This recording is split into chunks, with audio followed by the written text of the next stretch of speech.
a child? If the answer is parenting, shouldn't single dads deserve the same credit as single moms? Absolutely. Do you find it ironic that the women who expect to be taken care of are somehow able to manage supporting two people when they become a single mom? I think that the first half is expectations and a want, and I feel like the second half of that is like a need for survival. And I feel like that kind of clicks on when you know like you have no other choice. So why do so many women act like it's their duty to have kids? I don't know. Because it is. That's the whole purpose here, right? No, I've always thought it was like a privilege and just a part of life that I wanted to experience. I never felt it as a duty, but I think society implements that onto women. Hell that, nah, bro. Men. It's a natural desire. It's what we're supposed to do. It's why we're here. What is the number one thing you don't understand about women? I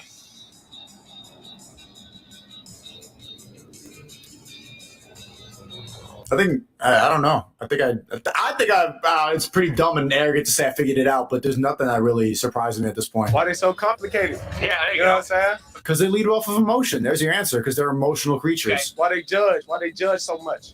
Oh, okay. Hold on. I want to ask you I gotta ask you the judging question. Give me 1 second here, because that's a great question.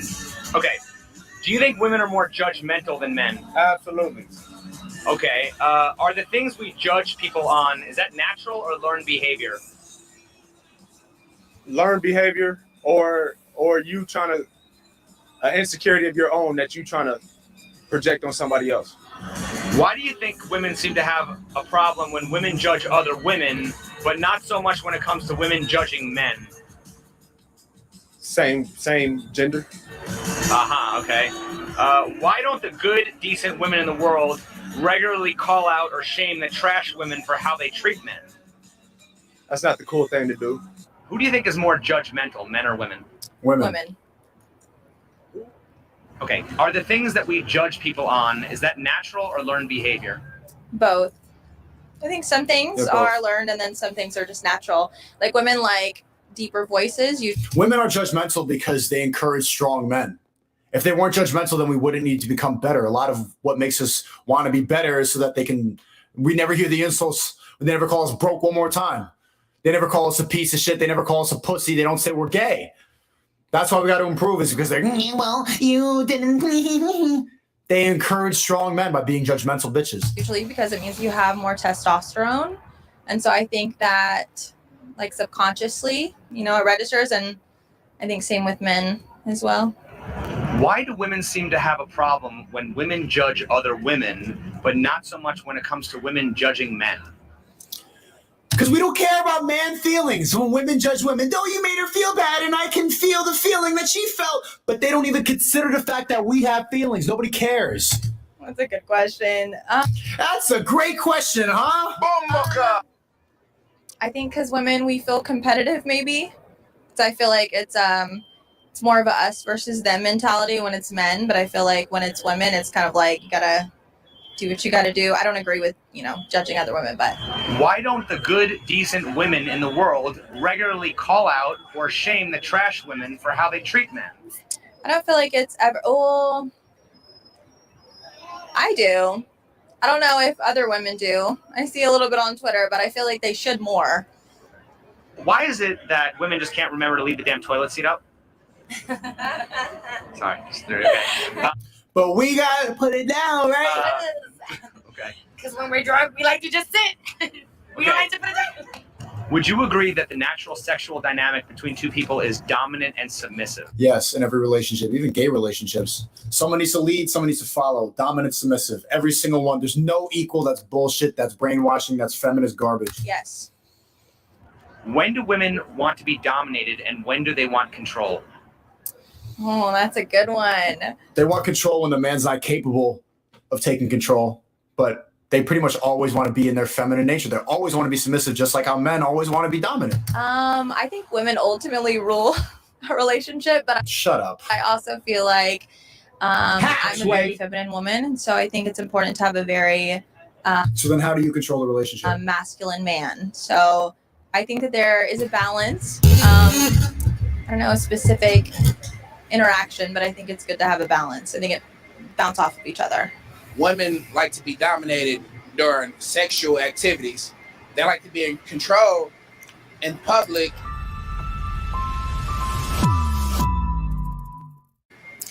All right, welcome back to the party, everybody. I am your host, Lutch, aka the Indian Jesus, here to resurrect the second coming of common sense. How is everybody doing tonight? Real quick, just want to give a shout out to the replay gang. If you guys are watching this on the replay, hope you will enjoy this. I know you will, but it'll be way more fun if you're actually here live for the party. So make sure you are here every Monday, Wednesday, Friday, 8 p.m. Eastern, and sometimes whenever the hell I feel like it. So hit the subscribe button, ring the bell, and you'll always be here whenever I am.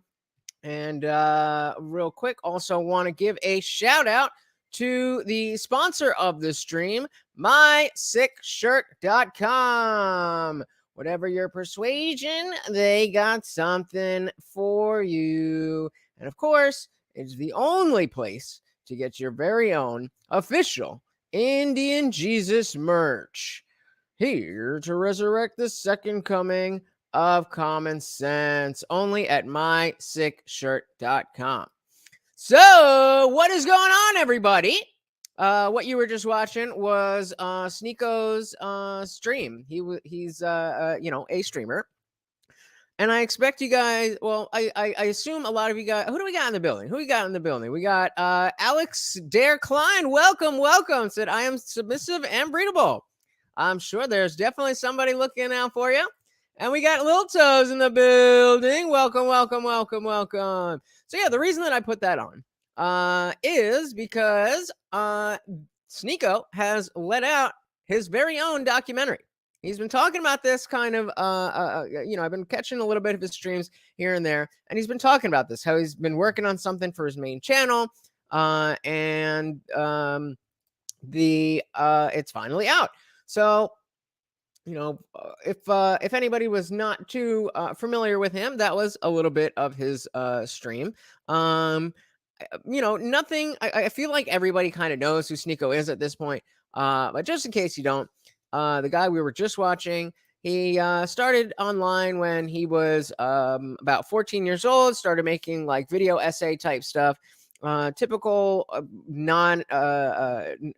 counterculture type stuff. And he really grew up online in front of our eyes.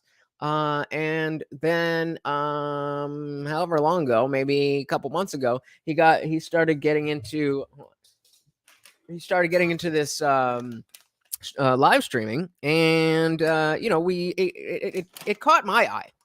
It definitely caught my eye, and that's why we've been talking about him on this channel a decent amount, because at first it was a little bit worrying. We were like, uh-oh, is Sneako going on the deep end here? What's going on? We weren't sure what was going on. He was acting a little wild, and so we were keeping an eye on him. Turns out he was he was just playing the role and getting eyes on him. So kudos to that. But this is really the first video that he's put out on his main channel since then. So we are going to take a look at that. So Lil Toes, I was straight edge in high school. I did not smoke weed until May of my senior year in high school, and I didn't drink until after that. So I didn't do shit in high school. I was a goody two shoes.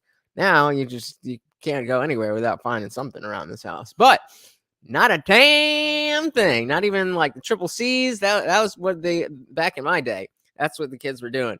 If she don't know what triple C's are, she's too young for you, bro. All right. So without further ado, let's dive into this. It is just called Sneako, and it's about an hour long. And I watched a tiny little bit of it. But because it's Sneako, I figured let's get the complete raw reaction from with you guys. And here we go. Here we go.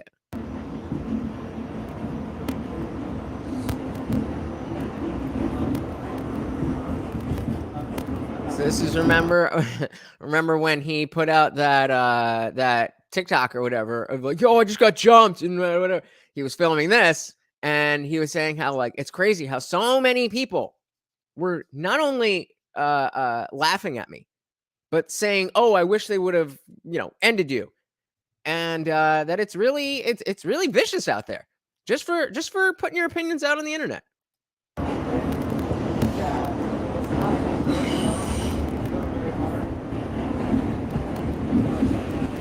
Excuse me, ma'am. Excuse me, ma'am. Can I have one of your bags? Ma'am, please, excuse me. Can I please just have one of your bags? One of your bags? Thank you.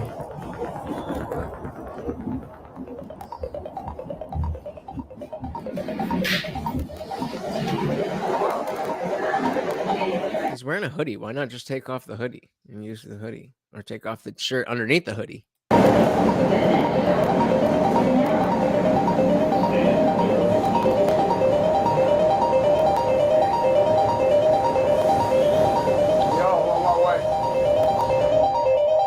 I'm sorry, bro. I'm sorry. Okay? Things got fucked up. Okay? I've been all over the city. I've been in 5 places in the city today. Jesus Christ, just wait for me. I'll be there. I'm sorry. I'm coming. Just shut the fuck up. Shut the fuck up and I'll come. I'm coming right now. I'm leaving. Fuck, Jesus. Fuck. Shut the fuck up. I'm coming up the stairs right now.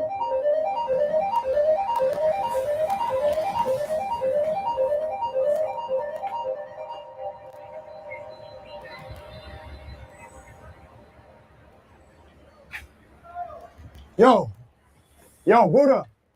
Yo, I'm here. Okay, fuck, always take you so long, bro. It's fucking 34. They get chill. Of course I'm gonna be Bro, fucking you late. fuck everything up. You're always doing the same shit. You Bugging. know No. Okay, you only got one job and you find some way to fuck it up. You got no clue, bro. I got no clue. I got no clue. Look at my face, okay? The world is not just what you see here right now, okay?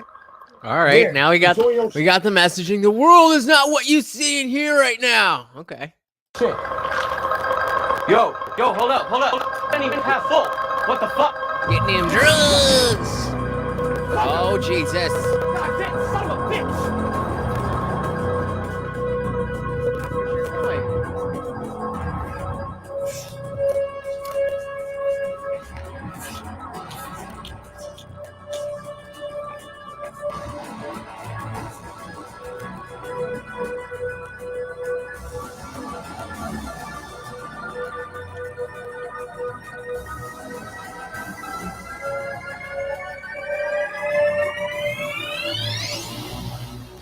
Sneako! All right. Let's see. Fuck, I'm gonna miss New York. No, beat that.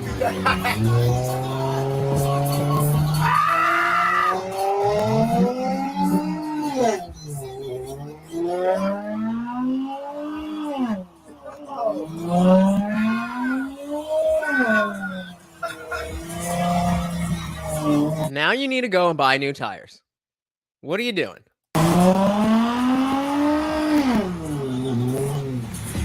I think I really decided that I needed to move. Where the coffee shop we're about to go to now is sitting outside in the front, and these girls driving by in a minivan, like fucking did a drive-by Snapchat, like I was zoo animal, like bro, like you don't even know who I am. You just saw my face on TikTok, but just sitting out the front of there and like seeing girls record, like roll down the window with their camera. I'm like, bro, it's time to get out of here. What's 3 times 3 times 3? All right, 3 times 3 times 3, guys. What's in the chat? Well, I thought he lost his thing. Never mind. 3 times 3 times 3. You guys know it.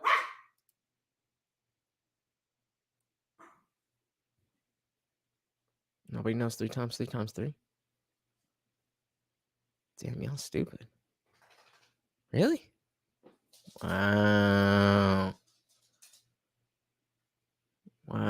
27 guys. Squared. No, 2. I should know. 9, 3. 9 times 3 is 20. 27. 27. Sure? Yes. Positive. You're Let's see, speaking, sure. right? Who? Sneeko? Who's that? You. You? You used to be cool. What happened? No, we really liked it. We used to. At one point we were on. You know how much he hates those people that, I used to like Sneeko, but then, no. So, he's that trigger. Your Instagram live one time. Like a long time ago. But yeah. What changed? I'm not cool no more? No, our interests they changed a little bit. Yeah, just our interests are different now. So, we diverged from paths. Okay, so why did I used to be cool and I'm not cool anymore? No, I said our paths diverged. You said I'm not cool. You said sorry about it. You said that. The accountability. See, Sneeko's doing the street interview, so I gotta be Sneeko. The accountability. That's what he's saying. They just said it. That's how you feel. Yo, run that back. Run that clip back. You see no accountability. No, because Brasse. Come on. if that's how you feel about yourself, like maybe we need to go to the therapist. Oh, Okay, what? Alright. What are you talking about?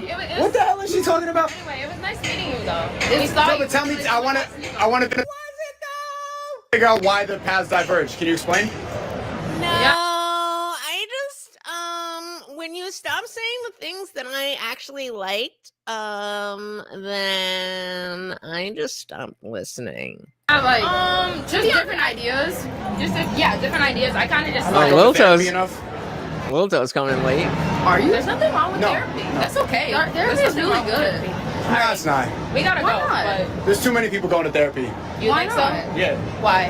Because not all your traumas and problems need to be heard by somebody else who hasn't got their life figured out. A lot of it can be figured out internally, and I think you just want to voice your problems to somebody else.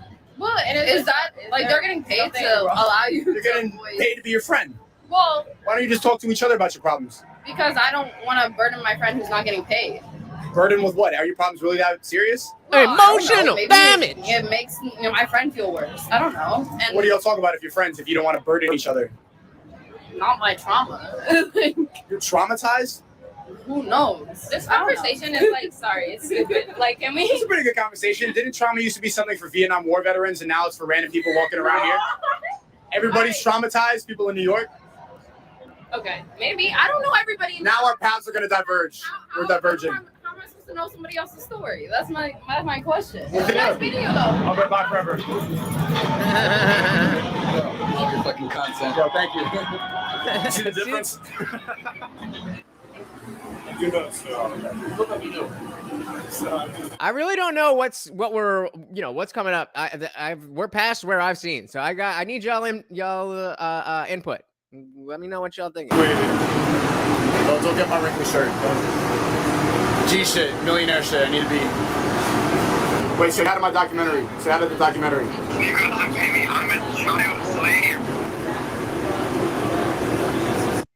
Is that? Oh, I thought he was sitting there smoking hookah. I don't get people who smoke hookah like that. I'm probably being an asshole smoking this right there. We just got cigars are bad. I thought it was a blunt, so I'm like, throw that away. You're still on right now. She's like, here, let me get rid of this.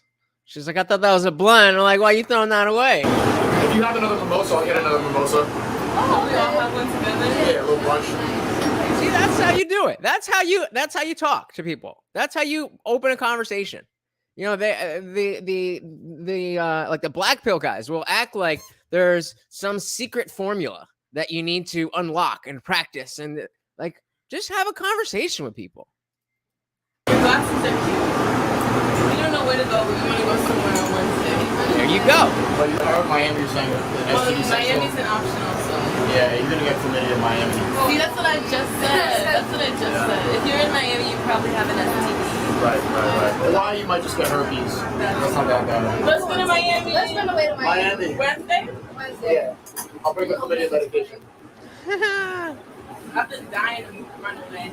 Nah, you could die also. That being said, of course, if you have clout, and of course, if you have a camera there, it's gonna make it a little bit easier. But still, just conversation. Salud.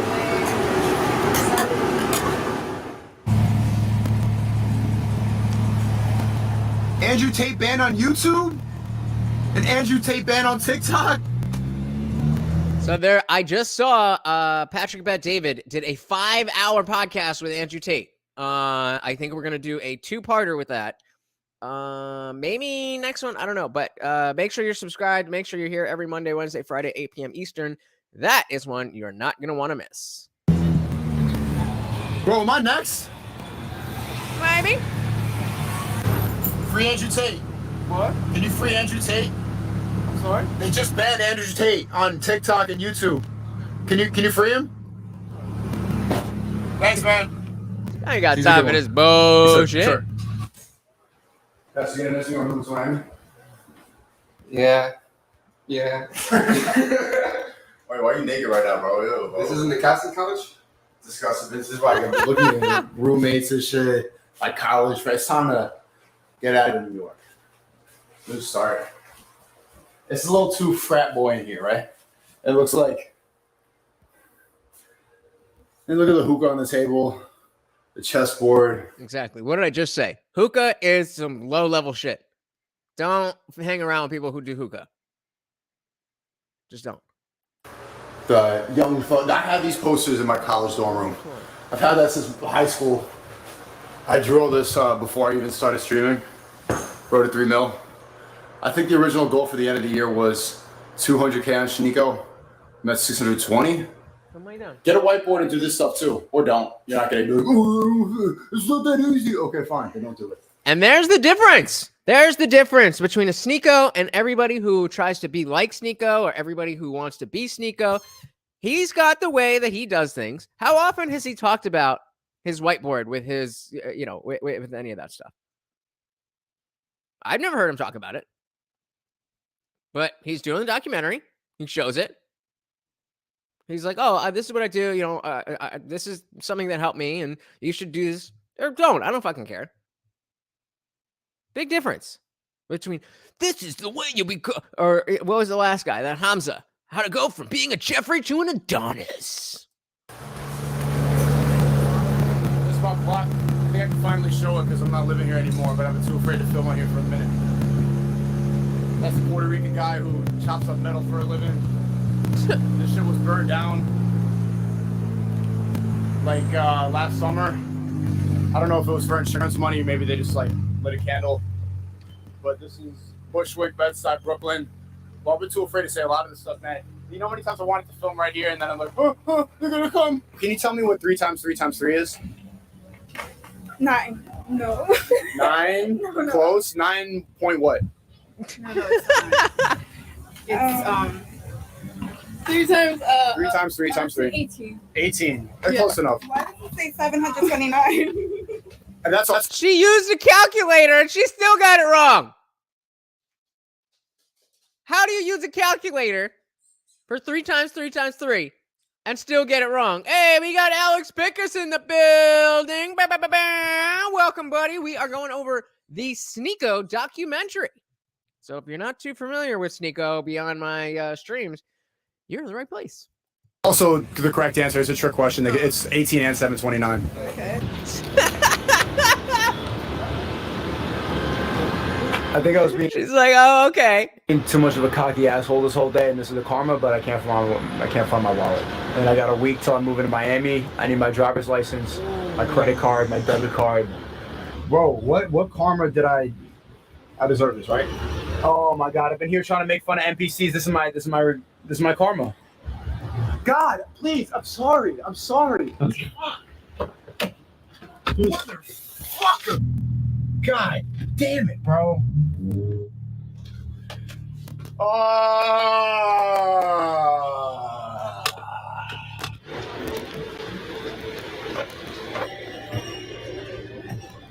you remember me? Yeah, you are the cool guy. The cool guy that's The cool stressed out, but guy. now stressed out. I dropped my wallet when I was talking to you. Did nobody return it? You took your wallet? Yes, when I was interviewing you, I dropped my wallet. Maybe we can ask, the Can you ask for me? I don't speak your language. You are not getting your wallet back from them, homie. You are not getting your wallet back from them. Right? Yeah. That's what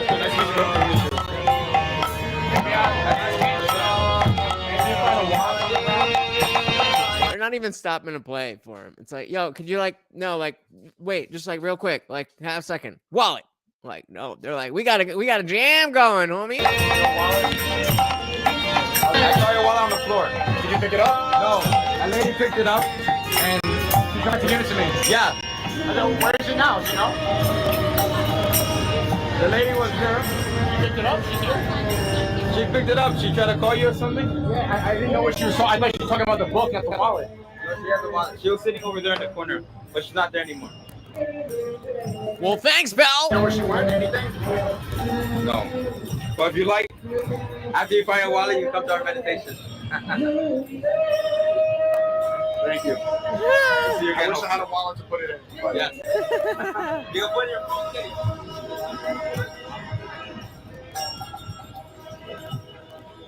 we go to the precinct. I love cops. NYPD has always been so nice to me, and right now they have my wallet. So just manifesting that they have it, and cops great. I love them.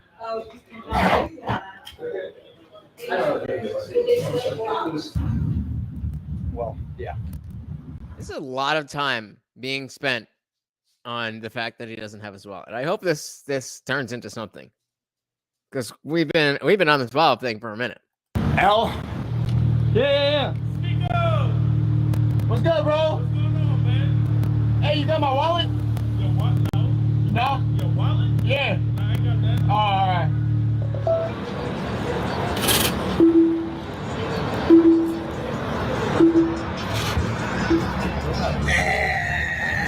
It's my sister's birthday today. Happy birthday. So did he get his wallet back? I mean, that's an odd shot to use while you're in the midst of an I lost my wallet arc. Does that mean you found the wallet, or did you use a different card? Come on, man. And my sister. I'm going to buy my sister a nice present. A little Tesla, something light, some David Dobrik shit. No, he just told us it's all good. We can film the product. You. Okay, even though you know me? I'm trying to think what big gift I would get for my sister. Probably nothing. I know you, man. I watch you on Fresh and Fit all the time, too. Oh, shit, man. Don DeMarco, like, come on. Yeah. I like the vest. You think that would fit a girl that's like 5'9", 5'8"? Yeah, absolutely. Yeah. So you got me with that Fresh and Fit employee discount? That Don DeMarco discount? This was mad weird, right? Yeah. Chill, bro. You can't film him. We're back again. Okay. One of the last days. I got a week left. I have to submit all the tenant forms. And we got some good news. We got some good news. Good news. Thank you so much. How did you find the wallet? Can you quickly tell me?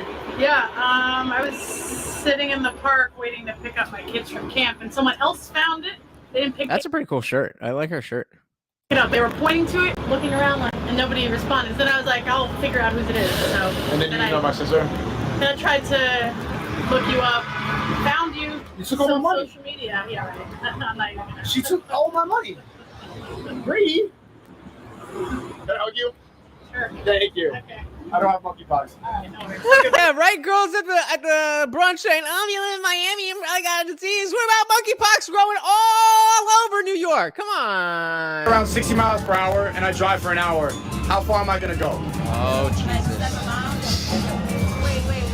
I feel dumb. I don't know about that one. I drive my damn self. I don't know. Like 6 miles. Guys, somebody, if one of you don't answer this, I'm going to be very upset. I'm driving for 60 miles an hour for 1 hour. How far am I going to go? Answer before they do. Come on, I'm giving you the head start while there's the delay or whatever. Somebody's got to be smarter than these motherfuckers. All right, that's your time. Oh, do we got Around that, something? yeah. Do you know what countries border America?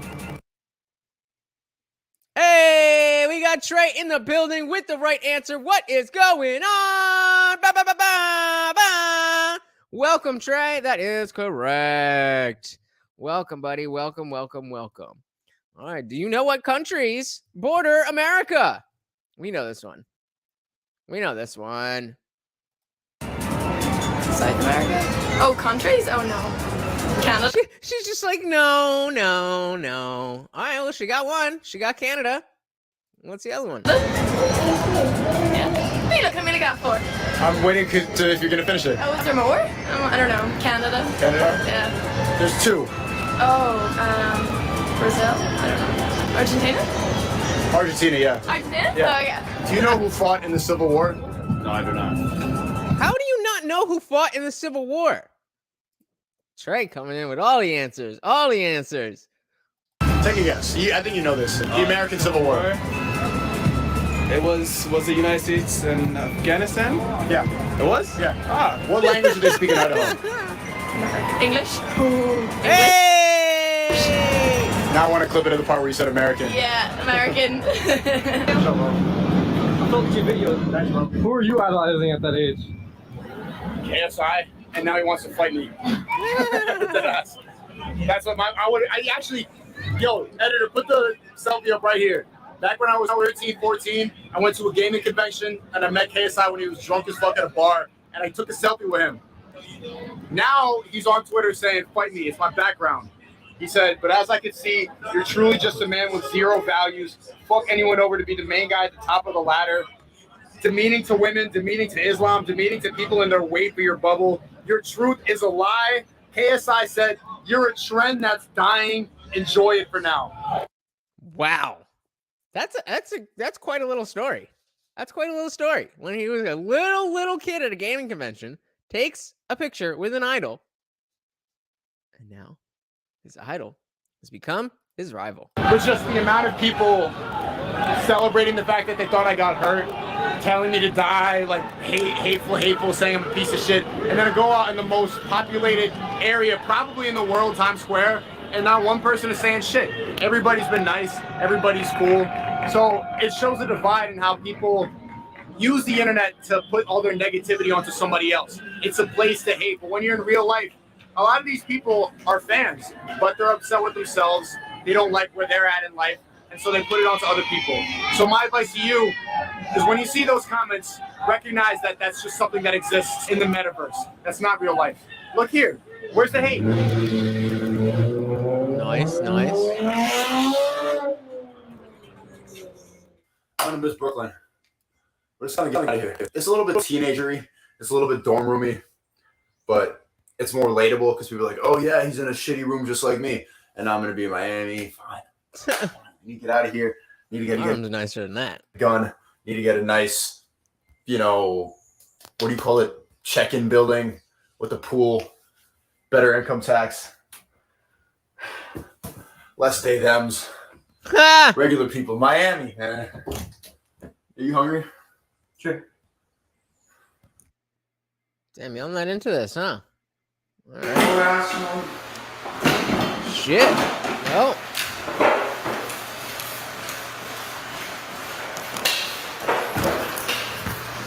Pay attention. This is it. This is the end of an era. I'm glad to be here. New York City, I will be back, but it's going to get worse, and I'm ready for a change in my life.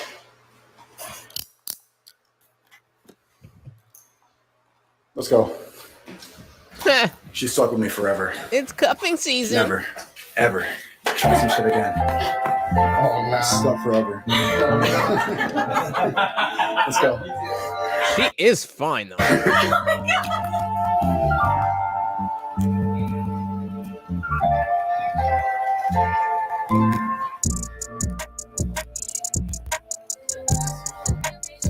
One more time. Fair use. Well, can we use this music? Jesus Christ, bro. We get claimed on this shit. Should I rap over it? Oh. You wish.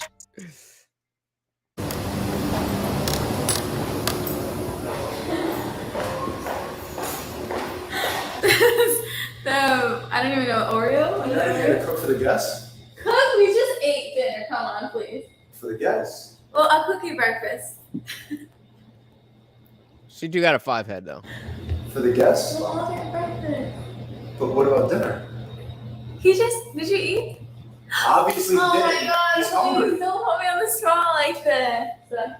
Oh, I can make you a sandwich, actually. Yeah, a little sandwich. Let me give you a little apartment tour. Welcome. This is day one. Do we eat cheese and turkey? That's a nice little view there.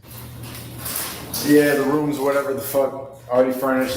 I haven't even moved in. Tomorrow you're gonna see all that. Let me show you the balcony.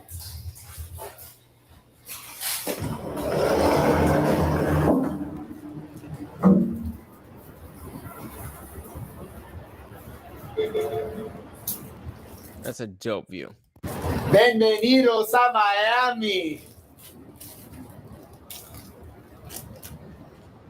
Yo, what do you think about all this internet shit? What do you think about like people chatting all the time? What do you think about you? Oh, yeah.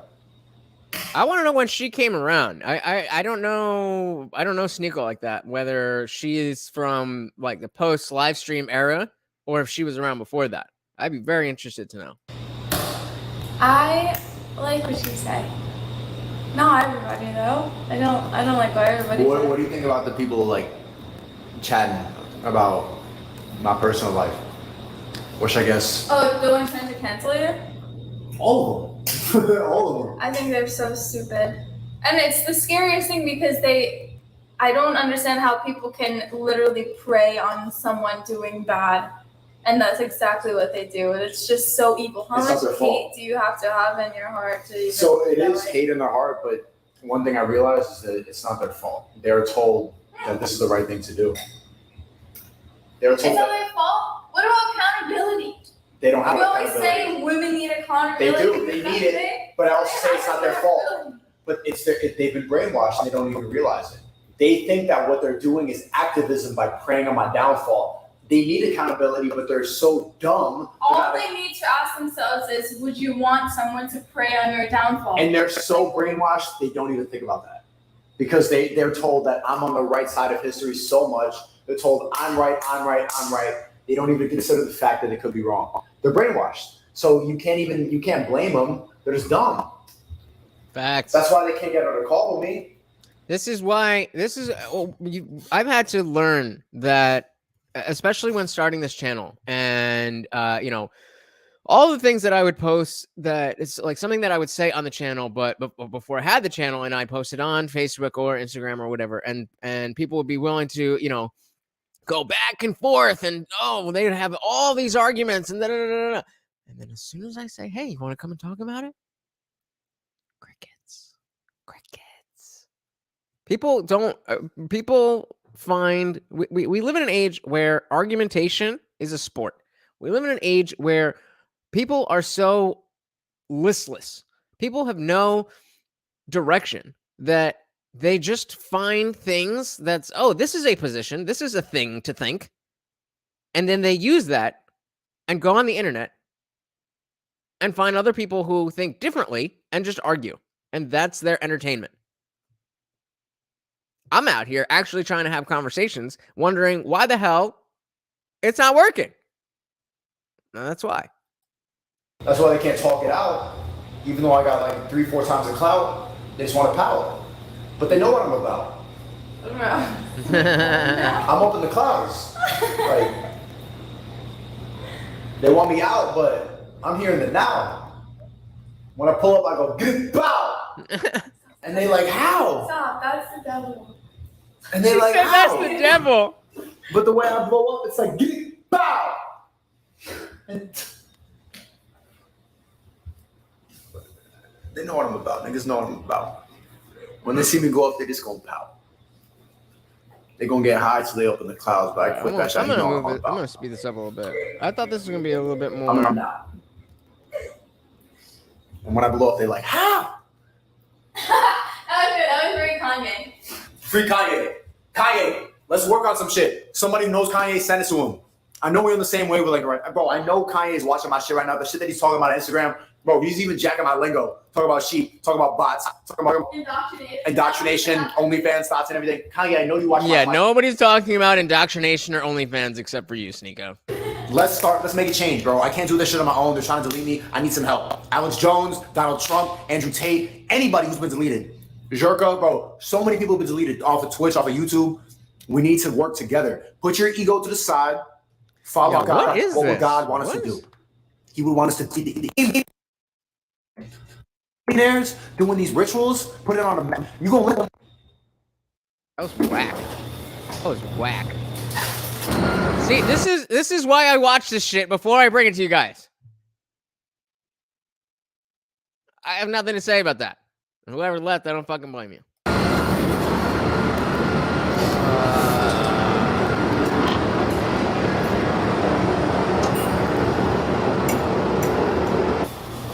What's good? You're live. I'm here, but I'll tell you where to go if you get good go. Oh, you're here already? Yeah. All right, bet. Where? But you gotta go out. You gotta go across the street to the metro bus station. You make me take the bus? You say you're making me take the bus? Tristan said that recently. He's like, don't punch harder, punch faster. Speed. They won't see it coming. Nerd.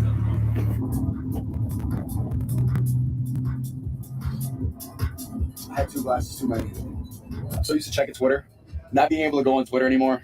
Might for your brain. You think Twitter was net positive for your mental health or actually It's a good negative? place to get my message out there. Yeah, but you sitting scrolling, consuming tweets, probably not for the better. My experience I found on Twitter is pretty damn toxic. It's good to put Toxic anxiety. Yeah, It only is. If It's you good to put stuff out there, no problem with that. But you sitting there looking up Sneeko and search bar, that shit ain't good for you, bro. See, and that's only bad for you if you let it affect you. But if you start analyzing, and then I'm at the point where I feel like I can See, that's the little shit. That's the little shit. It's only bad if you let the viewing of thousands of people talking negatively about you affect you. If you don't let it affect you, then you're good. That's not how it works, bro. It affects you. You might think it doesn't. You might think you're above it. You might think that you're because you're on a better ability. You have a better ability to absorb that type of stuff than the normal person. That you got it, but you don't. read people, and it's just like market research at this point and know what they're gonna say before they say it. Like that the Basanabi video, you could scroll through like I could just like do and I already know the whole. I could read the whole video in 10 minutes long in like 30 seconds. But it bothers you. No, not really. Not really. Yeah. Yeah, it does. No, it does. It does. But not in a There bad you way. go. Like, I'm bothers me, trying like, to psychologically trick your brain to be like, Yup. that shit don't faze me. But like, to anybody it would, bro. There you Maybe go. after a while you'll get used to it. But That's why you got to have people around you who aren't yes men. You got to have people around you who are willing to be like, bro, what the fuck did you say? You're full of shit. That doesn't make any sense. And you need to listen to what I'm saying. Little things like that. It doesn't have to turn into a huge thing. It just has to, you have to have the ability to have people check you. still kind of new. Not you having some whatever, but this level is new to you. There's no way that you're fully adjusted to it yet. Maybe you are, but like they be saying shit about you, bro.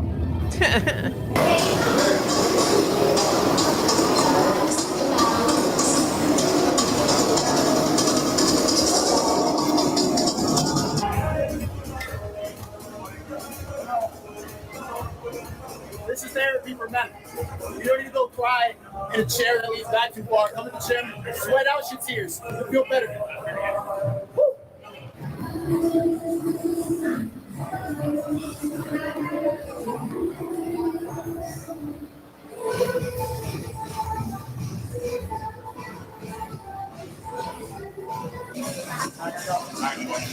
Work out. Woo!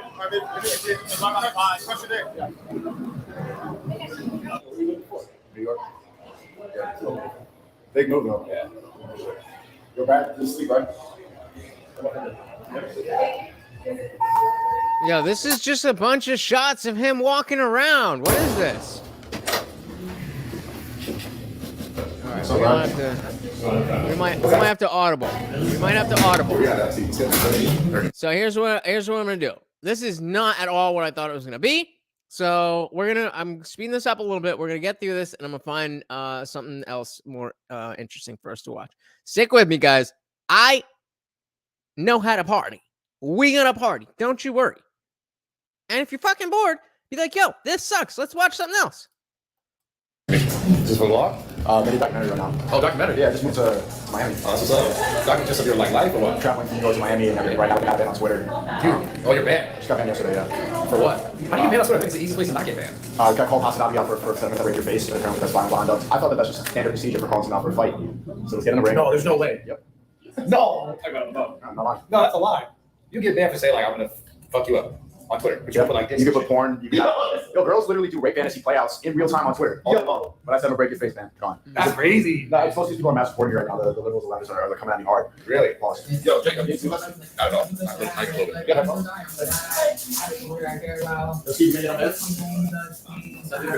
So that's what I'm gonna do. We're gonna start. For those of you who are the real ones who are sticking around, even though this documentary thing kind of sucked, we're gonna start with that Patrick Bet-David and Andrew Tate interview. And those who were not here, they ain't gonna get it. Let's get through this. Thank you, precious. Thanks. Trace your life. You're not paralyzed, aren't you? You good? I'm not gonna ask questions. I'm just looking to them. Yeah.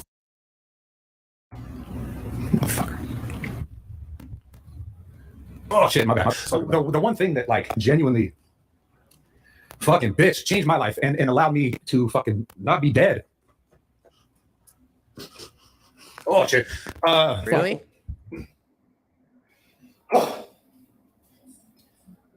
Oh, sorry. And that was a gym. Okay. And not just because of the gym itself, but because the people that I met in the gym, conversations that I had in the gym, the relationships that I built in the gym, the father figures that I met in the gym that I was seeking my whole life. You could tell. I mean, you motivated me a lot growing up. Like you were one of the biggest inspirations I had to get in there. I think you inspired a lot of people. And yeah, I appreciate it, man. I'm really sorry. This is tough for me. No, So this whole thing, the reason why I stood so strongly was because that was my life. And if I'm looking through this lens of like my 17-year-old self, not only all this health benefits that are super essential to beat this thing, but the mental health that comes along with the gym and the camaraderie and the friendship and the group and like the learning and the growing and everything that it did for me and my 17-year-old self, where I was at a point where I was like, the fuck's the point of life? Gym saved you. Saved my life. Dude, that was damn, you're good at shit. I know. But you can't. You just gotta be careful because you're a good speaker. You're smart. You definitely have like a stance, but you know, if you get fucked, it's like that goes away. You know. Yeah.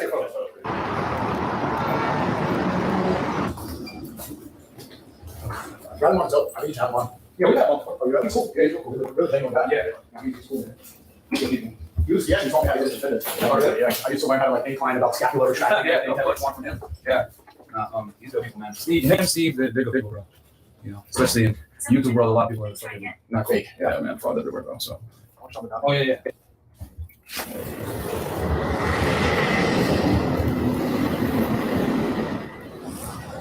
So I should kind of got an ultra view. This is what they talk about when they say ultra view. Is that the new drip in New York now? Right, crinkly dance. Where's the crinkle? Bro, they're crinkly as hell. Where? I see crinkles everywhere. Am I blind? Am I not the only one that's... Bro, I know you see the crinkles here. You've been aiming down your sights too much. Ain't no fucking crinkles in there. Dude, those things are crinkled. These are perfect. Bro, you New Yorkers are weird, bro. You're crinkled. I'm not crinkled. How am I crinkled? You're 33, I'm 23. You crinkled. I'm 32. But yeah, so I am old if that's what you're trying to say. Hey, crinkly. Yeah, man, well, I'm still better shape than you, motherfucker. 10 years older, I'm a senior assistant. And I gained my hair. I'm making hair gains too, bro. Look at this shit. It's coming back. That's not hair gains, it's hair transplant. There's a difference. Hey, man, it's coming back. I don't think that's gains if you got surgery. Bro, it's my hair. Yeah, but not your surgery. Huh? But not your surgery. But it's my natural hair. Okay. Man, you hating. You need this too, bro. You're not allowed to make fun of BBLs anymore, you know that? Yeah, I can totally make fun of BBLs. You can't make fun of BBLs. You got totally make fun of BBLs. BBLs are not the same. Fat follicles, hair follicles. Yeah, but you know, being a BBL, like you're just lazy. Like you can just go to the gym and get that body, but I can't. This is how you grow hair. I just focus and I get it back. That don't work. You don't apply yourself. You need to take accountability. You need to work. How do you got to work to get the hair back? You need to apply yourself. You need to invest in crypto. You need to go real estate. Deal with this. You need to start money Monday, and then you'll grow. Woman, can you deal with this? I don't even know what this apparatus is. What is this? Can you deal with this, woman? Okay. Just show the. Make sure. More misogyny here. Allegedly. More misogyny here. Allegedly. I don't know what the we need to help us with this. Allegedly.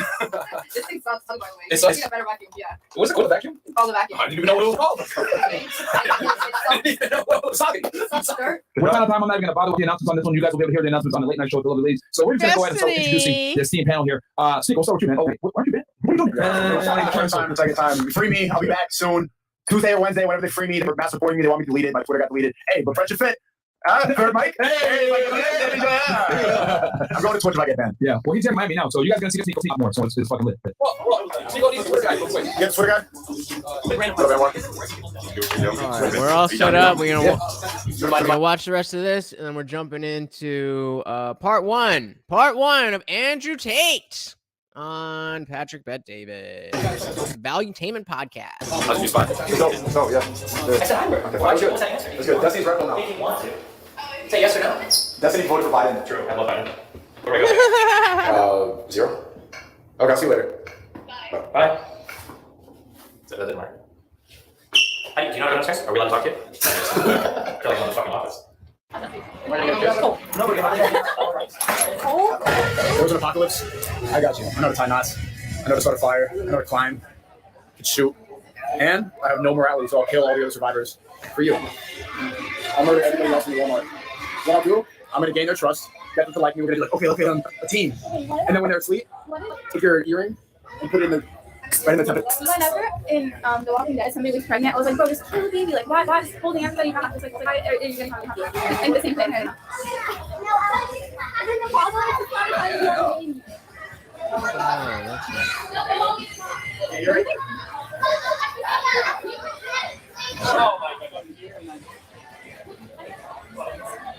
This looks too hard for you, dude. I don't know. What is it? A 4? No one knows which friend. Go in. Okay, I'm gonna put one. Delete that. There's no way. I know I didn't start with people. Loser! Beta!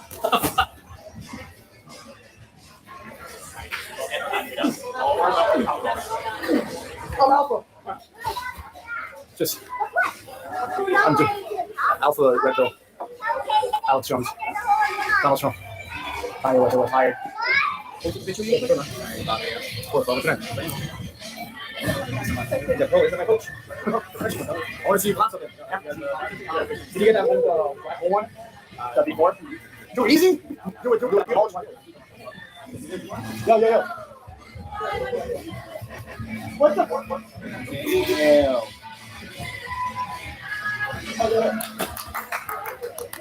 What's up?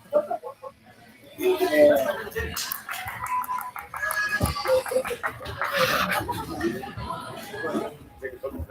Yo, you my guy, bro. Come in, man. Where'd you get a fucking coconut? I like that. Through the speaker. Oh, I gotta cut it open too? Famous paying off finally. You're getting food. Dividends. It's really good. Ah! No. Okay, we'll be home soon. Okay, that's perfect. 5 minutes, I'll be there. We'll be right outside. Okay. All right. Our car's gonna be there in 45 minutes. So it's kind of small, but yeah, we have dinner. I don't have dinner. Any scratches? What's this?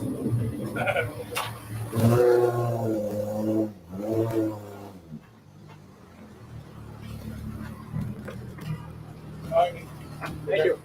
Thanks for that. Get it, loser. See, I wanted to throw this out. It's a final player that he got me. I wanted to throw it when we broke up. But he got me together. Like, you guys throw it out. So now I have to stuff myself. I wanted to throw this out. I'm literally never going to use this. That he got me. I wanted to throw this as well. This is Karen Shotgun player.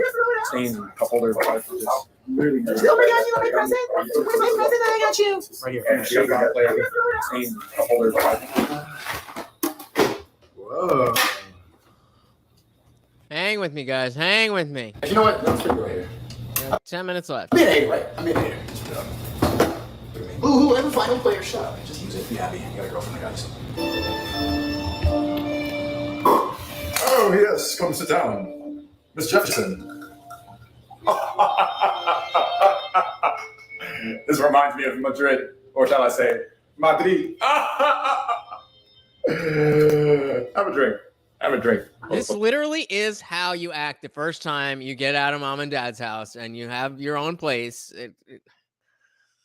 I thought there would be something here. Like, this is literally just a vlog. I'm sorry, guys. This is why I watch this stuff before I bring it to you. But like I said, we got the last 10 minutes, and then we're jumping over to Andrew Tate and Patrick Bet David. What? How have you been? Welcome to my new Miami condominium. If I do say so myself. This is the living room. We've already done a tour in the documentary, correct? Here's the spare room.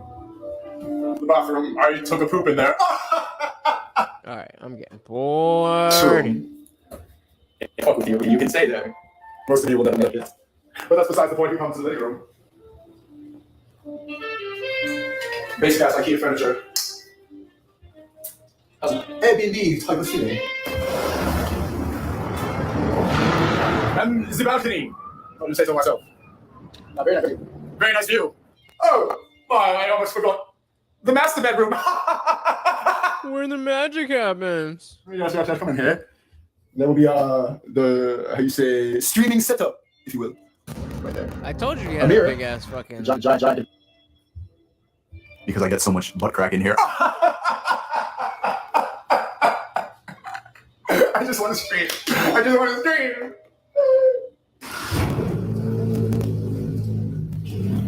Ride me with you guys. All right.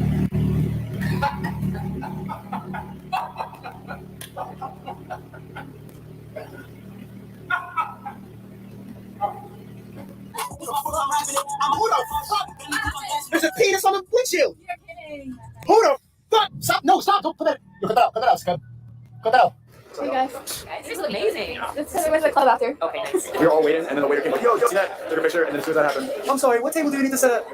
Sir. Have you ever seen the debates with me? No. I went over, right? I don't know, man. Yeah, TikTok's better than YouTube, I agree. Yes, sir. Yeah. TikTok is not better than YouTube. By the way, TikTok just fucking deleted my whole shit. Not banned, not warned, just deleted. I signed in and it gave me a different account. So go follow the IndianJesus on TikTok. It's mainly just clips of this stuff, but if you miss a party, that's where to find the replay. You know what that joke was? How you understand that joke? I read it. Bogo? Family enjoy. That's wonderful.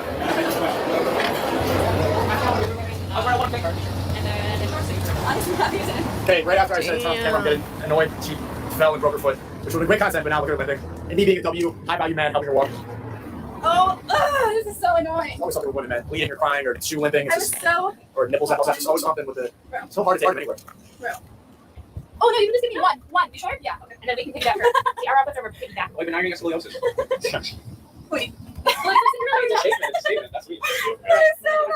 This is what feminism should be all about. Okay, go find ice cream. Here we go, guys. Jesus Christ. Stevie You gotta stop it for everything. Yeah. You gotta wait for it before you. You're supposed to go. We got one. I just like cigars. You're a woman. Alright, have fun. Can I try it? Right. I can burn the shit out of your cigar. Enjoy. I'm trying to be what I'm destined to be. Hold on, niggas trying to take my life away. All right, you know what? We got another 5 minutes here. Seem like anything interesting happening?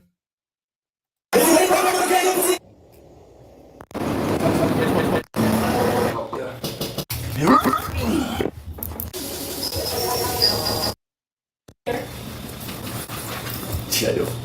What can I say? Are just pooping all over the place. He's like, look, I ran on walls. You're gonna wear the beach too? Fuck it! All right, so we're done with this. I'm sorry, guys. I thought that was going to be a lot better than it was. Clearly, it was just a vlog about him moving to Miami. Luckily for you, I'm always prepared. And I got your boy Andrew Tate on deck. So let's see. So this is a 5-hour podcast. So, of course, we're not going to be able to do the whole thing tonight. But because you are here, you get to see the beginning. Let's do it. The world thinking for themselves. That's pretty scary to authority. Or the biggest mistakes any man or woman can make. To chop my head off and try to delete me is outside in itself. I know what they have to do the game with. Here's your piece. Hey, do we cancel again, Logan? You're saying a call like that was made? 100%. The dude's a bitch. A lady of yours that you introduced to us yesterday said, "This is my wife." I don't even know if I'm convinced he was going to have 5 wives. And that's a very astute observation, you are correct. And I won't believe it. I don't want to believe in things that make me weak. Some of the most famous man on the internet, and then all of a sudden gone from the internet. So today's sit-down is a sit-down many of you have been asking about for a while, and we finally pulled it off. There's been no conversations of what we can't talk about. He said nothing's off limits. We're talking everything and anything. However he chooses to answer, obviously it's going to be on him. Today's guest is Andrew Tate. Many will call him possibly the most popular man on social media the last 6 months. Nearly 20 billion views on all social media. The most searched man on social. We were looking at the list. We put up Biden. We put up Trump. We put up Putin. We put up everybody. And he was up there. Some periods he was above everybody else. And recently he got banned in late August. I think the 3rd or 4th week of August he got banned. Late August. And at that time, from June to July, his Instagram account was growing at 100,000 followers, new followers on a daily basis, on track to get to 10, 20, 40, 50 million followers on Instagram. Suddenly like this, he gets banned. Everybody's wondering what happened. Some had positive thoughts about it. Some didn't have positive thoughts about it. We'll get into that as well. But Tate, appreciate you for making the time in. It's good to be spending these few hours with you. Absolutely. I'm glad to be here, guys. Thank you very much for having me. So let's get right into it. So this all right. So guys, switching up a little bit, switching gears a little bit. We went into the Sneeko stuff. I thought that was gonna be a little bit more fruitful than it was. Clearly, it wasn't. So here we go. Diving into this. I don't know how far we're gonna make it. I want to hear from you guys, so I'm gonna drop the link at a certain point. So I'm thinking we're gonna go about an hour and a half, and then we'll do the rest on Friday. But we'll see how it goes. And we've had a lot of different people in the past get banned. I'll read some of the people and why they got banned. Sure. And I think the first question we want to get into is what everybody wants to know. No one still knows. Everything is pure speculation. Trump got banned on all social because of the insurrection. Yeah.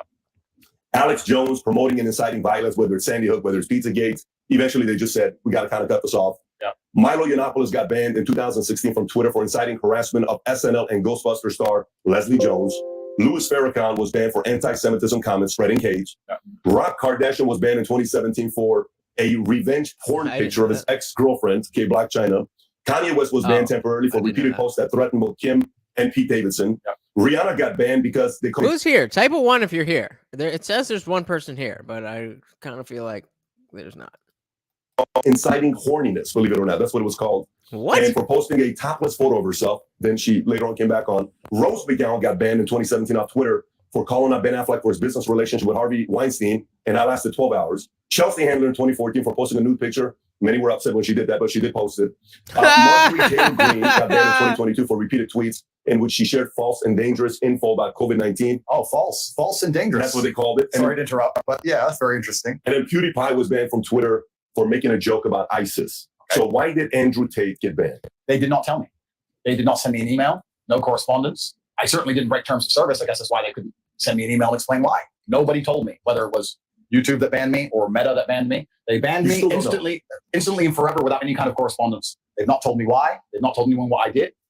The media machine, in synchronization with the ban, we can call that coincidence if you want to believe in such things, came out with some kind of bullshit explanation that I'm misogynistic or some garbage. But the actual social media companies themselves provided no explanation at all, no correspondence at all. They just deleted me. That was it. Now, are you doing anything about it? Are you having your legal team trying to find out why they did that, or you're not taking any action right now? I do have a lot of things happening behind the scenes. However, and perhaps I'm becoming optimistic in my old age, but I believe that in due course, the social media companies will realize the mistake they made. I think that, and like I said, I don't have intimate knowledge of the workings of social media companies, but assuming they are semi-professional in any regard, and that is a big assumption, but let's assume they're professional.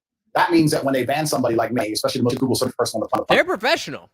They're just they're professional at the level. When you get to that level, professional means cutthroat. They must have teams which are analyzing in real time the response to said action, right? Mm-hmm. They should have people sitting there on the ground analyzing.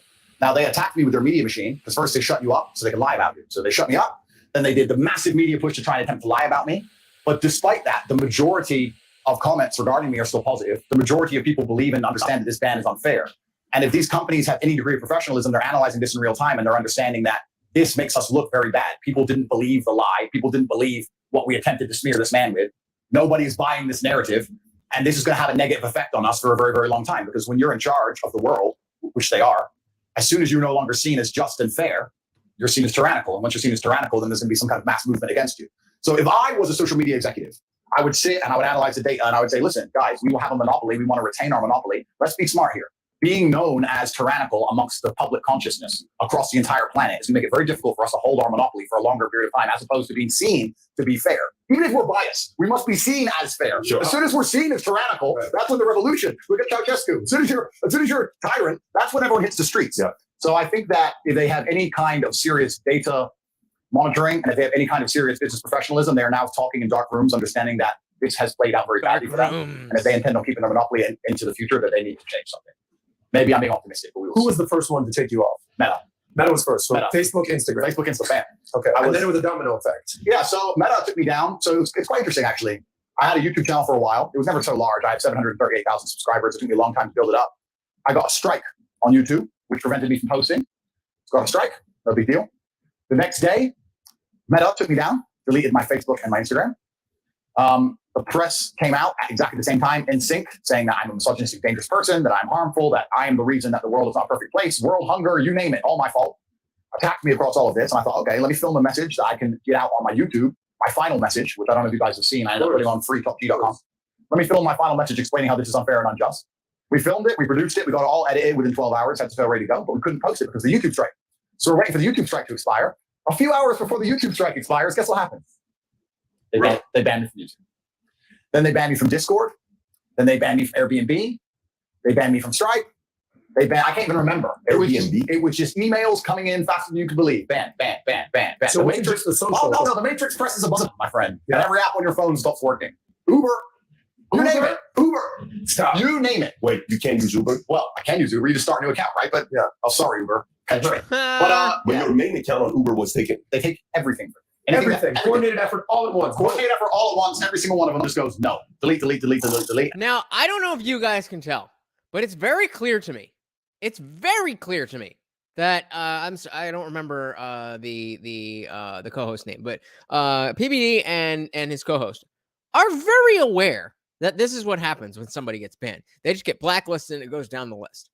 What they are doing is asking him these things in this way so that he can get out the strength of message that the banks, it's not just that you can't use Twitter. It's boom. Your entire livelihood, your entire participation in society is just nuked. And they come at you with the banks, payment processing. And banks, UK-based banks as well. High Street banks. But I can name Santander, HSBC, Barclays, etc. all at the same time. No, sorry, to change. We've decided because blah blah, some bullshit, some letter, close your accounts. So they take all your banking, they take your payment processing, they take all your social media presence, they take your Discord, they take your Skype, they take all your accounts, your ability to communicate with people, and then they lie about you in the press. And they leave you there. They leave you there to suffer. They attempt to harm you can understand the social component. All right, these guys are probably all working in unison. Yeah. When you hear payment processors, banks, apps like Uber, how are you processing that? No, I mean, that's why he has to do something about it. Because, for me, there's plenty of great lawyers. Did you hear about what happened with Alex Berenson lately? Berenson? Alex. Berenson. The writer? Alex Berenson, I heard he sued Twitter or something. I don't know. Are you guys familiar with this? I haven't heard of this. Did you follow the story? I don't know the exact story, no. So he was on Joe Rogan. If you've not seen it, I highly recommend you watch this. So he is saying things about Twitter. Matter of fact, the tweet that got him in trouble, got him his fifth strike, was the following tweet. We can put this up there because I'm just reading what he said. This is a tweet he put out that he said, "It doesn't stop infection or transmission. Don't think of it as a vaccine. Think of it as, at best, a therapeutic with a limited window of efficacy and terrible side effect profile that must be dosed in advance of illness, and we want to mandate it. Insanity." That's a tweet. So he gets banned. Makes a lot of sense to me. In December of last year, which was 6 months after when Biden said anybody who allows debate of vaccine should be banned or shouldn't be allowed, meaning there shouldn't be any of that. So 6 months after that, he gets banned. In April, a judge in California is, believe it or not, a very big freedom of speech place because they allow protesting. A judge that was appointed by Bill Clinton comes in and says, I'm allowing this to go through because typically Section 230 that is in place in 1998 was to protect social media sites and many of these online sites that if you offend your ex-wife or if you offend your brother, it has nothing to do with Facebook. So they kind of protected themselves. But Alex was able to go all the way because of this court judge that was appointed by Clinton, not Obama or Trump, but by Clinton. He goes in. Eventually, he says you get to have two people from Twitter to come to court to defend themselves. So he could have gone to Jack Dorsey. Long story short, they finally lifted it. He is on Twitter and he's posting heavily, talking about the fact the reason why he got banned is because the government didn't want him on inciting what he was inciting. So the moral of the story is when you say something like that, for someone like you seem like you're a methodical guy. You're a chess guy. Your dad's a chess person. 5-time United Armed Force champion, 5 times, 6 times Indiana State. You were playing at 5 years old against 16-year-olds. You don't play chess without being strategic, thinking about your next few moves. Correct. So if you don't do anything and bring lawyers in To the market, I've interviewed a lot of people who are in the mob. To the market, it sounds like they're right. Absolutely. But if you do and you defend yourself, you're not only doing it for yourself, but you're also doing it for others who maybe don't have your kind of resources to say, correct, hey, this guy's willing to stand up. He kind of helped change the law for me. Correct. Because the one case, it was the Sikhs against Facebook. That's the case that helped them out. India, years ago, didn't like this Facebook group that had Sikhs. It was a Sikh Facebook page. So India told Facebook to take them off. Facebook took them off. Then Sikhs sued Facebook. That became the precedence. Nice. So somebody like you can potentially set a new one against Section 230. Absolutely. I certainly have legal options being explored. And I don't want to say too much on the podcast, but legal options are certainly being explored. We'll see how things progress across the next few weeks. But I have a very strong suspicion I will end up back on the media platforms, or they will offer them back to me.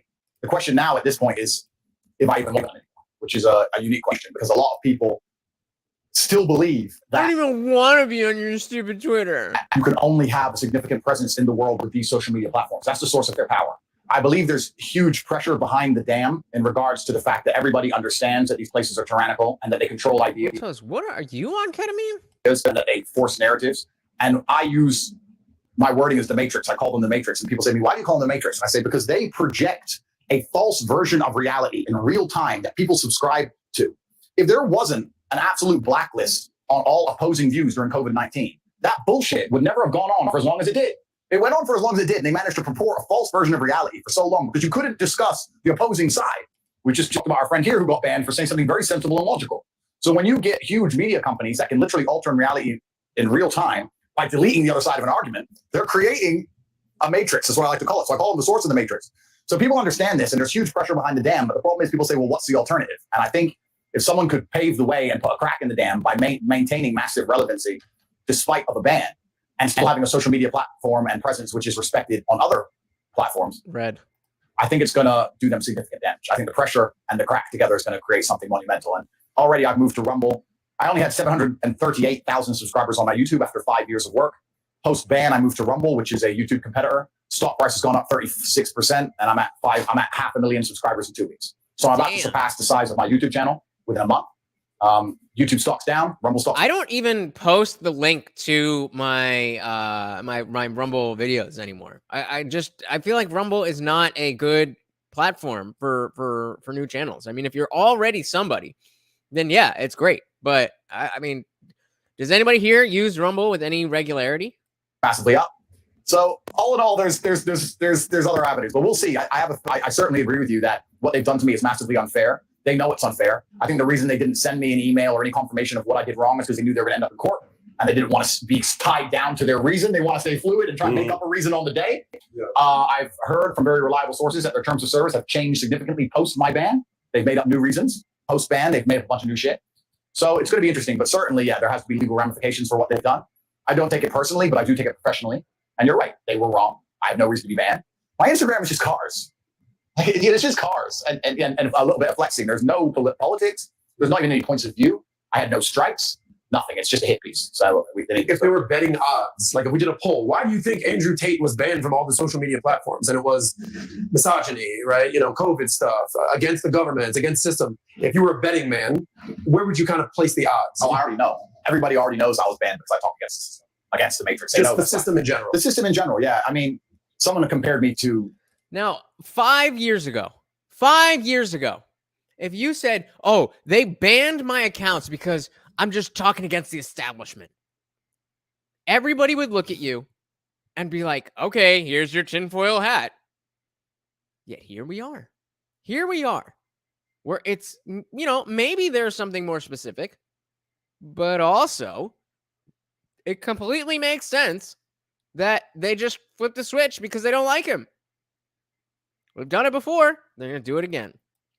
Socrates, which is a compliment, but he was vilified. He ended up poisoning himself in Athens, and the charge against him was corrupting the youth. If you read about his poisoning and his arrest, they said he was corrupting the youth, but he wasn't corrupting them. He was inspiring them to challenge authority. He was inspiring them to think for themselves. When they were told something, instead of blindly complying, look, analyze who these people are who are telling you to do X. And I even had a tweet I put out on my, I've been banned on Twitter forever. So I've been through 20 Twitter bans. I come back as undercover, whatever. But I've been saying I said often, if you have a point of view that you are very strong in your adherence to. If you truly believe something, you need to sit and analyze whether it's your own personal experience that makes you believe something, or if someone else or something else has convinced you of this. That is a very important point. That is a very important point and very poignant, because he's not talking about religion. He's not talking about politics. He's just talking about whatever it is that you believe in. And how often do we talk about how religion is so this, that? But then you have all these atheists. I mean, as an atheist myself, I can clearly see the problem is the fact that these atheists have thrown religion out and have not questioned their value system. Let's listen to that again. That was very, that was on point. It's undercover, whatever.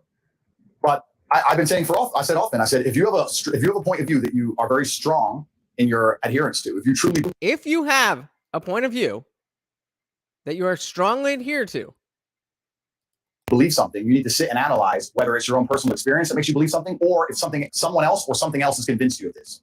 And if they have, does it come from you, or did somebody else convince you? And that's okay if somebody else convinced you. But if somebody else convinced you, did they convince you for a good reason? If not, then stop believing whatever it is that they told you. That doesn't mean you have to believe the opposite. It just means that you just go back to the neutral.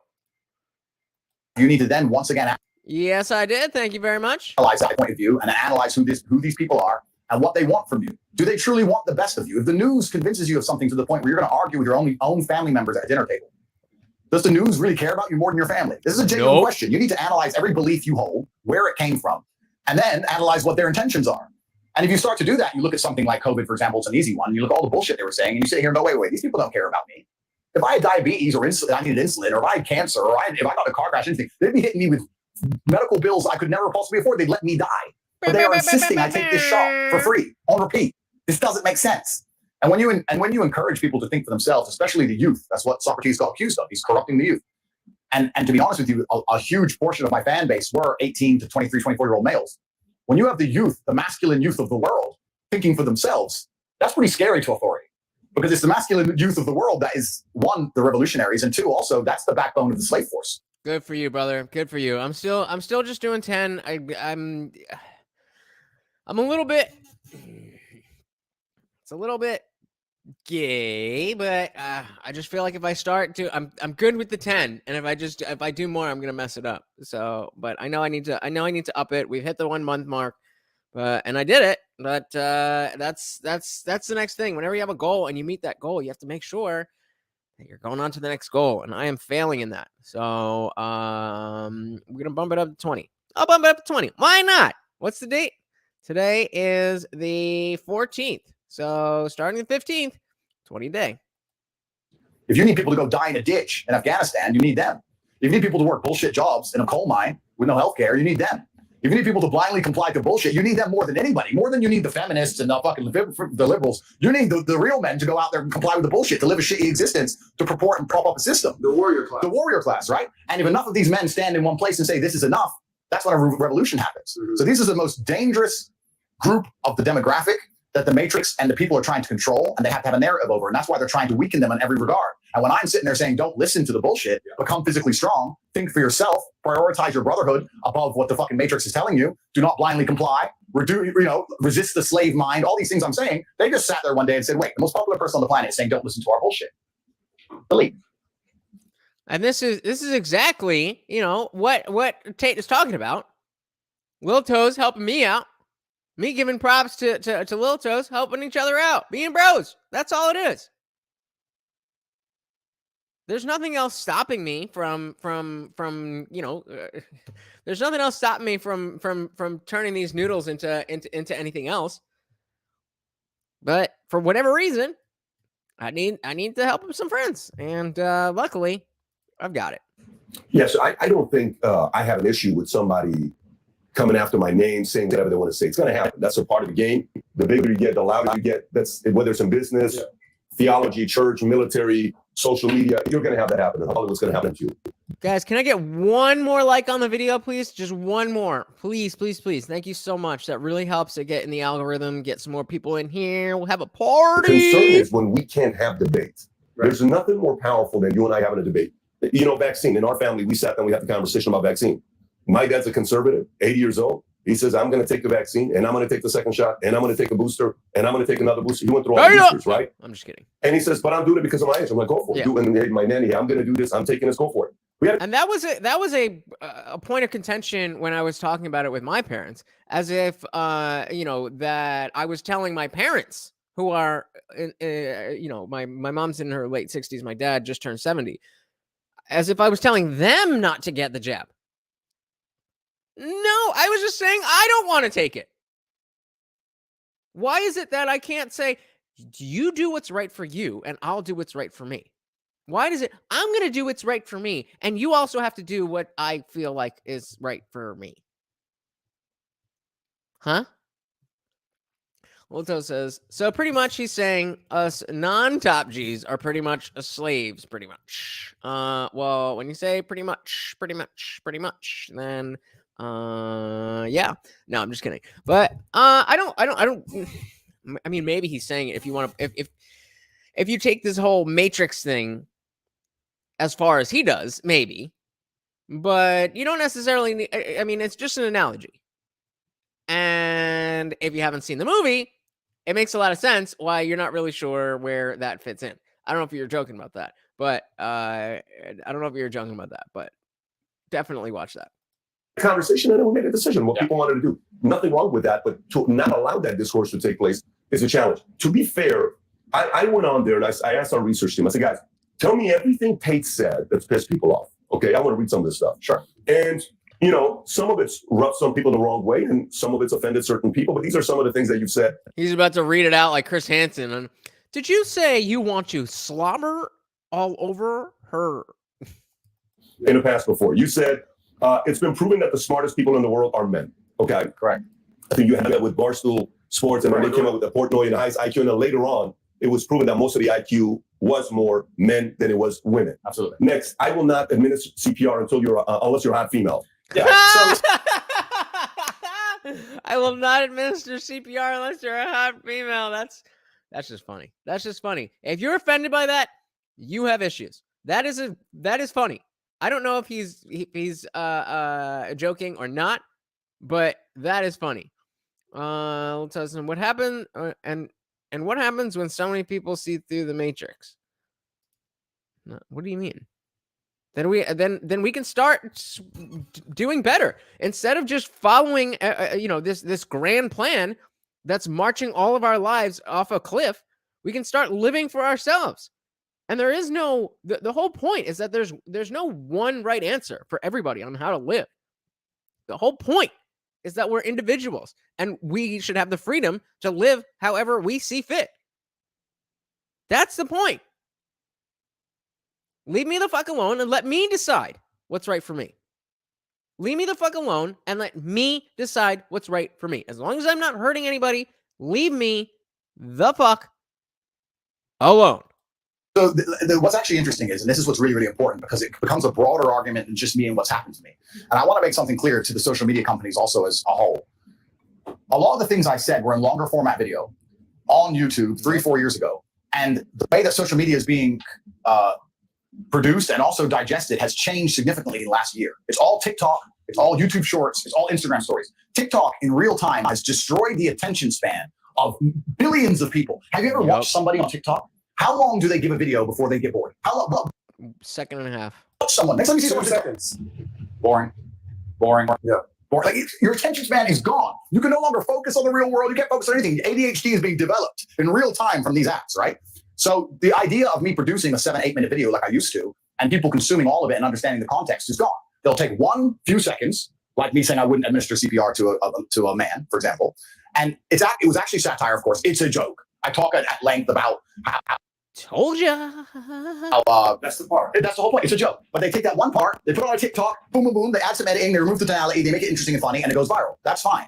But the point we now live in a world where anything you ever say can be taken out of context. Anything you ever say can be weaponized against you. And I'm not complaining. I don't believe in complaining. I believe in responsibility. I'm not saying I didn't say them. I'm not saying I didn't mean it. I'm saying that most of the people who are upset by things I've said have heard a few clips out of context and never actually digested any of my content seriously. You know, because that was part of a very long video. The idea that I would let my brother die next to me, my own brother or my friend die next to me because he's not a hot chick. Because he's not a hot chick. It's asinine. It's inane, right? But And what I think is a little bit of optimism with all of this is that love him or hate him, Andrew Tate is definitely a martyr in the sense of we're going through this transitional period of 20 years ago, you couldn't clip somebody out of context. That wasn't really a thing unless you were the news. You had to be CNN to do that. And so now anybody can just take anything from anywhere. Everybody's just posting it. So this is very new. And so just like with the deepfake stuff, at a certain point, there's going to be an inherent skepticism of, is this real? When somebody says something outlandish. And there's going to be an inherent, in order to just continue as a society, we're going to have to give people the benefit of the doubt, because everything is, there's going to be so much that's not only taken out of context, but stuff that's deep faked, all of this. We're always going to have to be like, okay, well, until I know for sure that that's real and that's really what that person said and all of that, then we're reaching that tipping point, because people it's Andrew Tate now. But remember, it was Milo Yiannopoulos and Alex Jones a few years ago.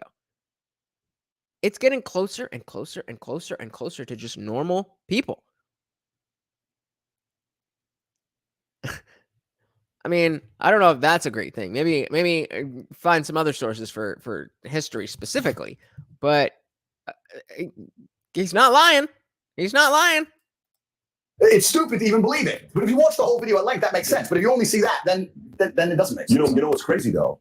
Then because you I'm sure you saw what Rogan said about you and the position they took when we're talking about you. And they're like, look, we need this guy because he's got to keep talking about the stuff, and he's having a conversation with Brandon Schaap. I think it's Eddie. It's all these guys that are on there. Yeah, and then they're like, yeah, this guy, we got to protect what he has to say. But then Jake Paul said, I don't roll with Tate. I'd love to knock his ass out. He said something like that. Yeah. But then he said, but what I do support is free speech. But then his brother said something else. His brother said, the shit that Andrew Tate says will have a ripple effect much more dangerous than you can imagine, because his narrative is truly hateful. His rhetoric has extreme negative energy, and it will affect impressionable young people that won't show for years from now. And it's dangerous. Now, this is what he says. This is Logan Paul, you're saying? But don't we all, little toes? Don't we all? I want to say this before you comment on it. And then Junior supported you. Tucker supported you.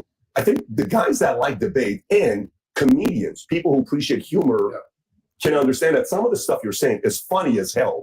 You could be a comedian if you wanted to, but a person has to really pay attention to the comedy. But, some can run with it. Some cannot run with it. When you hear the people that support and don't support you, how do you process that? So first things first, I want to get very, very clear that Logan Paul is absolutely not really a tool of the Matrix. He's a bought and sold individual with no soul. He doesn't stand up for anything, and he doesn't mean anything he says. He gets pieces of paper from Susan or whoever else telling him what he's allowed to say on his channel to retain. You believe it? 100%. Not only do I believe it, he's proved it himself. He will flip-flop on any issue. He can be bought and sold. The dude's a bitch. Logan Paul is a bitch, and I will say that here publicly. And it's fun. Another funny thing is how that was just the pervasive opinion a couple years ago with the whole Japanese forest thing.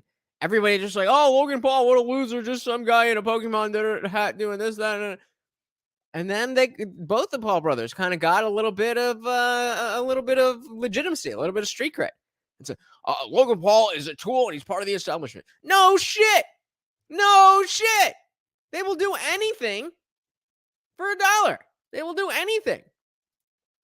Damn, what they gonna say to Andrew about this? They're not gonna say shit. What are they gonna say? They can't. He's right. And also, if they wanted to take it that far, he's a much better fighter. If anyone wants, I'll fight him for free. The guy's an idiot. No money needed to fight Logan Paul. Logan Paul doesn't believe in any of the things he says. Logan Paul is a man. If you ever were unfortunate enough to consume his content, I get sent to that all the time by people mocking him. As soon as something comes out, whether it's Harry Styles wearing a dress, whether it's Lil Nas twerking on the devil, whether it's this, he just sits there and goes, yeah, this is great. Yeah, this is great. He is a talking piece. He is the mouthpiece for the agenda. The people have come along, people who are trying to force a narrative, and they said, look, we need to have some degree of control over the exact demographic that Tate has control over. We're going to use Logan Paul and attempt to use him. And he sits there and just purports the bullshit points of view that the whole Hollywood establishment want him to purport. This reminds me of how people like Tim Pool, people like Dave Smith were talking about Howard Stern, in the sense that Howard Stern was never, he was edgy. He was the Edgelord guy, especially in the he was that guy. But when you really think about it, he was the industry plant. He was the guy that the corporate executives put in there to be the edge of the spectrum. He was the guy they put in there to be the edge of the spectrum. Yeah, it was all year. It was crazy. Oh, there's strippers in the studio. Whoa. But that was all sanctioned. That was all above board. And when I say above board, I don't mean, legal and illegal. I'm saying, there was nobody fighting him. He was being encouraged to do this. There was people in the general public that didn't like it. But it's not like the radio stations didn't like Howard Stern. Radio stations loved Howard Stern. And so what he's talking about is pretty much saying Logan Paul is the this generation's Howard Stern. He doesn't believe in the things he said. He's told what he'll say. And because he was canceled before and it emotionally destroyed him, he sat on camera crying his eyes out like a little girl instead of being a man about it. He is so fearful of the mob and so scared of being canceled again that he's going to sit there and say anything he's told. He doesn't believe that shit. Before I was canceled, him and his boyfriend Mike did endless videos supporting me, laughing about me, saying how funny I was, tagging me on Instagram, inviting me places, etc. The second I'm Which makes sense. I was surprised when I heard that Logan Paul was like, no, I don't like or whatever he said. I didn't actually hear, but I heard that he was not in support. And I was like, that's surprising. I would think that he would be.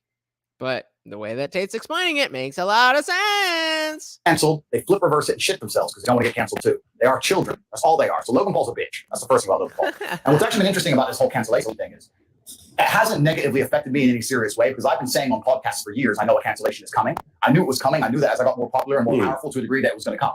But what it has done is it has awoken the world, to anyone who's perspicacious enough to pay attention, to learn which individuals out here in the social media space actually have character and believe what they say, and which are completely bought and sold and are tools to the matrix. The people who have decided to stand up for me and say, no, this is bullshit, are people who have, to some degree, credibility.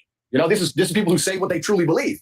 But the people who are totally a fan and then post-cancellation shit themselves in 180 and get a new piece of paper to talk from, that should tell the public out there exactly who's controlled and whether these people have a genuine narrative that they're trying to report on the world. And it's interesting. Logan's one of them, and there's a few others. But I'm glad it happened just for that alone, because it's actually very clear. If you go to Logan Paul's last podcast where he's discussing me, all of his fans, and we'll talk about fans and viewers in a minute because I think they're very different things. All of his fans, which he has none of, all of his viewers are sitting there insulting him, saying, bro, you're a fucking bitch. Like everyone, all of his own watchers are calling names because it's so transparent and so obvious. Don't even look at him. Versus viewers. Fans versus viewers, very different things. So he doesn't have any fans. He has viewers. And Susan and the Matrix and the people in charge of social media companies are like, okay, we've set our media machine. Let me ask you guys questions. Don't look at the butler. Let's assume, as professionals, let's assume what I'm saying is correct. Let's assume that the social media companies, when they banned me, set their media machine to all release thousands of news articles. I don't like this stuff. This is, remember when the first time we talked about Andrew Tate on this channel was with the XQC debate. And he was getting a massage in the middle of the thing. And I stopped and I was like, who thinks that he had a massage planned for 5:30 in the morning? Or who thinks he's just doing it for the camera? Do they really need a guy in a tie to come bring them drinks? Clearly, you're just doing that for the camera. When I can tell that it's for the production, that's not good production value. Same time, trying to convince the world I'm an evil man. If they had that degree of power and influence, which I think we can all probably agree they do, don't you think they take their number one talking piece? I bet all the fucking the bots. They got a butler. Yo, that's baller. Da-da-da. Obviously, that's just a guy that they paid to walk through the scene. Demographic, which is my fan, and give him a piece of paper and tell him what to say. Does that not make sense? Does that make sense to say, well, we told all the news to say Tate's bad? I missed that. I'm going to run that back. For an influence, which I think we can all probably at the same time, trying to convince the world I'm an evil man. If they had that degree of power and influence, which I think we can all probably agree they do, don't you think they take their number one talking piece to the demographic, which is my fan, and give him a piece of paper and tell him what to say? Does that not make sense? Does that make sense to say, well, we told all the news to say Tate's bad, and all of his fans are 18 to 25-year-old men. Who do we have on YouTube who obeys us like a little cuck who could speak to 18 to 25-year-old men? Logan Paul. Okay, Logan, here's your piece of paper. Do you want to get canceled again, Logan? No, you don't get canceled, do you? No, Mom. You're saying the call like that was made? 100%. The dude's a bitch. He 180 from a super fan to talking about my rhetoric being dangerous in 24 hours. There's a difference between you saying who you think he is versus you making the speculation that he got called by somebody to say, here's a narrative we want you to take, or else we'll silence you. Well, Logan. Is it though? Because if you take that call, you listen to that call, and you listen to and you do what you're told, then what's the difference? That's the bitch behavior. Is not capable of independent thought. So if someone didn't give him the narrative, he didn't think it up himself. The dude's an empty vessel. He says what he is told to say. Somebody, somewhere, told Logan what to say and what stance to take. We can argue whether it was a social media company, whether it was his manager who was fearful, whether whatever. But somebody sat with Logan and said, look, Tate's getting a lot of smoke. You were cool with him. Your boyfriend Mike was cool with him. He's getting a lot of smoke right now. You're going to bitch out. And he sat there and said, yes, sir. Yes, I will. Because he has no character or no integrity. If it was all the other way around, let's imagine he was getting canceled. And I truly believed it was unfair. I'd sit there on my own platform and say, this is bullshit. Because I'm not bought, sold, and owned. He's an owned individual. So he's always going to say what he is told to say. He's always going to sit on podcasts, speaking to the youth, promoting Harry Styles wearing a dress, saying that it's great that Lil Nas twerks on the devil in real time for our children to digest, and then say, I'm dangerous to the youth, because that's what he's been told to say. Logan Paul has absolutely no capability for independent thought. He has no character as a man. That's who Logan Paul is. Now, you said he got canceled in the past. I don't think he ever got canceled. I think his channel was demonetized for 90 days, but they kept all the stuff up. He was never taken fully down like you were. Yeah, but at that time, that was being canceled. That's what happens with cancel culture. Back then, being canceled meant that everybody was mad at you for a little bit. Now, being canceled means you can't use Airbnb or the bank. Fully taken down. They just kind of demonetized. This is for the Japanese. This is when he did the Japanese video where Please don't say he went to a place where you commit suicide. Right. Yeah, I'm not completely familiar with the absolute mechanics of his cancellation. All I do know is that he cried on television repeatedly. So the dude was obviously emotionally affected by it and is fearful of it. And when someone is scared of something, that's the tool you use to manipulate them. Well, He's scared of being canceled. Because when this happened to you, you're 35 years old, right? You're a grown man. I know you like to joke. I'm an old man. I mean, you're in literally your prime, bro. Right. When that happened to him, he was 23 years old. Correct. Right? This was 5 years ago. I think he's 27 now, 22, whatever. You've had a lot more life experiences and been in fights, literally, proverbially, all that, versus someone who's 23. I can see where you're coming from, being like he's been groomed by this virtual governments, these digital media companies. He needs that. He needs that. He needs a mouthpiece. Hey, we got Darshan in the building. Welcome, brother. Glad to see you. Yes, sir. This is a brand new interview. I don't even know if this is, if you can find this. I saw this while it was live, and I saved it to a playlist. So it is a almost 5-hour interview between the Valuetainment guys, Patrick Bet-David, and I forget this guy's name, and Andrew Tate. So we're doing part 1 today, and then we are going to finish the rest on Friday. Darshan said he thought he was staying offline for a little while. Well, they certainly wanted him to, but I don't think that was his choice. He was banned. He was banned, but they can't stop him. They can't stop the top G. He needs them. And you're right. He was younger at the time. I would like to think that Patrick has been through a much harder situation in his life at younger than 23 than cancellation and wasn't crying his eyes out like a little girl. So the dude's obviously emotionally soft. He needs them. The reason he needs them is because Logan Paul doesn't have fans, he has viewers. And that's what's actually been highlighted to me significantly since my ban, that there's a massive difference between those two things. Logan Paul is a person who needs the platforms and needs the algorithms, and people will watch him, but they will sit there and most of them will call him names, but he will have views. That's different than having fans. When you have fans, me, for example, when I got canceled, they say, where's Tate? Where is he? I'll go anywhere he is. I'll download any app. I'll uninstall the other apps. I'll take his content and post it on the platforms they don't want him on. Fucking goals. Where is Tate? That's a fan. And that's different. When you only have viewers, you need the algo. I don't need the algo. As long as people know where I am, they're going to come. And it's a completely different scenario. Whose playbook you think he's following? If you were to say it, because isn't that the Hollywood playbook? Like you follow that playbook, and as long as you, because that's what you're speculating. He's trying to get off that algorithm. So if you are a fan of the IndianJesus, make sure you're subscribed and like all that good shit. Because when we get up there, people are not going to be happy. There's already people who hate me just because of the name. So if you ride with me, It might get a little choppy. Like I said, my TikTok was just deleted, not banned, not anything. I just logged in, and it was like, there's no account here. I logged in with Google, and it just gave a random name. I was like, what the fuck is this? So I had to start my TikTok from zero. So go follow me on TikTok. It's mostly just clips of the streams, but they're coming for your boy. They are coming for your boy. On the playbook of, you follow our narrative, we're going to give you the world. I think that since the dawn of human time, anybody who had power understood that it was a particular demographic which is going to become dangerous to their power mechanism in the future. It's not a new idea. The idea that the Romans would conquer a Greek city and kill all the boys and all the military age males, it's always been the same, right? Who's going to cause us trouble? We want to hold this city. These guys. We'll get rid of them. So nowadays, I think what they're trying to do is neuter this class. They're trying to neuter this class by affecting them mentally and affecting their mindset, affecting their ability to think critically. And if you neuter this class, you're far less likely to have a revolution when you do something crazy. Like, I don't know, like, for example, imagine for 2.5 years you wanted to lock everyone in their houses because of the common cold. Let's imagine you're going to do something tyrannical. You would want to ensure that this class of individuals were so busy. Guys, can I get one more like, please? One more. Just one. Be concerned with either being depressed or jerking off or being physically weak or distracted, so they didn't all stand up and go, wait, this common cold can't hurt me. And I just started my business and I ain't going bankrupt for this shit. They don't want that. So they're trying to neuter a certain class of people. I don't really want to talk too much in depth about who I think they are because I'm trying to stay alive and I would never kill myself.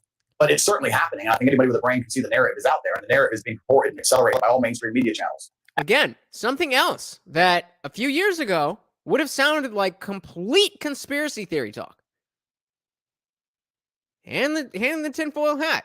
I want to stay alive. But now we live in a different world. We can see. It's not just, oh, oops, you broke a rule and now we have to take away your account. I'm so sorry. It's very clear.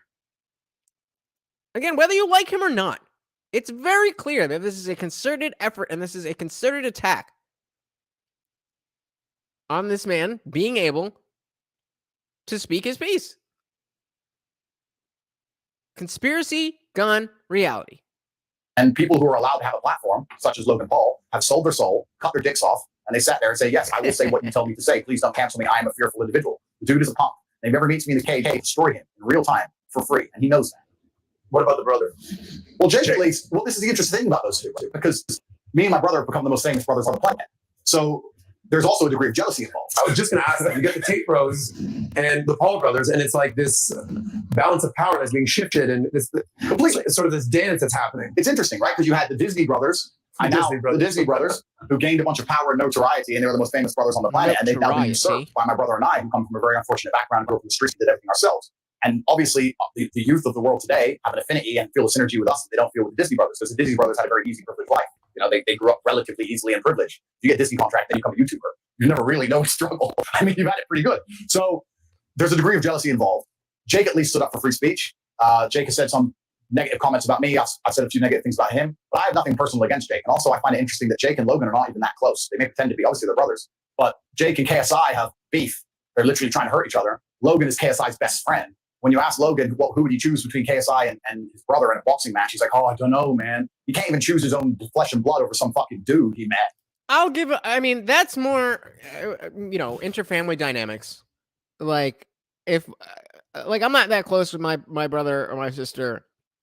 And if if I can't think of a situation, but if there was something that was pulling me, I was torn between my best friend and my sister, my best friend and my brother, depending on what it was, that would not be an easy decision. And the only way it would be easy is if it was something that I would automatically be like, oh, of course, that's going to my best friend.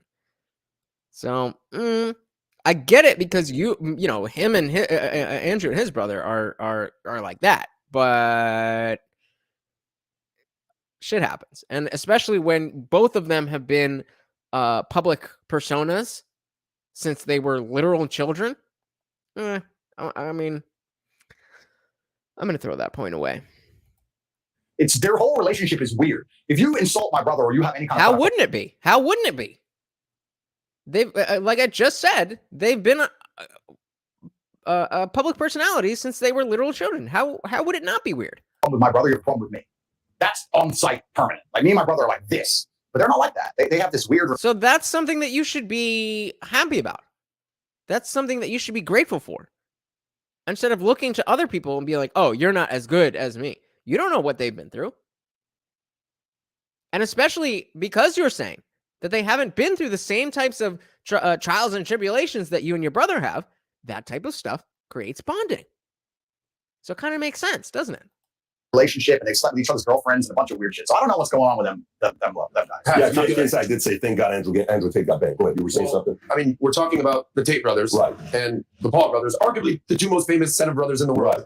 But you've got two sons, right? Yeah. Well, similar age difference between these guys. For me, here's what I like. Yeah, I'm a pro-competition guy. Yeah. The fact that he went on Rumble and he got 500,000 subs in 2 weeks, you know who wins? You know who wins? The market. The world wins. Yeah. The fact that he went on Rumble, got 500,000 subs. Good job for Chris for making that move, by the way. We've had good conversations at the house with him. And he's making a move right now on our buddy. We got Russell Brand and a few other guys. Damn, can't nobody like the video? He's doing right there. Yeah, he's doing right there. Amazing. Didn't move. But go back to this. I want both to be competing. I got two boys. I want the Tates going against Paul's to go against this. I run an insurance company. We have a lot of siblings that compete against each other. It's great for the market. But where I was going, I said, who's Logan Paul's playbook he's following, right? He's 27. The video you talked about, 23, when it was in December of 2017, I want to say, when he was in Japan. The video with him and his girl when, you know, the what do you call it? The belt. That when he got you. I don't understand the question. I don't understand. What they're talking about is the Paul brothers, Jake Paul and Logan Paul, and then Andrew Tate and his brother Tristan Tate. I think that's what you're talking about, but I don't know. I mean, both of their parents have two sons. That kicked off Big Brother, whatever it was in 2016, but that video is from 2012. 10 years ago, he's 25. So 23, 25, you know, you coming from that kind of an environment, you can kind of hold the two things at the same level of accountability. One is suicide. The other one is, you know, a extreme method of sexual, you know, sexual sex that, you know, it is what it is. But this is where I was going with it. Years ago, and I'm just trying to see, because, you know, the whole thing, what would Jesus do? Everybody has a WW something do, right? Yeah. So Logan, when he did the Japan thing, the story came out, he was talking about it openly, that Rock's people said, hey, man, you got to distance yourself from him. But apparently what he told is Rock's people contacted to say, hey, delete all the pictures that we have to get, et cetera, et cetera. So maybe he's going into wrestling. He's following Rock's footsteps. Rock is definitely somebody that if he ever wanted to run for office, that's a guy that could do it if he wanted it. I think Logan's another guy, whether you like him or not. I think he's got the pedigree to one day run. It doesn't mean you're going to support his policies, but he is a guy that's going in the direction of one day running. 20, 30 years, he could do it. So maybe he's sitting there saying, what would The Rock do? He distanced himself from me. Well, maybe I got to stop defending this guy and I got to distance myself from him. I wasn't going in the angle of, you know, Hillary Clinton called or all these guys. No, I was going more, what playbook is he following? That's a very interesting approach to that question. Comes from a lot of thought. That question comes from a place of true desire to understand the mindset of who is sitting before him. You don't have a question like that just because you're trying to get views. That's a good interview question. And especially because he asked it already and Tate went on this whole rant and then he didn't really get an answer to the question. And he came back to the question. Patrick came back to the question and he asked it in a different way. That's the type of stuff that I feel like most people don't pay attention to. Maybe you guys do, maybe you don't, but understand exactly what you're saying, but I would disagree. And the reason I would disagree is because that requires a degree of thought and intellect that Logan Paul does not possess. He's an idiot? No, I know he's an idiot. He's not thinking that far ahead. He's literally I gotta disagree with that. I gotta disagree with that. There is no way you can tell me that the Paul brothers are dumb. You can tell me they're cringe. You can tell me they're weird. You can tell me they're losers. You can tell me whatever. But when somebody has a certain amount of money, doesn't mean that they're automatically smart. But I need to see evidence that they are not smart if they have that much money, especially if they continue to make more money. You know, if somebody just wins the lottery, if somebody just handed an inheritance, that's one thing. But if you are continuously making money, especially today, and it's not just money, keeping yourself relevant in this attention economy, and people always have their attention on you, then clearly there's something going on that you know something. So he's not an idiot. He might be a bitch. He might be a pussy. He might be all these things. But he's not an idiot. He says it doesn't matter. It's not just me. There's been loads of examples, and I put it on my podcast on Rumble, where we went through all the time. Something came up, some controversial subject that people were discussing. Is this good for the public consciousness? And the answer was always basically no. Is this necessary for children to be consumed? The answer was always basically no. But it was purported by the Hollywood elites, and Logan was always the number one person sticking up for it. He is bought and sold by somebody, whether his management team, whoever they are, they think it's good for him to act this particular way. He does not think for himself. He says what he's told to say. But isn't that Hollywood in general? Completely, right? Good question. The Matrix. Exactly. The Matrix. So we agree. The Matrix. The agents of the Matrix. Some minds are not ready to be free. And those who are not ready to be free are going to sit there and they're going to defend the system. What does Morpheus say himself? He's sitting there defending the system. Logan Paul is going to sit and pretend that the world is going to be a better place if you remove all opposing ideas. And he's going to sit there and say that because he's a moron. Anyone with a brain understands that if you care about your children and your children's children, they need to live in a world full of healthy competition, exactly as you said. As soon as you remove all opposing viewpoints or all competition, you end in tyranny. And anyone with a brain will sit and say, I don't, if he had a character to say, I completely do not agree with what Tate says. However, deplatforming is wrong because of X. He doesn't have to talk about me or what I've said. He can sit there and say, no, deplatforming is wrong because we need to have opposing viewpoints, opposing ideals. Idea A, idea B, the truth is perhaps in the middle. He has no intellect. You can disagree with somebody. Woo! That was good. That was good. That's precisely why we have this notion of free speech, and whether or not it's enshrined in the Constitution that private companies should respect free speech. We as people believe that they should, even though they don't have to, because we respect that notion. We respect free speech because we respect what it does. And furthermore, we understand that without free speech, you end in tyranny. Without free speech, you end in tyranny. He can't do that. He's not smart enough. Yeah. Tate's bad today. Okay, tell me when he's good again. He's a bought and sold individual. When my hero arc completes, because we're at a transition stage, when my hero arc completes, and much like Batman, people understand that we thought he was the bad guy, but we realized we needed him.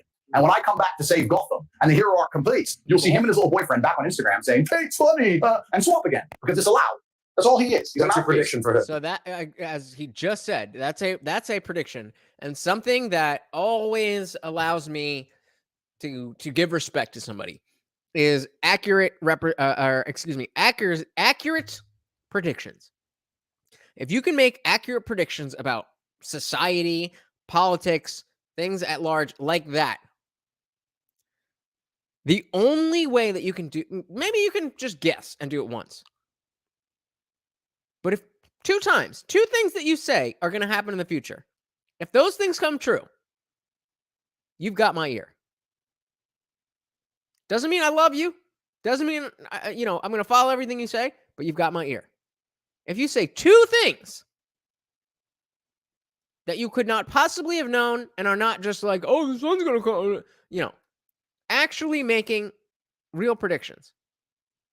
And so the prediction here is that Logan Paul is going to flip once this all apparently washes over and takes back on platforms and everything, that Logan Paul is going to switch. If that prediction comes true, then it means that Tate knows something about Logan Paul right now. How much and how far and all that, that's a whole other discussion. But when people make predictions about the future and those predictions come true, listen to those people after the predictions come true. After. Not prediction is absolute matter of fact, especially it also couples in with the fact that he's extremely jealous of my brother and I's success, because my brother and I's success is not based on the same successes that he enjoyed.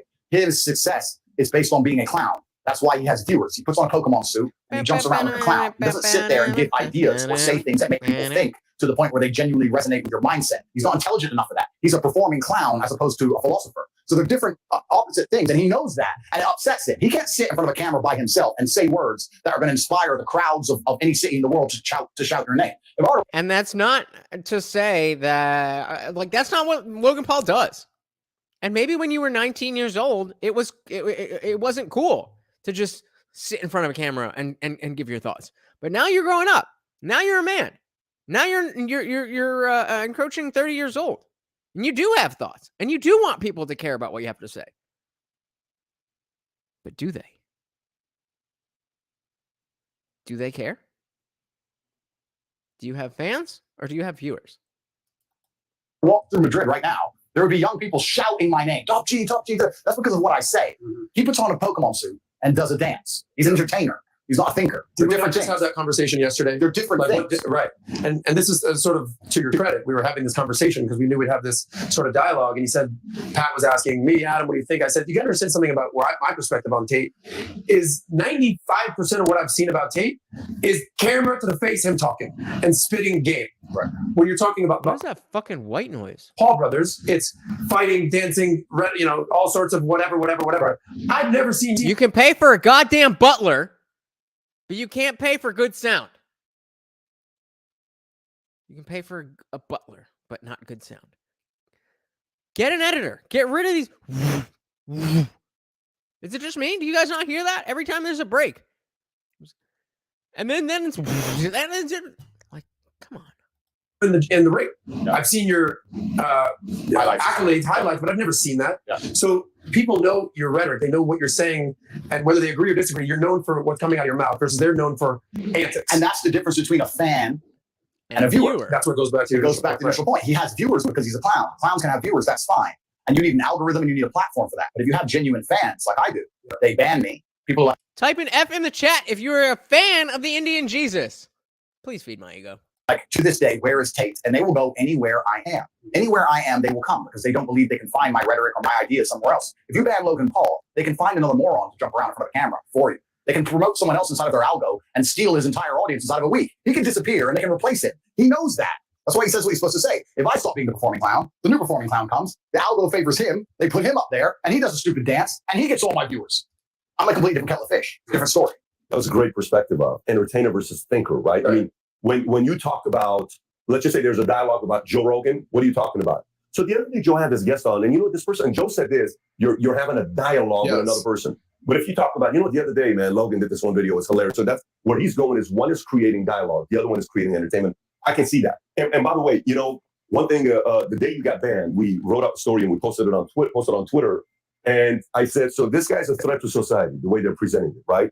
Tate is a threat to society. Question mark. And I'm going to read all the things that you said, because I want the audience to hear it. Some of it is uncomfortable probably for you to hear. Absolutely. But I'm going to read it because I want the audience that maybe hasn't heard all of it see it. But to me, when you say threat to society as a father of four, when I watch Little Nas X making out with the devil on a performance, and you're saying that's creative, here comes the butler. Then you really do want to hurt the family nucleus if you're okay with that. Correct. If a Cardi B gets up there and says, who cares about your body count, right? Go make your money if you got to make your money. And other girls doesn't matter if you're a stripper, if you're a sex worker, it's all good. Go get your bag, girl. Right? O.J. Simpson, who did what he did, and he's on Twitter giving fantasy football, or Khamenei or Putin or all these guys. Hello, Twitter world. Who are out there giving their commentary. You're worried about this guy because he's a womanizer, because he's got now a completely different conversation to have. But I want to read this. I want to read this. And if you allow me to just go through some of them, let me just say it's only a few of them, and then we'll wrap up and go to you. No problem. So how are women allowed to drive? Okay, fine. I asked a question the other day. We're having this debate. I think we were in Cabo. I said, who's a better driver, men or women? And so, well, women get into fewer accidents, but the data doesn't tell the truth. Who drives more miles in their lifetime? And then we eventually, after 2 hours of debate, you see where you're going with that. I like Eastern Europe as a whole because corruption is far more accessible. Okay, I can see why that's going to cause a red flag.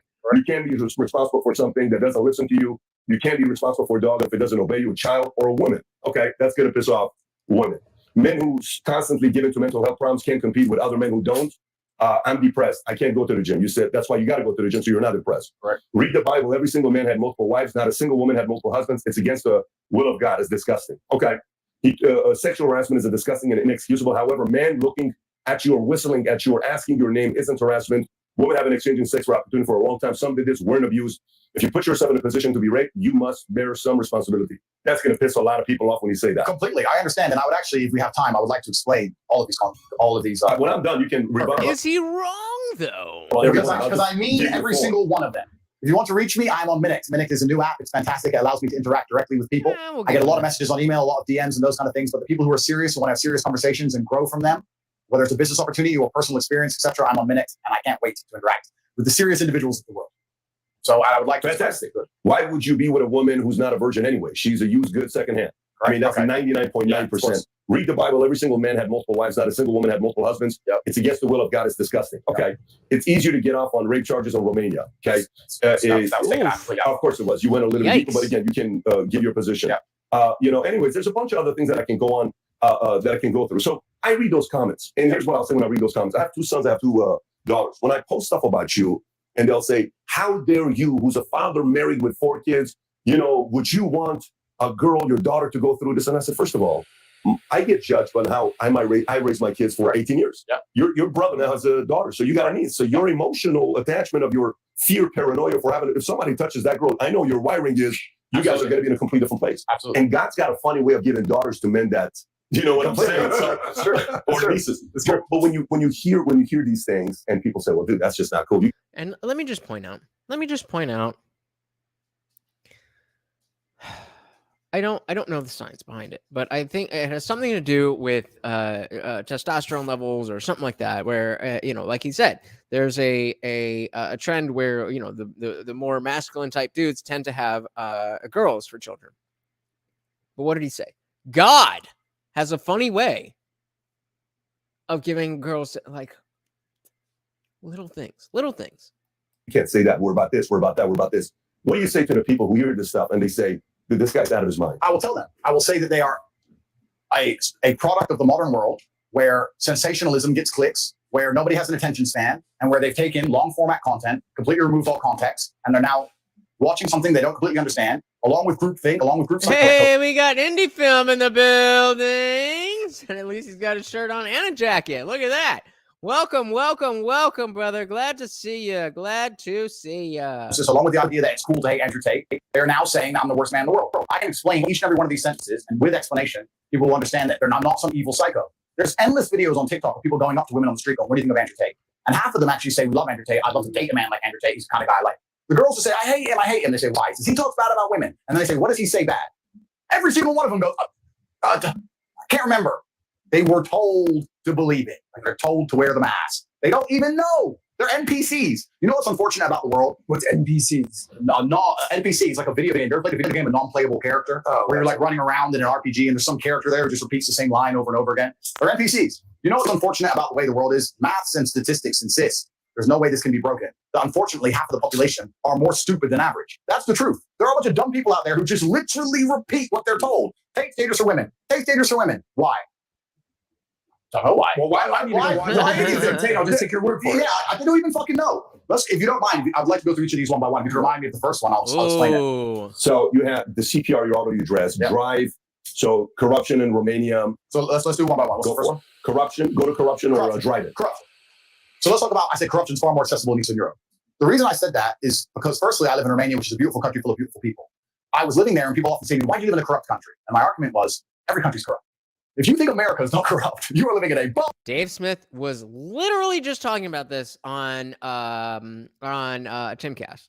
And Ian Carlson was talking about the notion of, where they were just having a general conversation about morality, and they were talking about like if somebody's robbing your neighbor's house, going and is it bad to go and break down their door to go and help save them or something like that. And Dave Smith is like, if you want to use that analogy, America is not the ones knocking on people's, kicking down people's doors to save them. We're the ones robbing people. And he had a whole fucking list of them. Let me see if I can find it. Let's see. It's private message. Let's see.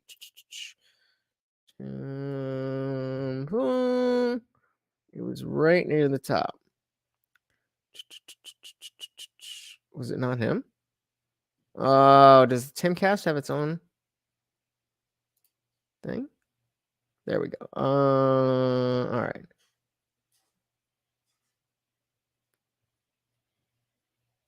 Give me 1 second. Yeah.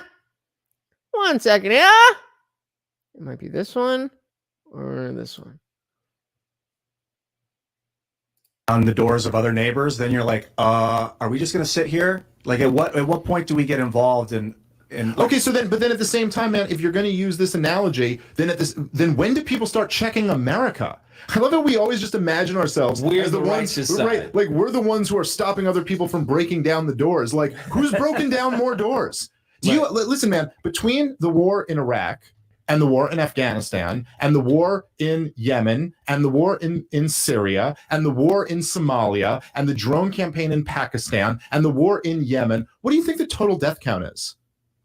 It's in the millions, dude. Millions. We are the ones. We're the world's terrorists right now. So if anyone should kick down any doors, it should. And by the way, I'm not like a lefty. Blame America first. I love America. I love this country. I hate our government. Right. I'm talking about our government right now. But if your neighbor down the street's like breaking down the doors of other neighbors, then you're like, are we just gonna sit here? Like at what point do we get involved in?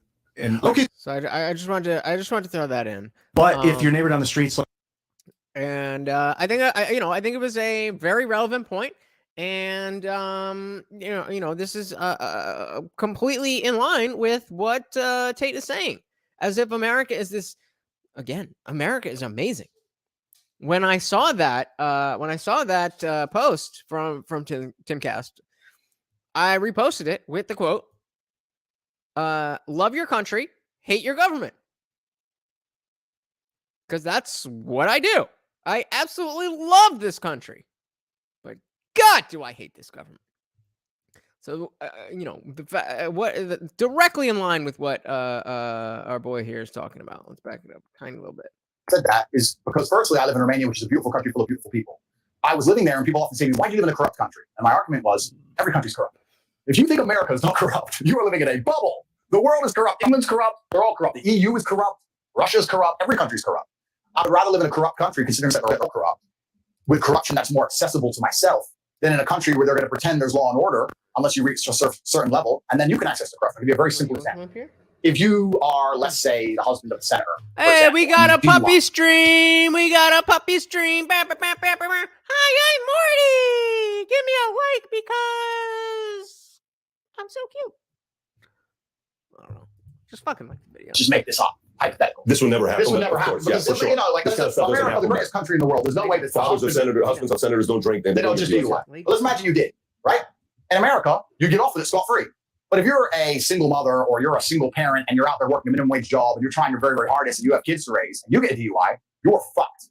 Now, I think it's kind of unfair that the corruption limit in a rich country, in this hypothetical super rich country, means that people at the absolute elite can do whatever they want and nobody else has access. I'll give you another example. Let's imagine you're in Serbia. Same scenario. You're a senator's husband and you get caught with a DUI. Of course, nothing happens to you. But you're a normal person, you get caught with a DUI. Bro, I've had a hard day at work. I know I'm over the limit. I'm sorry. Here's $50. I'm sorry. I'm just going to drive straight home. All right, cool. Go home. Bam. Accessible corruption. To me, that's a more of an appealing environment to live under than under a society where they're going to take a normal person, lash them under the law, throw their ass in jail and fucking destroy them and sit there and cry about law and order, law and order, law and order. Hold on. Jesus fucking Christ. All right. So he's making a great point. He's talking about, the situation just gave where, you had a little bit to drink and you go home and you're driving home. It's not saying that you should be driving drunk. Of course you should not be driving drunk. But the point is, does it help anybody for you to have to go to jail and pay thousands of dollars of fines? Sure. That's a good deterrent. But we're already here. And so I'm not saying I necessarily agree with the entire premise. I think there is a reason to have laws that are enforced. But the point he is making at this point in time makes sense. It's all bullshit anyway. There's no law and order. The threshold for corruption is too high. So for me as a person who said I'm a chess player, if I'm a chess player and I analyze the chessboard, I have geographical freedom. I have financial freedom. I'm going to live in a society. Why do I live in a society where I have the most possible moves to make on a chessboard? Where would I go? I'd go somewhere where my money can benefit me. I don't have billions. I'm not a senator's son, but I have enough to live in some other countries and be protected in some regards. That's just an intelligent chess move. I explained this at length in a video. All that context all removed. I was talking about speeding fines. They take the misogyny thing. They take something about rape, which is imaginary because I have no criminal charges against females in anything in my life ever. They put it together. They take in the corruption from Romania. They throw that in. They whip it up, and they throw it out to the world. And it's bullshit. It's absolute bullshit. What's the next one? I said women can't drive. So let's stay on that one real quick. I mean, I can understand how that's going to piss off certain people when you're explaining corruption and law and order, because where does jealousy and envy come from? If you think about it, jealousy and envy comes from what? Sometimes usually. It comes from people that no matter what they do, they can never be Tate. Yeah. They can never, ever. Like we were talking to Graham Stephan and he says, what do you think about Tate? What do you think about everybody that's going to try to do its affiliate marketing? I said, go ahead and do it. Yeah. I said, he's not duplicatable. Yeah. So non-duplicatable people like you are annoying to people that are, I don't know if you understand what I'm saying. Correct. They can't sit there and say, no matter how many motivational books they read, no matter how many videos of you they watch, they cannot talk like you and tell the story. Yeah. That produces envy and jealousy. Right. And you see how someone like this can be taken out of context saying he must be a criminal for wanting to go to a place that doesn't have law and order. Absolutely. And I understand why they would say that. Now, what's actually interesting is Bucharest, the capital of Romania, where I live, is statistically 25 times safer than a city like London. It's not a dangerous place. It's the most Christian country on earth. 99.3% Christian in the last census. There's churches everywhere. It's highly religious. It's a very nice place. It's just a different economic bracket. It's nothing to do about Romania specifically. You go to any second world country in the world with a different economic bracket, the corruption is going to be more accessible, the price is lower. Humans are corrupt. Every single institution on the face of the planet that is run by humans, which is currently all of them, at some degree is corrupt. All of them. Whether it's doctors, financial, judicial, law and order, the monetary system, it's all completely and utterly corrupt. And to sit here and believe that any of them are just and fair, I think we've just learned in the last few years that we can see that even simple things like keeping people alive, even medicine, is completely corrupt from head to toe. All of it is. Yep. So you have to understand that, and then you have to look at the chess and go, okay, if it's all completely and utterly corrupt, and I understand that there are certain people who get to play the game on cheat mode. Do I want to be able to play the game on cheat mode if I want to be the best version of myself? Mm-hmm. Well, yes, I could possibly do that in Nigeria. I could play on cheat mode. I could possibly play on cheat mode in Croatia. I could possibly play on cheat mode here. Here, I have to stick to the rules. If I have to obey the rules of chess against a person who can move their pieces however they want, I'm going to be perpetually crushed for eternity. So it makes that's just smart business sense to me to sit there and go, you know what? Fuck it. Let's change the board. Let's move it out. Let's reset up the pieces and let's play this way. And this is nothing specific with the country I live. I have absolute respect for the country I live. This is just human nature. It's the nature of systems and how they work and the nature of the first world, second world, third world. This is just how the world works. So I say these things and people want to sit here and try and... Any film says it helps the government to take your money. I mean, how do they decide what a ticket costs? How fair is it that for the poor versus the rich? A $200 ticket for speeding will bankrupt some folks. Others, yeah, and they're trying to fix that in places like California and New York with cashless bail for everyone, and of course they're just going way too far in the other direction.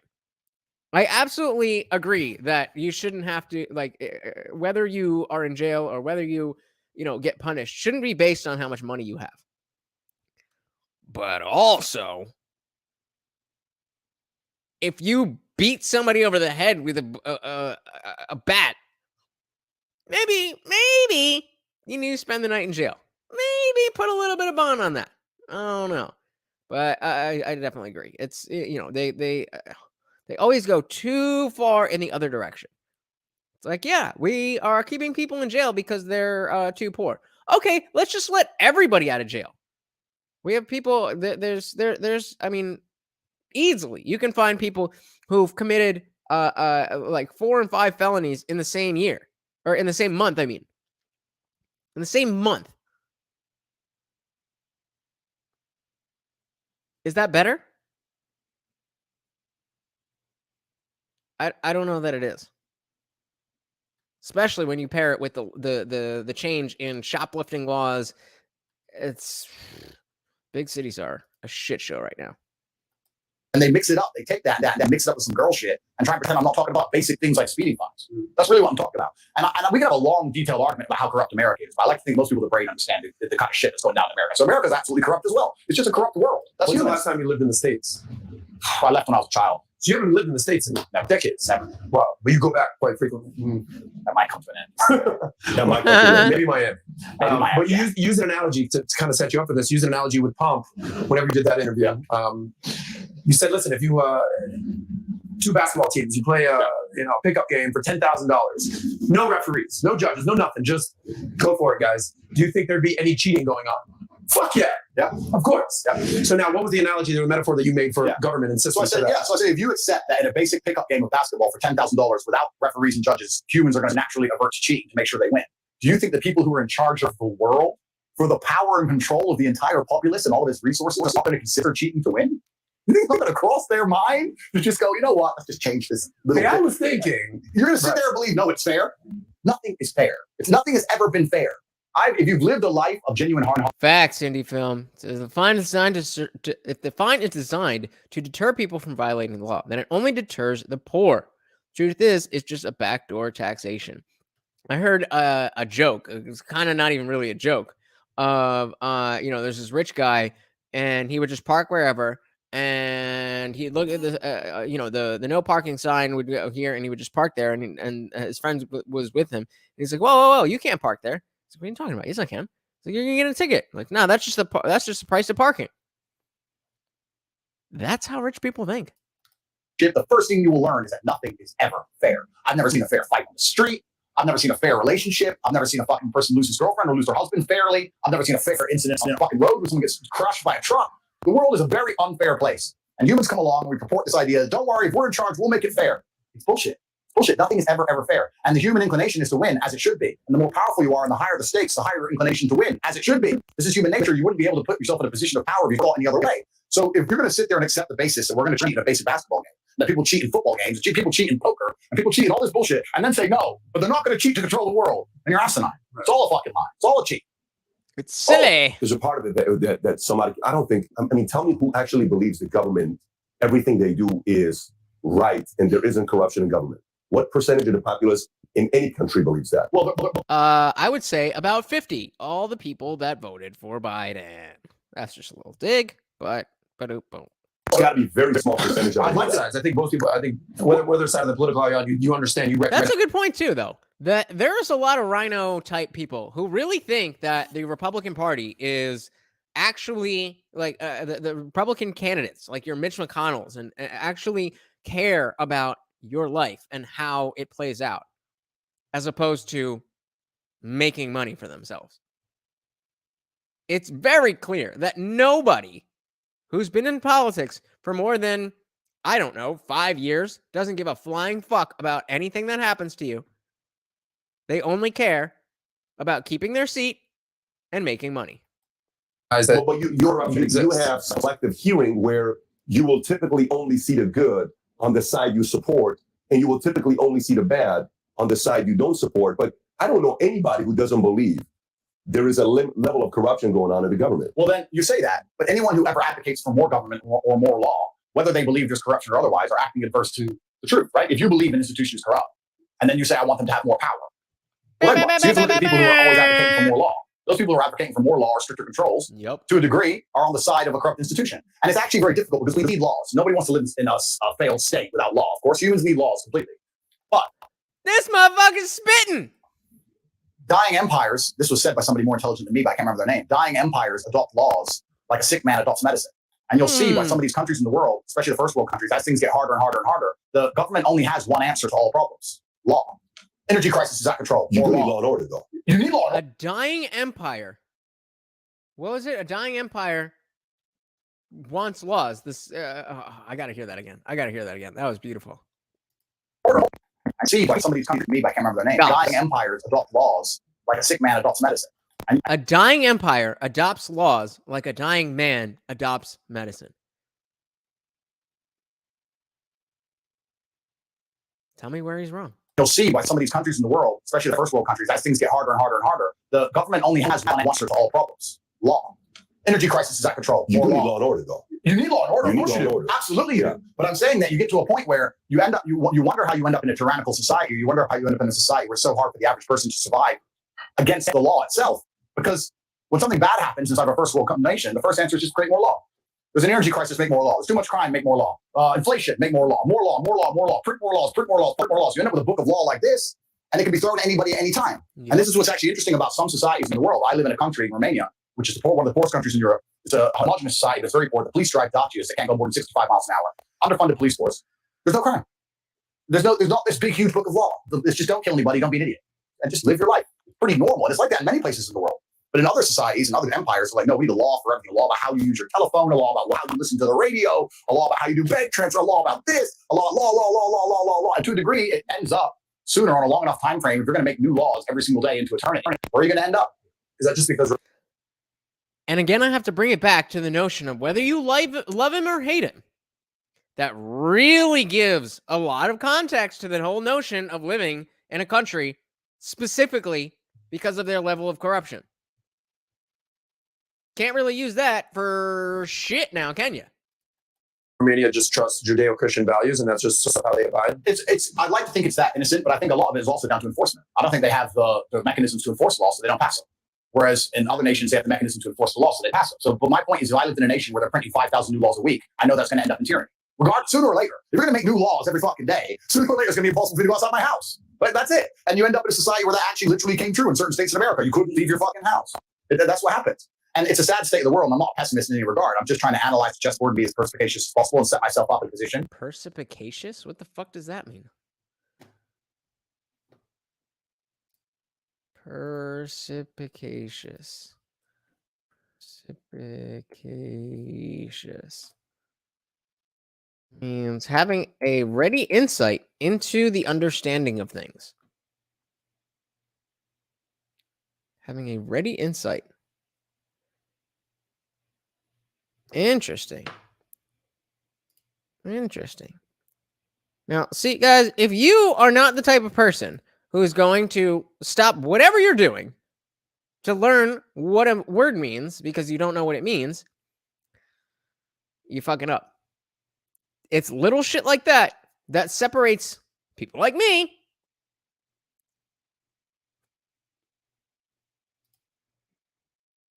It's a society where that actually literally came true in certain states in America. You couldn't leave your fucking house. That's what happens. And it's a sad state of the world. And I'm not a pessimist in any regard. I'm just trying to analyze the chessboard and be as perspicacious as possible and set myself up in a position where I feel like I can live a life true to myself, and true to God, and be free and enjoy the freedom of my family and just do what I want to do without hurting anybody. That's all I'm trying to do. Well, let me ask you, you think maybe from your perspective, you have a blind spot?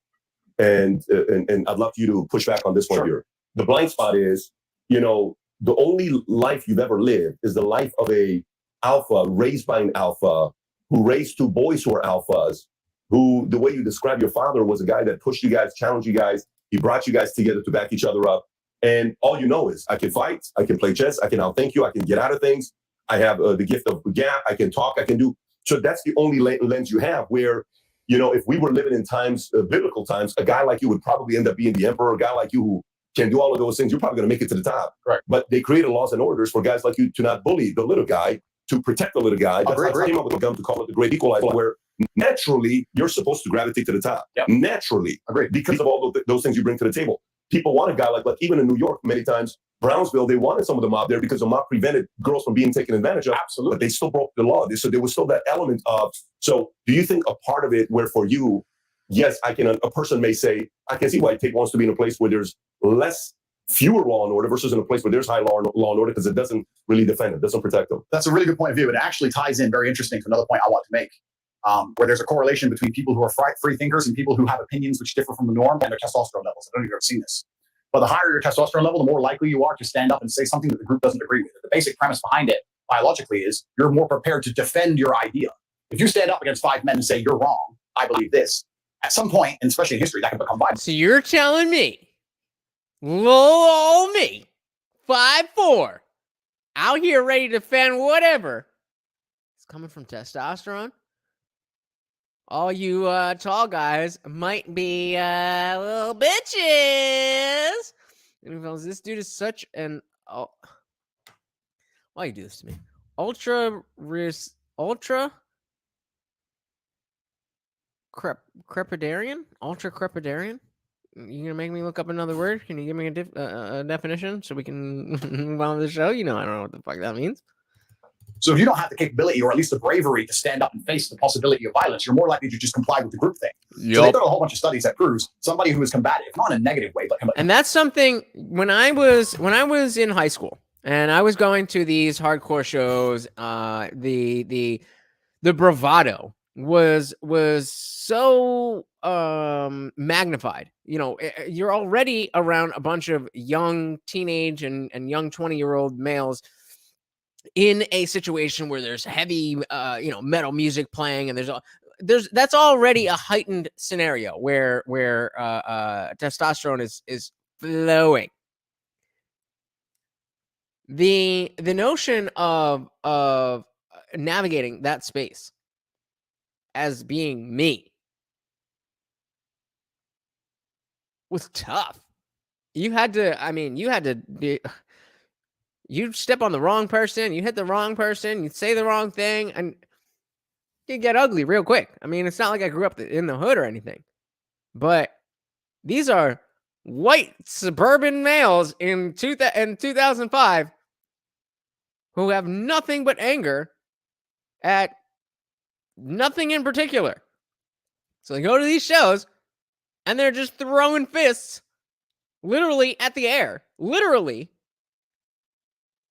at the air. And they don't care if you get in the way. As a whole in regards to not physically afraid I can't stop the show every 5 seconds for fucking definitions. This is not a dictionary show. Come on. Of having a confrontation, let's say, is more likely to have an independent idea as opposed to somebody who is the complete opposite. They're just pure groupthink because fish swim in schools, right? That's how they protect themselves. So it's an interesting point you have there. And also that can be extrapolated if you look at the political parties of the world or you look at different ideas, etc. You can usually look at someone and kind of see their politics. Sometimes you can look at them and go, yeah, I get it. Right? So there's a lot. Biology is a huge part to play with it. And yeah, I agree with you. And you're totally right. My view, like every other person's view on earth, is biased. And I have a large degree of individualism and a large degree of I can fix this myself or I'll be okay by myself. And that's how I was raised. And it's also my genetic makeup. And you're right. I completely agree with you and I understand that. And that's why each to their own. I'm not saying everybody should decide to go move to Serbia because you're right. There's mobsters in Serbia that'll take advantage of a whole bunch of people completely. But for myself and my own personal chessboard, that's how I set up life. And that's why the students who follow me and the kids I talk to, I say, listen, life is extremely difficult as a man. It's very fucking hard. There is no way I can tell you to win unless you're a top tier man. I can't sit here and give you a cheat code that allows you to stay a loser and win. I can only tell you what I've done. I became extremely wealthy. I became extremely capable. I became extremely smart. I developed a vast network of individuals that nobody wants to mess with. And I set up a life that makes me difficult to damage. That's what I did. You're saying, how can I comply, and stay weak and stay stupid and be safe from tyranny? And I say to you, you can't do that. So, Anyfilm, what do you think it is that he is, or what opinion has he expressed that is outside his scope of knowledge? I'm not saying that there hasn't been anything. I'm curious what you're saying. If you're saying he's an ultra crepidarian, and that means a person who expresses opinions on matters outside the scope of their knowledge or expertise, what is it that he has said that fits this description? That's why I teach the tenets I teach. And that's also why I think they find me so threatening, because I'm teaching people to do exactly that. I say, listen, there's no strength of mind or strength of opinion without strength of body. First thing you need to do is go train. Don't care what you think. Don't care what you think. Too small. First thing you need to do is go train. That's number one. If you think 2 + 2 is 4, and I think 2 + 2 is 5, and we're going to argue this to the end, it's going to be 5. So, something. Newsflash. 2 + 5 now. That's the reality. That's the reality of Earth, right? And I teach kids this reality. I teach men this reality. And by even doing basic things like teaching young men to go and be strong physically, which is, I'd like to think we live in a world where that's all seen as a good thing. There are people in the world who sit and go, wait. Making them physically stronger is going to affect our ability to change the narrative in their minds in real time with our Matrix program. That is negative. Do you think there's wisdom in not saying everything you're thinking about? So, for example, Logan's going to have a big following that's going to say, well, he's wiser than you, Tate, because look at you now. You got banned and he's not. You're smart. He's wise. He knew what his limits are because he knows at what levels somebody is above him and he knows how to handle that versus you. You're smart and he's wise. You can't control your thoughts and you say whatever that's on your mind. That's what got you in trouble. Hence, Logan is wiser than Tate. Interesting point. And I would actually agree with that point because as much as people think I'm speaking my mind, trust me, it's just 20% of the things I think. There are limits to the world. There's times to say them, there's times not to say them. However, I feel a duty that Logan doesn't feel, and the duty is to my children's children. And I believe certain things need to be said, and it goes beyond just trying to keep my YouTube channel.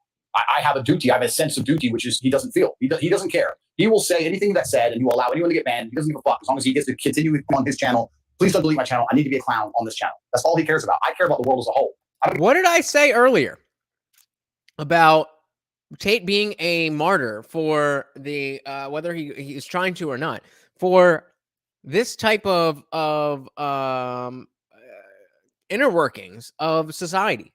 There can only be so many instances of Andrew Tate's getting banned and these ideas not going away before we realize that banning people that we don't like is not the way to get rid of them. Anyfilm says, mostly I just wanted you to look up a word. That's my favorite. All right. You can start a show that's okay, you guys look up this definition. Until then, though, we're gonna keep it just in the stuff that comes up organically.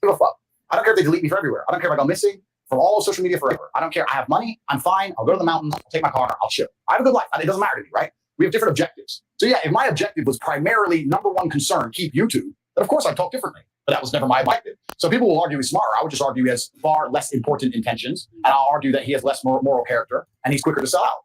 A lot of the things I say, I'll also be honest, a lot of things I say, I really don't think were bannable offenses. I just think I've said things that got so popular. I don't think it's the things I said. I think it's how many times they were listened to.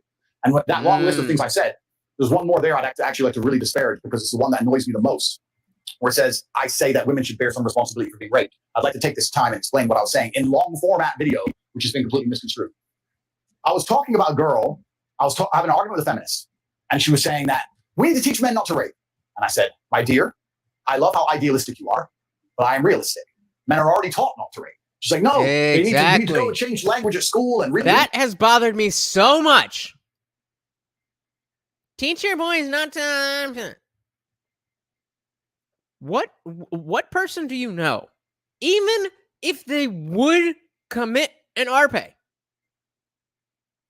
is willing to say, RPA is not bad? Go find me somebody who will do that. You can't do it.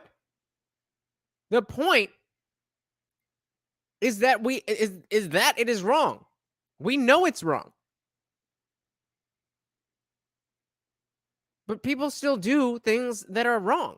And just because it's more specific to your gender doesn't change human nature. Teach your boys not to. Okay. We did that. Did you stop getting RPA'd? No? Oh, then maybe that's not the right answer then, is it? Write history and do all the shit they're trying to do to make men weak because they can say weak men don't rape, which is another argument I want to come back to because weak men are the most dangerous men on the planet. I'll talk about that later. Yup. But I said no. There is no such thing as toxic masculinity. There is only the lack of masculinity. Weak men are the epitome of everything that is wrong with our society. We can look at the women and indie film, exactly. We can look at the women and complain about how women act and whatever. Go down that whole road. But at the end of the day, if we want to say that men are the leaders, if we want to say that men are the ones who run society, then it's got to be in men's laps to do better. Understand that wrong. Unfortunately, human nature, some people don't care about doing wrong things. We should teach people not to steal, but they still steal. Would you agree that everyone says don't steal? The Bible says don't steal. The Quran says don't steal. Schools say don't steal. Everyone says don't steal. People still steal. So if I were to take $1 million in cash and walk down the street at night in the worst part of town holding it, to a degree, I would have some responsibility. When I got robbed, the police would come and say, why did you do that? People would say, Andrew, why did you do that? You have to protect yourself from things. You can't just rely on the ideological hope that other people in the world are going to be perfect and infallible. That's victim shaming, though. Or that the law is going to prevent it. You have to say, no, I can't walk through the ghetto at 2 a.m. with $1 million in cash. I take personal responsibility. She agreed. I said, then by extension, would you agree that the smartest thing a woman can do to prevent rape is not to sit here on a podcast and try and change the way men think and talk about your bullshit, but to take some degree of personal responsibility and not put yourself in dangerous situations? I'm not saying it's going to prevent all rape.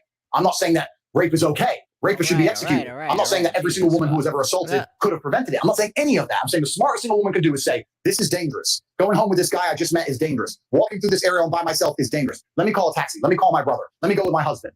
Isn't that a more intelligent way to teach women to prevent themselves from being raped, as opposed to telling them you can do whatever you want, walk around in the middle of the night naked, it's no problem. Men shouldn't rape men. I said, what you're trying to do is illogical. I'm trying to censor the R word. I'm trying to say will actually prevent rape. So what you're saying, God damn it. Do whatever you want. Men are the problem. You're convincing women to put themselves in situations where bad things might happen to them. Whereas I'm saying, listen, women and men, look after yourselves. I'm a full-grown man, 4-time kickboxing world champion. There's places I don't go alone. Like I came here with security. That's called being an intelligent adult. So this is what I was trying to say. I was trying to say women need to protect themselves and bear some responsibility to make sure they don't put themselves in situations where bad things can happen to them easily. I'd like to think that's a pretty logical point. No. Andrew said rape's fine. Andrew said it's women's fault. I didn't say that. I really didn't say that. It's completely insane. If I speak to my brother's daughter, or when I have daughters of my own, and they say, I'm concerned, how do I protect myself? Well, they're not pushing this video out to anybody else now after we just heard that. So if you're here and you haven't liked the video, please like the video. I'm not going to say, don't worry, Here's how we're going to protect you. I'm going to rewrite the mentality of every man on the planet so you can walk around naked at night. I'm going to say, listen, you don't go out at night. I'll come pick you up. Who are you going with? That's just intelligent adult think. But they've taken it, misconstrued it, taken complete out of context, put it on TikToks, reported it, media machine picked it up, lied about me, deleted me so I can't defend myself, and now I'm dangerous to the world. It's a fucking scam. It's all a scam. And it's actually quite interesting because the people who are close to me have said to me in real time, Andrew, you've impressed us. I said, how? He goes, the hit piece they've done on you is unprecedented in the world. And you seem unfazed.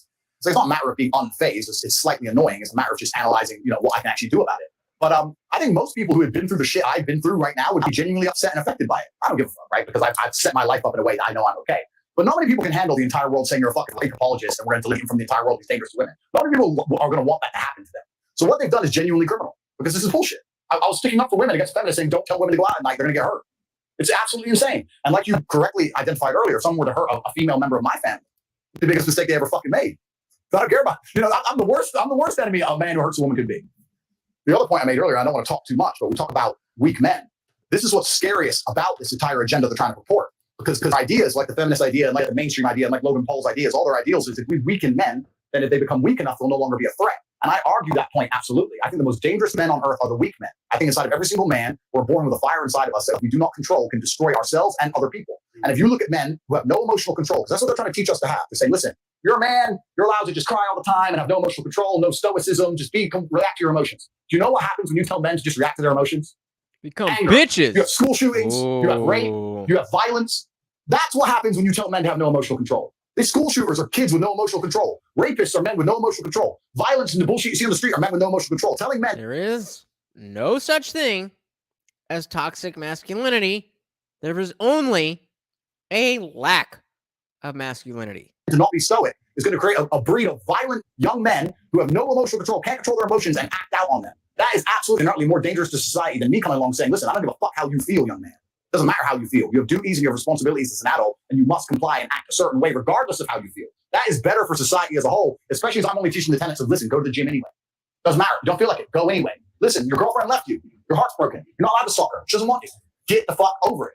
And what I'm saying is good for the world. They're saying, no, act out your emotions. Cool, you're creating stalkers, rapists, and school shooters. These people are fucking dangerous. But we're constantly having this conversation about being logical versus being emotional. How many times does this theme come up on our podcast? Constantly. And quite candidly, Andrew, I was more emotional before I started hanging out with BBD 3 years ago. But this is something you need to work on. Yeah. Sounds like you've been working on something like this for decades, right?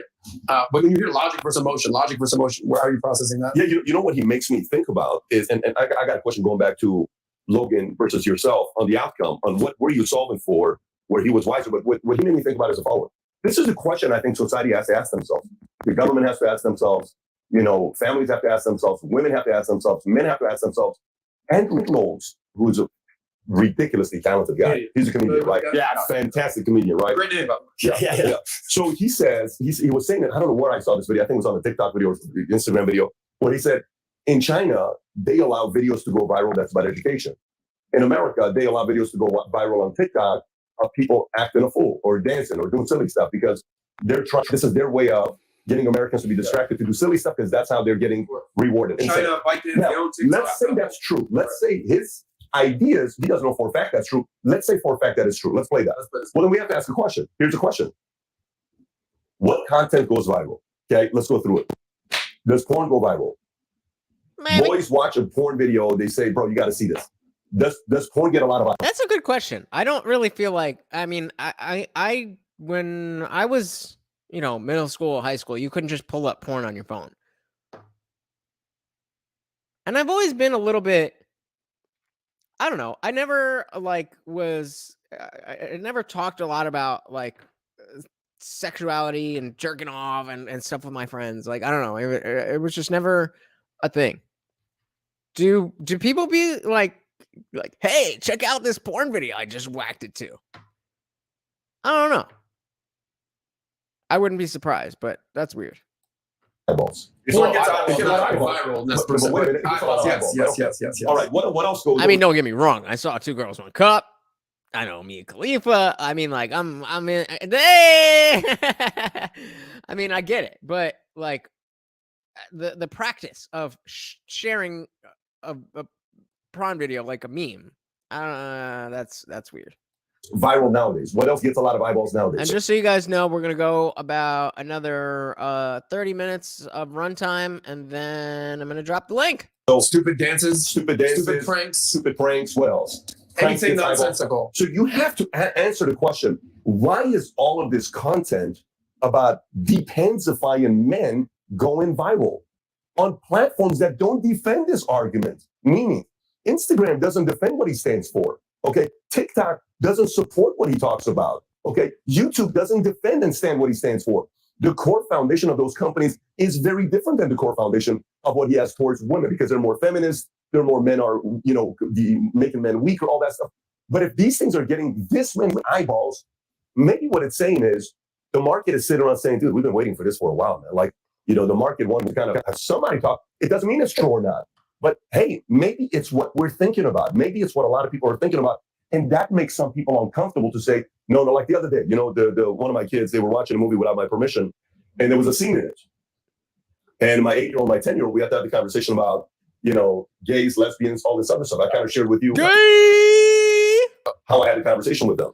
The moment I had this conversation, Jen walked out. She's like, babe, you like that, these types of thoughts. I don't want to have these. You and the two boys. I sat down and I gave them every possible visual they could get. So this is what's going on. And in many cases, is that, how old did he say they were? Is that, do we?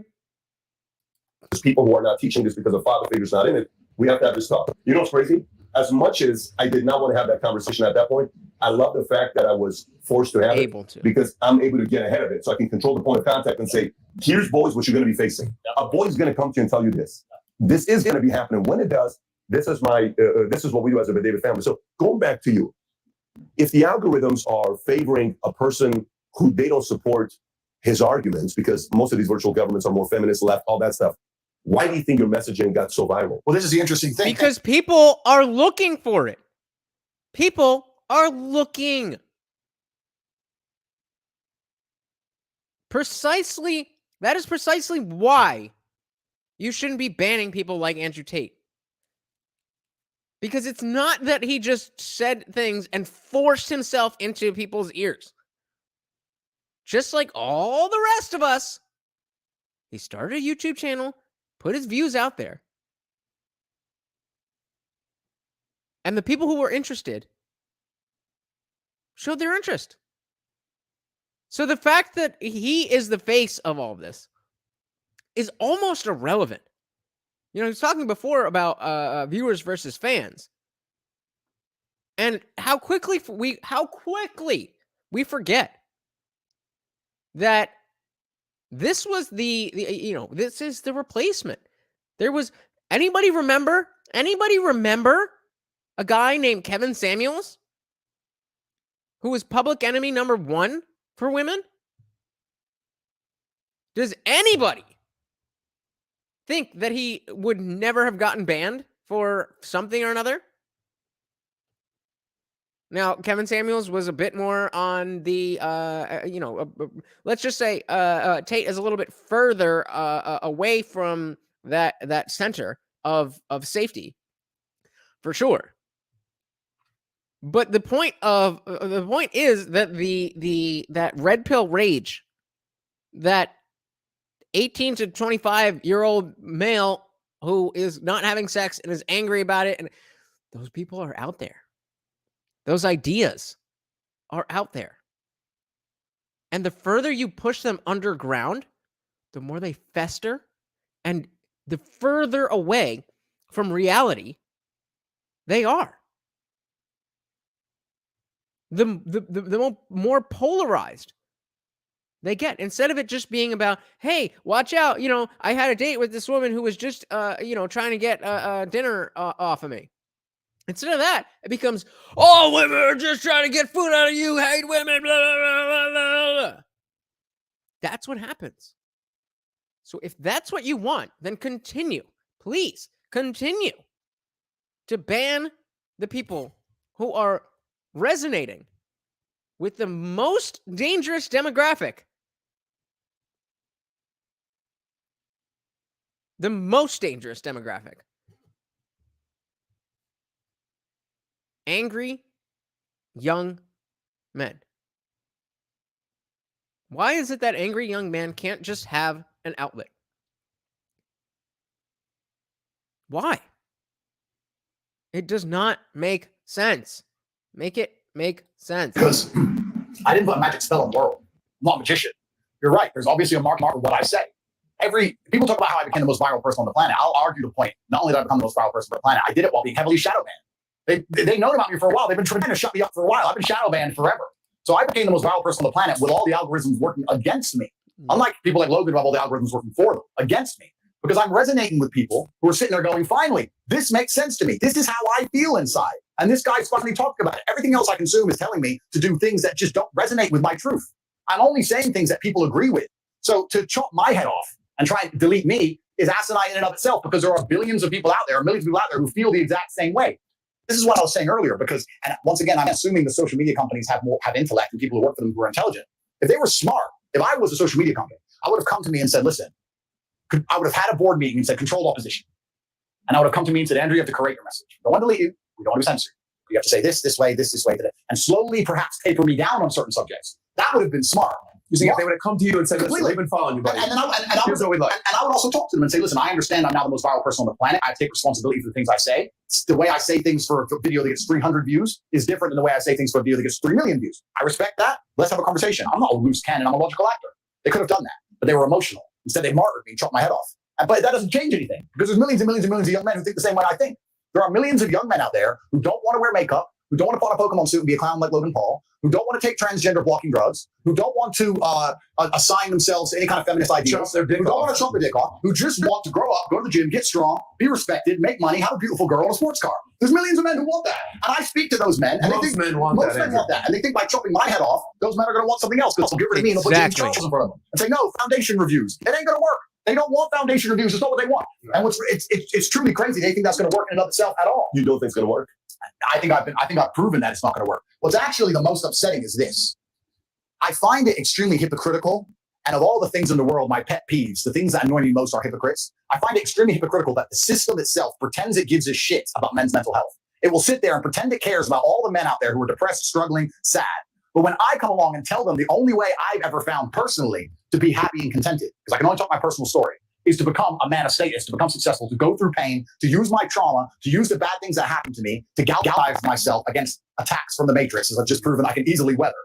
When I talk about men's mental health, they delete me. I thought you gave a shit about men's mental health. I'm the most popular man on the planet, and 90% of my content is not even about women. It's motivational and antidepressive. And you're going to sit here and delete me saying I'm bad for women. What about men? I thought you gave a shit. All of a sudden, you don't give a fuck anymore, right? Just delete him. Who cares? I had a man message me. A man emailed me saying he was going to kill himself.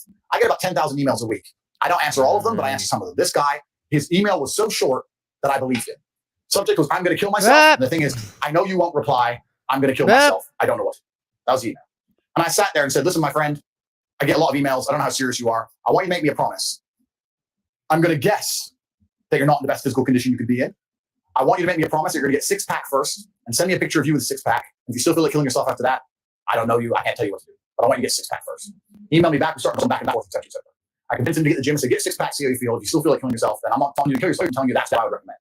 Start training. By the time you start well, I can't censor all of that. So definitely getting kicked out of the algorithm here. So if you feel like helping, I'd really appreciate that. Physique updates, them in a better condition. He started sending me huge emails of apology and thank you, saying you saved my life. I can't believe I was thinking of killing myself. You can't believe he changed. If that man would have emailed Logan Paul, would Logan Paul have given a fuck? Would have ignored him? You think he answers a single fucking email? He doesn't give a shit. In fact, remember there was a viral clip where there was a fan who went, and I mean, I'm not blaming Logan for this, but a fan went up to Logan and was like, dude, I moved out here. I quit my job. I'll do anything for you. What is it that you need? I'll do anything. And granted, that is not a good tactic. Don't do that. But the guy was, had that fervor and that naivete that somebody like Logan really could have changed his life.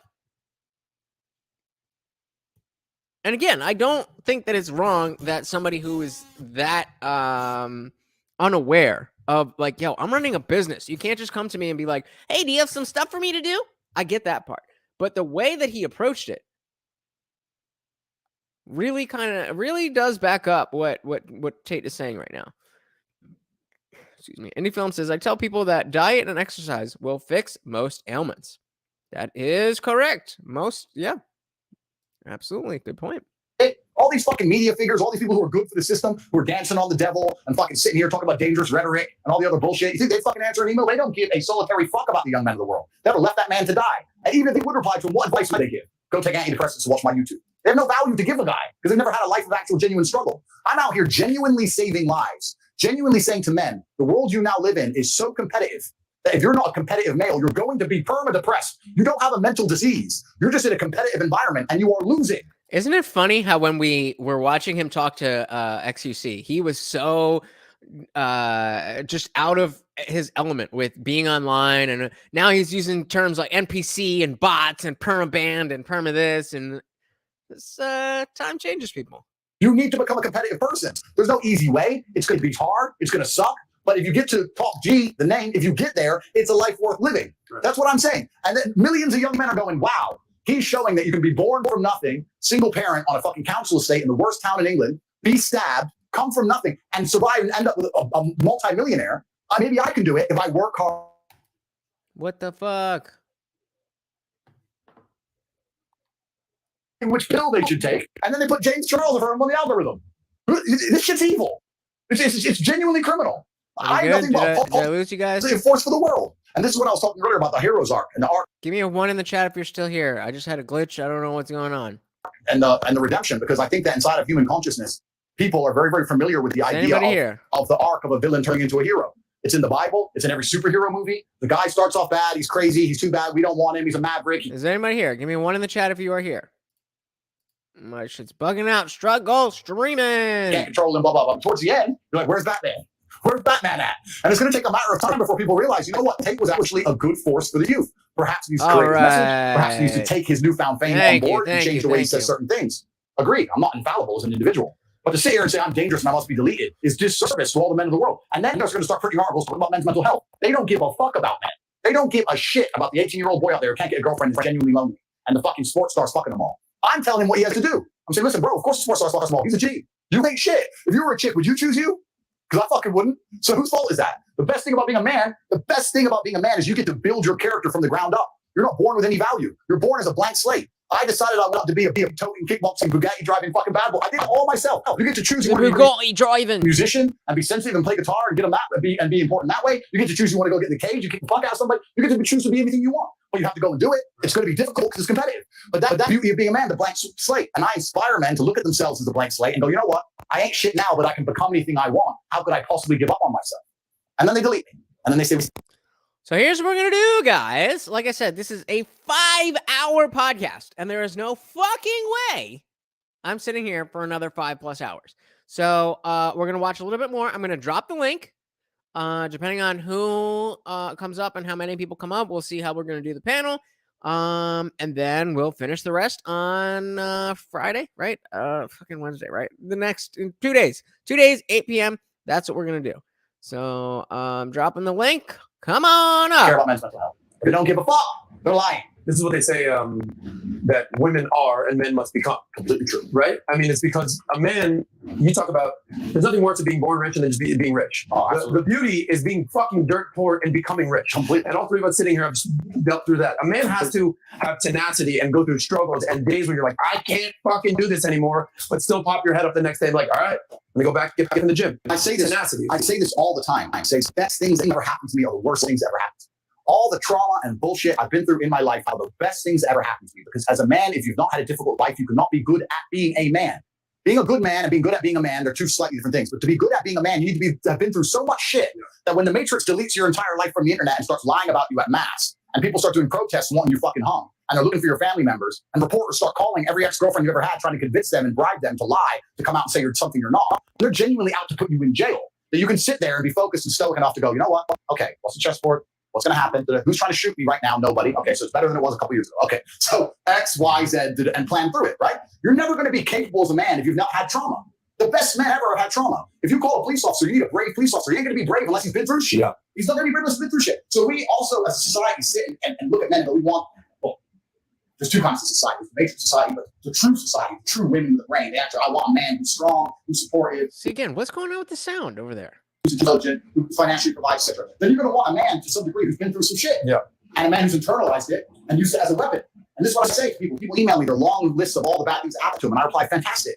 You are so lucky. You have all the building blocks to become the exact kind of man you want to be. If none of this shit happened to you, when something else bad happens to you later, you wouldn't be able to deal with it. Fantastic. He goes, no, but this. He replied again with more excuses. Said, why are you making excuses? I just told you what happened to you is a good thing. You need to reframe your mind. Bad things happened to Batman. They killed his parents. Do you understand? That's why he's Batman. You just told me you have the building blocks to become you might become top G when I retire. Fantastic. What are you complaining about? He goes, what do I do? I said, you need to work. Take all that trauma. If you're truly heartbroken, my friend, and we've all been there as men, if you're truly heartbroken, you can't sleep. That means you're going to get in fantastic shape. You better hit the gym. You have nothing else to do. Stop watching YouTube. Stop emailing me. I want pictures of you in the gym. Get to fucking work. Heartbreak's a fantastic motivator, as is depression, as is sadness. Great. Look at what's pissing you off and make sure it never happens again. If you were jacked and rich as fuck, she probably wouldn't have left your ass. So get your shit together. Right? So this is so important. Guys, the link is in the chat. It's pinned at the top of the chat. Come on up. Trauma is such an important part of being a man. And the Matrix talks of trying to say that trauma is terrible and avoid trauma, or if you get trauma, take a pill. And that's unrealistic. Trauma is going to happen to you. And you as a man need to internalize it, accept it, and weaponize it to become the best version of yourself you can be. And that requires mental strength and stoicism. It does not require, be more emotional. If you're more emotional, you're going to fall apart when shit happens. You're going to end up like Logan Paul crying her eyes out on TV like a bitch. I imagine there's a lot of men that hate you because they have not done anything with their lives. And you're basically saying, clean it up, buddy. Get it together, hit the gym, make something in your life. It's interesting. They want to get rid of it quick. They want the easy way out. And they probably hate you more than feminists. It's interesting. The men who support me online have their shit together. The men who hate me are fat. The men who've done the takedown videos of me are objectively unattractive individuals. I'm not trying to be insulting. Just objectively obese, unattractive individuals, right?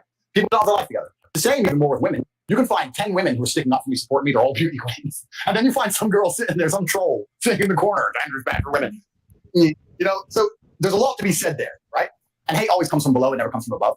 The people who have their lives together, whether male or female, love me. The people who have failed, and they know failure is their own fault, and I show I'm a good mirror. I reflect their own failures at them. Oh yeah, of course they hate. And that's what's happened here. What's most upsetting is as follows. This whole idea of protecting women and misogyny has been weaponized to attack someone they don't like. These people saying that we need to get them down to some misogynists, they don't give a fuck about women, these people. Even they care. There's some fat troll. There's some dude called Daz who made a takedown video of me, which just came out actually on my last podcast. Turns out he was talking to a 13-year-old girl. So he's a fat pedophile. So there's a fat pedophile who did a video on YouTube about me saying that I'm dangerous for women. Got 10 million hits because he's objectively unattractive, saying that he cares about women, but he's a pedophile himself. He doesn't care about women. He's jealous of them. And isn't that how it always goes? So let's welcome our first guest, Jeffrey. Welcome. Have you been here before by a different name, or is this your first time here? No, I've been by, you know me by many names. Okay. You call me many names. All right. So what did you think of all this? Dude, man, hold on a second here. Let me get out on the deck. I don't know what to think about Andrew. Is it Andrew Tate? Yep. First of all, hi, this is Indie Film.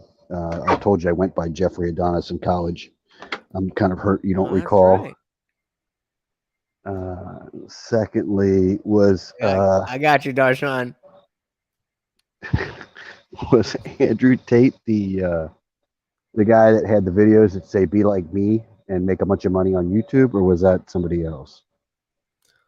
Remember that the one guy, the one creator, was kind of making fun of him. He's like, "Oh, I'm going to be like him. I'm going to do what he does, and then I'm going to be, I'm going to be famous too, and I'm going to be rich too." Was that Andrew Tate? Or was that somebody else? When we were talking about Jeffrey and Adonis?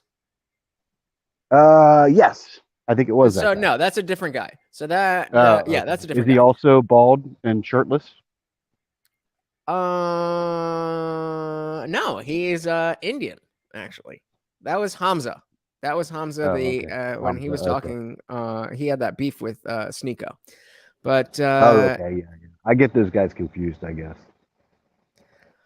But yeah, I mean, just based on what he said today, if assume that you don't clearly you can't tell his content apart from other red pill type guys. what do you think of what he's been saying? Yeah, I'm with him. You know, I think that some of it's a little overboard, some of it's a little simplified. You know, Like what? It seems like I've done this. I've been a multimillionaire, and now they know they can too. It's like I think he could have tempered that with saying, "Hey, Well, but he maybe didn't say that I'm not today, going to be a." No, just now he said something about coming from a broken home or growing up in the hood in England and then being a fighter and all the whatever stuff, and then becoming a multimillionaire, and basically that they see that and they're like, oh, I can do that too. It's like, or they understand they can succeed. It's like the whole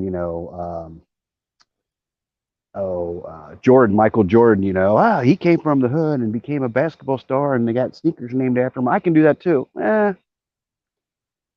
You can probably become successful, but maybe not as an NBA player.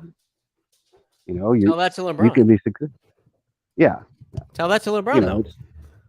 Well, I'm not sure I understand where you're coming from, because you can't tell all your followers. It's almost like you're saying that you shouldn't fill kids' heads with ideas that they could be successful. No. I'm saying fill their heads with ideas that they can be successful. Don't fill their heads with ideas that they can become the next LeBron or the next Andrew Tate.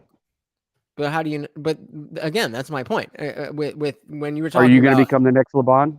I'm not, but LeBron became the next Michael Jordan for the purposes of this this conversation. He's not telling people to become the next him. He's showing, as Pascal is saying, that's the whole point. Inspire a man to be successful. Aim for the moon, land in the stars. So so that my confusion is coming from the fact that saying that you can do it has never been a controversial message, but because he's saying it, you have an issue with it.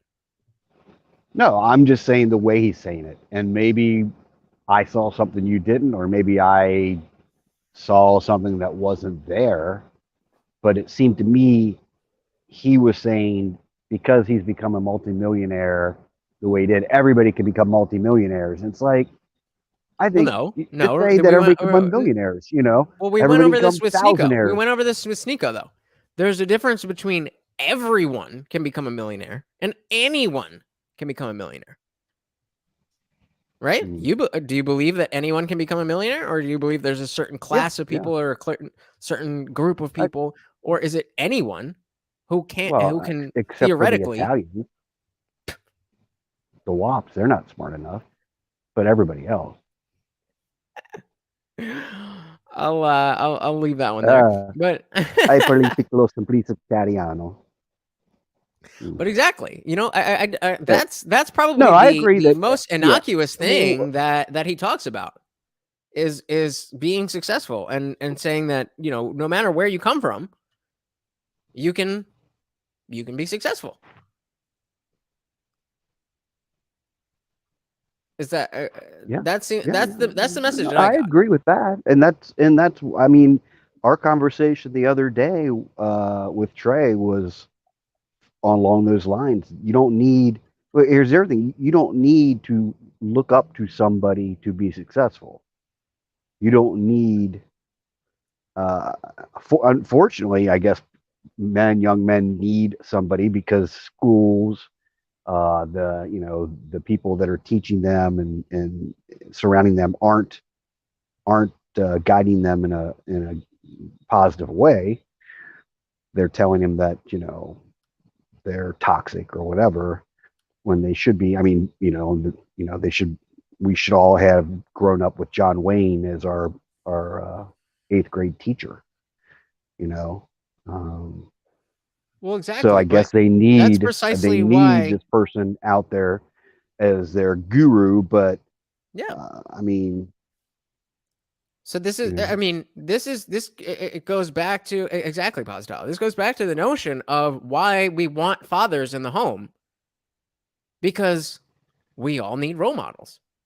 And again, that undergirds the point that even if you don't love Andrew Tate, the only reason he's top G is because his message is resonating so well with so many people. And Trey saying many players try to be Michael Jordan, but ended up becoming successful role players, making millions of dollars. Yeah. Yeah. So, I mean, yeah, I agree with that. And, to scale it down, many of his followers can become successful plumbers. They could be successful mechanics. They could become successful attorneys. Right.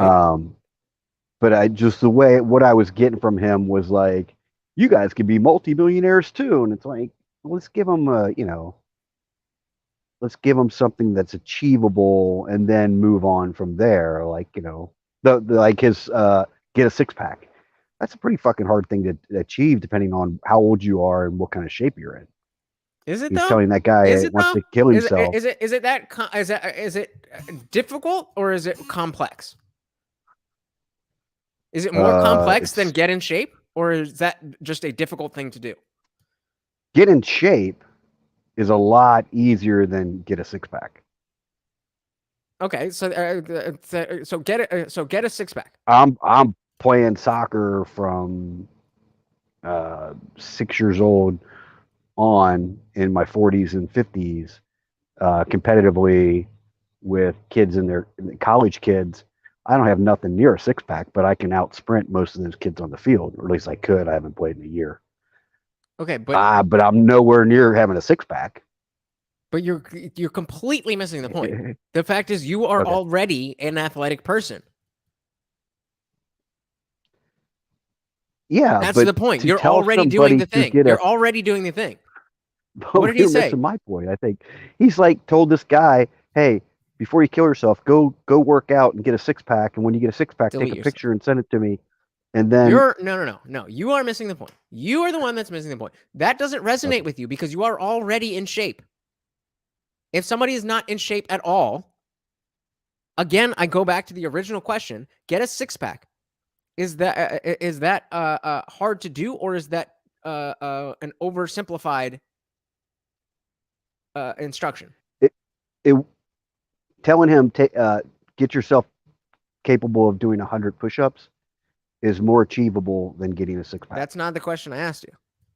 I agree with you, but that's not the question I asked. I'm saying that is a goal that is way too lofty. Why?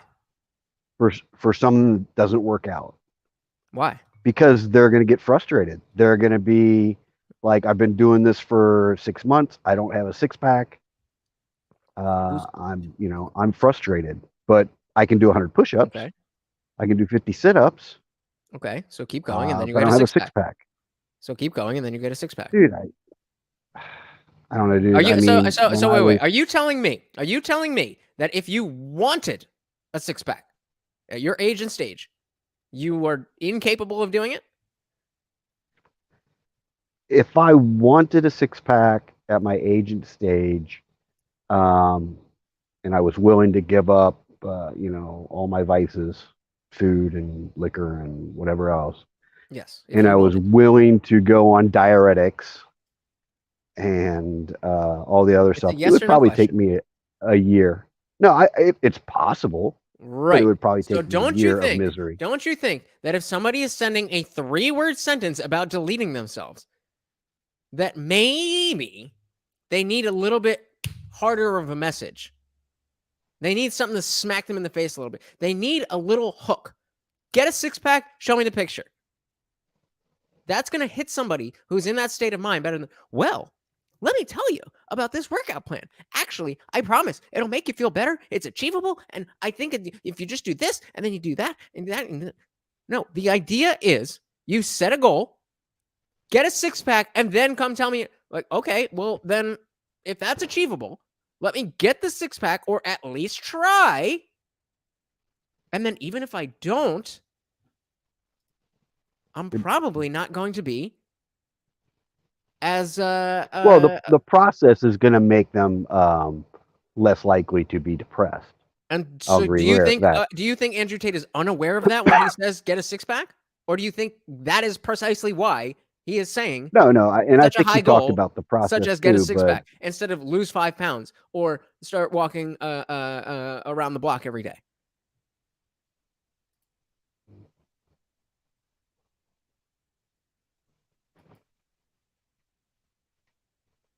I can't read the text.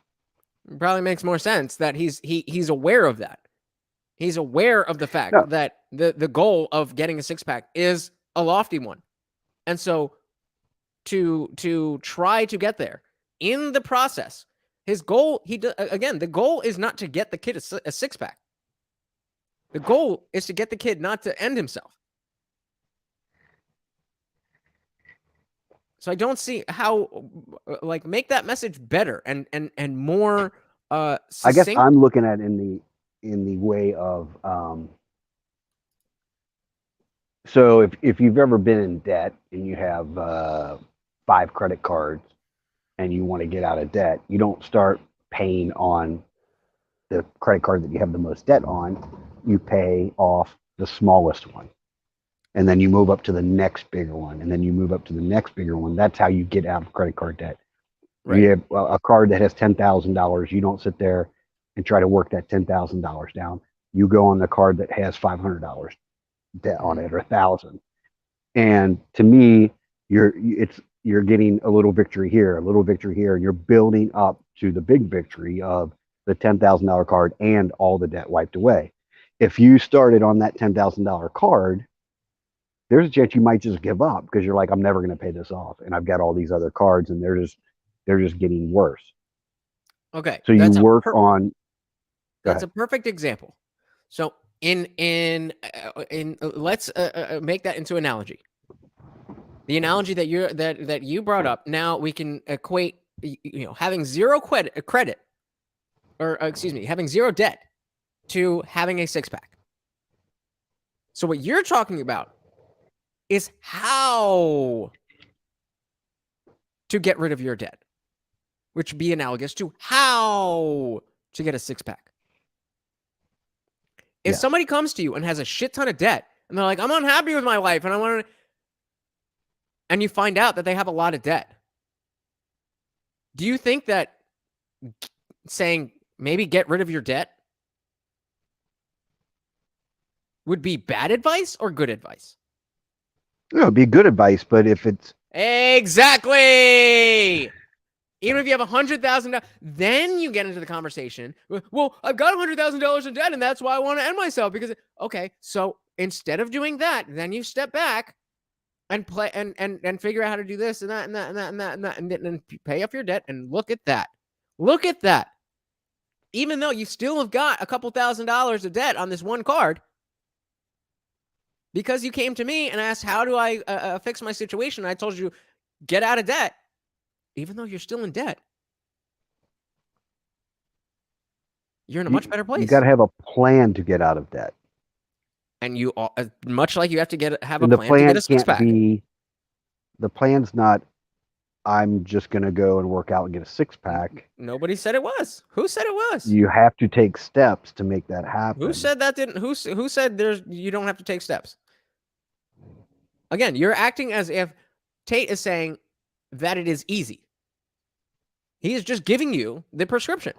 Get a six-pack. He didn't say it's easy, it's hard. Here's not how to do it. Here's how to. He just said get a six-pack. The rest is up to you. That's the point. The point is to put it in your hands. I'll bring it back to dog training. Again, as you don't know, I'm a professional private dog trainer. When teaching a dog to walk on a leash, what you don't want to do is take the responsibility out of that dog's hands by dragging them around and pulling them into the position that you want.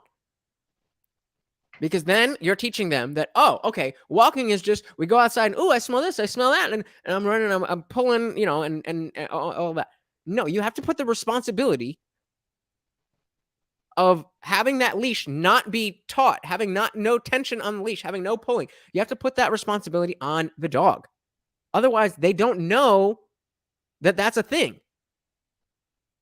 You have to tell you have to I mean, it's a little bit more complicated than that, but long story short is that you have to put the responsibility on them, and so you give them the option that they can either walk nicely or get the consequence, and then they choose. Similarly, if you just, think about what it actually takes to get a six-pack from being a fat fuck. Write out that entire plan and then send that to that same kid and tell me that would be more helpful than just saying, you got to get a six-pack.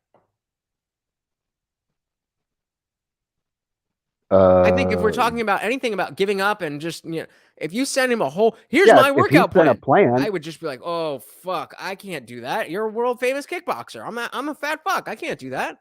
So you're just going to tell him to go do it without a plan, without helping him out, without any guidance? Yes, because then they have to figure it out. And now they're figuring out, okay, so how do you build muscle?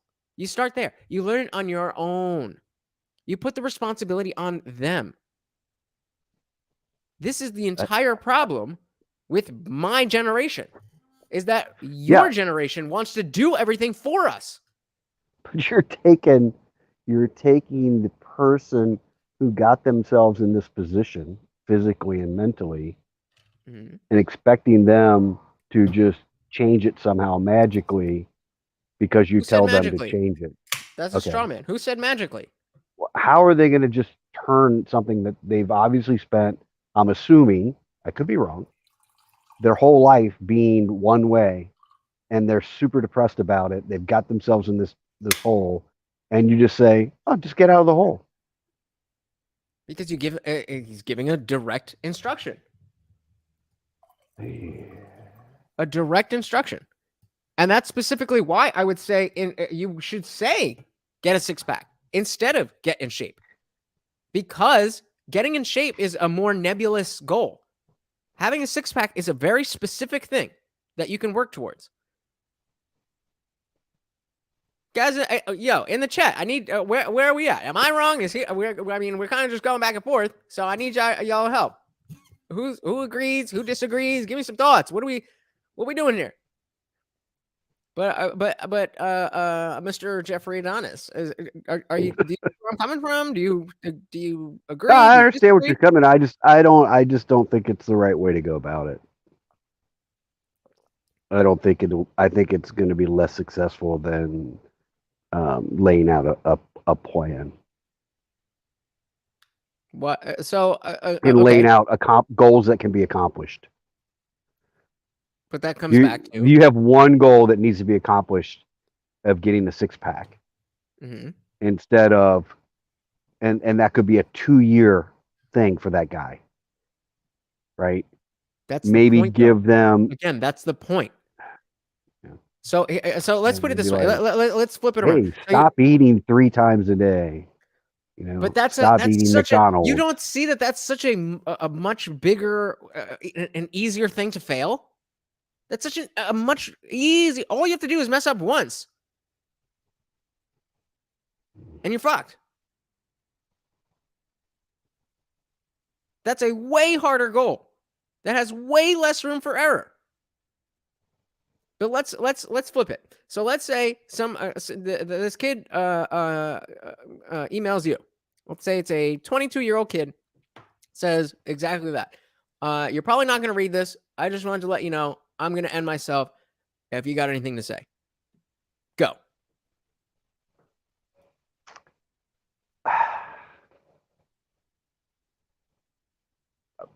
I don't know. I mean, that's all the information. I'm not going to be like, go get a six-pack. What if the dude's like, I already got a six-pack. I've been on steroids. Okay, it's made me crazy, and I want to end myself. Wait. You don't know. You have no idea. Wait. So you are going to tell him, to get a six-pack. No, I would say something along the lines of, hey, one of the best way to get out of depression and being out of shape is diet and exercise. So you focus on your diet, focus on some exercise, if you can't do a big workout, just start taking walks and then start running, then start doing weights. But I'm not gonna be like, It's just, I don't know. I tried he'll be that like, for a little I'm bit. already an Olympic athlete. I've just been taking so many steroids, I want to kill myself. And I'll be like, all right, well, don't hurt anybody else. And we're going to try not to use that terminology here. But yeah. we have somebody who's come to you. We don't have enough information to say. That's the point. That's the point. That is the point. It's not enough information getting to say, a six-pack. Getting a six-pack is good advice for any man in any situation. Getting a six-pack is good advice for any man in any situation. If you already have a six-pack, then the conversation goes further. But the very point is that if you have any issues in your life and also not have a six-pack, then you have your first step. Regardless of how hard it is to discipline yourself. I know that myself. I'm going through a process right now trying to instill discipline by just doing 10 push-ups a day. I get that. The point is, that's not an excuse. Just because it's hard doesn't mean that it's an excuse. Okay, this guy just emailed you. He said, my wife said she's going to leave me. I don't spend enough time at home. And I don't spend enough time doing stuff with her. Go. Why don't you spend enough time with her? You're supposed to say, go get a six-pack.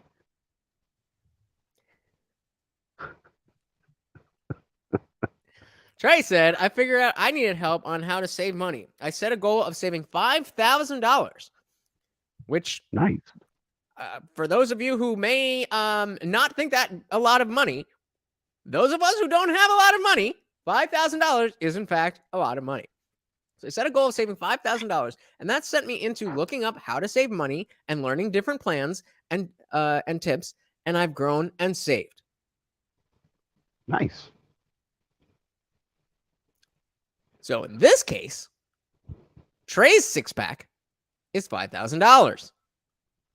Yeah, but if he talked to Tate would have said, why don't you just save up $10 million like me? That's not what he would have said. What I'm saying, he is putting... Azatile says, no excuses, Jeffrey. No excuses to do anything in life. You learn from experience. Fail and try again. And a thorough process of failure and winning a plan is created. Experience is necessary, and you get that experience by failing. I know Jeffrey knows that. The problem is you're coming from a perspective of somebody who's already won the game that we're talking about. You're already somebody who's happy with yourself, who has your life, I don't know you that well, but you have your life set to where you're not, emailing Andrew Tate to ask him how to fix your life. And you're just so far removed. You're so far removed from that 16-year-old kid who lives in 2022. Remember, they didn't go through a Jeffrey Adonis phase. They're just there. They've never had anybody. And then of course, we're talking about a generation with the most single parent households. They never had any of this told to them. And so the same way, were you a fan of Kevin Samuels? Who, me? Mm-hmm. I don't know who that is. Wow. Is it a guy on the internet? Yeah. So, you kids in your internet, I'll tell you what. Yeah, man. Dude, I'm out here working on my six-pack. I don't get time to be on the internet all day. Well, then, you probably aren't. You know what? I bet you have a six-pack. I do, but I know you do, dude. And you don't work out. But only because I'm too skinny. I just don't have any body fat. I'm just really, really God just tiny gifted you with that six-pack. Yeah, but it's. I've talked about this before. I really wish that it would the notion of working out and getting fit and getting in shape would not always be from the perspective of being a fat fuck, because I just have never, it's the messaging has just never resonated with me. And I've always been able to, kind of slip past the notion that I really know I should be working out and having some sort of just workout routine. I've been able to avoid it just because, like, well, I'm not fat, so whatever. But it is tough. But I do, so let's assume. Let's give Andrew Tate the benefit of the doubt with the specific situation where he emailed the kid. Where do you fall on the rest of the just the whole thing about him being banned and his response to it? Do you think it's something? I mean, does it sound to you like he's just doing PR, or does it sound more like this is the real story and we can see that that big tech is taking over and all that stuff? Which do you think it's closer to? I think it's I think he's banned. I think he's been banned. I think I think he's trying to spin it in a positive thing. The one thing I put the he said, I've been banned in an unprecedented way or something along those lines, or attacked or whatever. I'm like, okay, no. I mean, Donald Trump had everybody banning him, and he had, the FBI after him. He had this fake Russia stuff, and they, for 3 years they whenever. Well, he's acting like how he's being persecuted by big tech, and he didn't get half of it. And how long has he been banned? Has it been 6 months, 2 months, a couple months? How long? A couple months. Okay, it's a couple months that he's been out of it, and he acts like a martyr. I think somebody else used that word earlier. I did. About and it's bad. He's not the first. It's not unprecedented. It's not unprecedented for him. It doesn't make it right, but that's not what he said, though. He was saying it was unprecedented because he was already shadow banned. Okay. That's all he was saying. You don't think other people have been shadow banned for years? You brought up Trump. Trump was not shadow banned. No. And Trump did break the terms of service by talking about the election, which I think is a stupid rule. Well, wait a minute. I'd love to know when election talk was put into terms of service. Was it while he was talking about that, or was it actually? I agree with you. You're probably right about that. But the fact is, they can put it in whenever they want.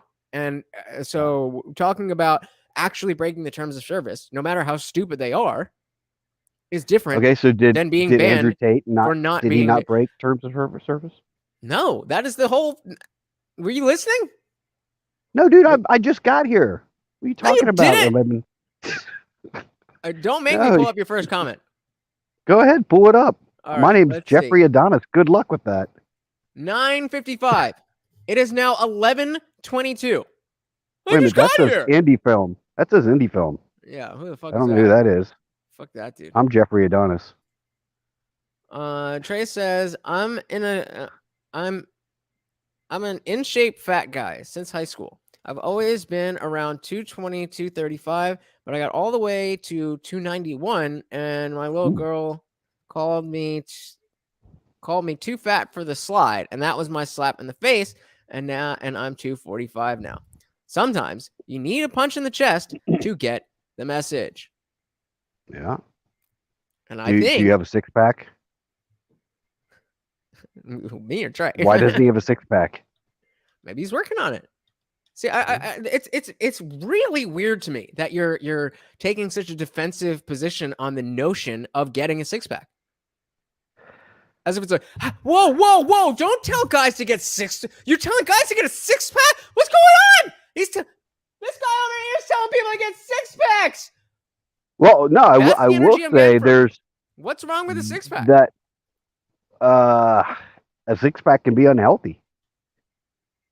More If unhealthy you get than down a to fucking gut. super low body fat, if you're dieting, You just if you're congratulated me taking on that very type of six pack. no, You I literally just said you. said that I I was said you had it. blessed. You I said literally you just had said it. I was A gift from blessed. God. Yeah, a gift from God, but you don't believe it. Blessed by who?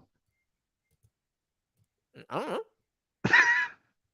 I mean, You need to work on your ass. I'm guessing you have a flat ass. You need to get an ass you can bounce a quarter off of. why You the need to fuck do start you know working that? that You fucking creepy shit. I can just tell, man. I've been coaching kids in soccer for 20 years. I know what they look like. You don't have a soccer I'm ass. just You gonna need to move work. past that. I'm gonna You need to get a move soccer past ass, that. man. I don't want to know about chicks dig you it. and looking at children's asses. I am not chicks interested dig in it. that at all. Whatever you do in the privacy of your own home is on you. That's why they called me Jeffrey Adonis. Jesus fucking Christ. So Trey said he's coming up. Nice. Yeah, I don't know. He said he's almost home. So we're waiting on you. So let's we'll dive back in. Trey, don't text and drive, dude. How do you know he's not Ubering? What the assumptions? Assumptions. You know what happens when you assume? No. You make an ass. Who was you and me? Who was the guy? Kenneth Jenkins. Who did you ask me if I knew? And I said never heard of him. Kevin Samuels. Kevin Samuels. Who's that? He is the Godfather. He was a guy who started off doing a call-in show for men, talking about men. See? Exactly. He started talking about men and how men can improve themselves and what men should do. And eventually he started talking to women and about what they should do in terms of finding marriage. And he was just the best. And a lot of women hated him because he was very straightforward and did not hold his tongue. But a lot of women needed to hear the message in that way, as Trey was saying. They needed that punch in the chest. They needed that I don't want to say, I was going to say something else. I was going to say smack and then I was going to say in the face, but I don't even want that clip together. So, but yeah, exactly. So RIP for sure. Absolutely. Always to the late great Kevin Samuels. So while we wait for Trey, let's dive back in and see if we can get a Jeffrey Adonis here a little more triggered. Hey. He's jealous of who I am and my lifestyle, so he's found something he can use to weaponize. If he can't make up that bullshit and attack me, how else can he attack me? Can't call me broke, can't call me dumb, can't call me stupid. Like, what can he call me? So if you have something to say, just start talking and I'll pause. Well, he's better than me at everything, but if I take this and pretend to give a shit, he doesn't give a fuck. I build orphanages in Romania. I have a charity that rescues stray dogs. I take time out of my life replying to emails saving people from suicide. What the fuck does this guy do for anybody? Nothing. But he's a good person because he gives a shit? No. He's using it as a vehicle to attack somebody who he knows is his superior, and every single human metric that can be It's 11:26 by modern science, and he dislikes me for it. All of this is just weaponized care. Oh, we care so much about, they don't care about fucking anything. They don't care about people. They just dislike me. And that's a very different thing. It's all been false from the beginning. I've seen through it all from the absolute beginning. It's a matrix attack. And like I said, I told you how it happens. YouTube strike, Meta, YouTube, media, Uber, Gmail, Discord, Skype, Twitch, boom, boom, boom, boom, boom. It's all a fucking coordinated hit piece. It's bullshit. You know, it's crazy. I'm listening to you. Wait a minute. Did he get banned from Uber?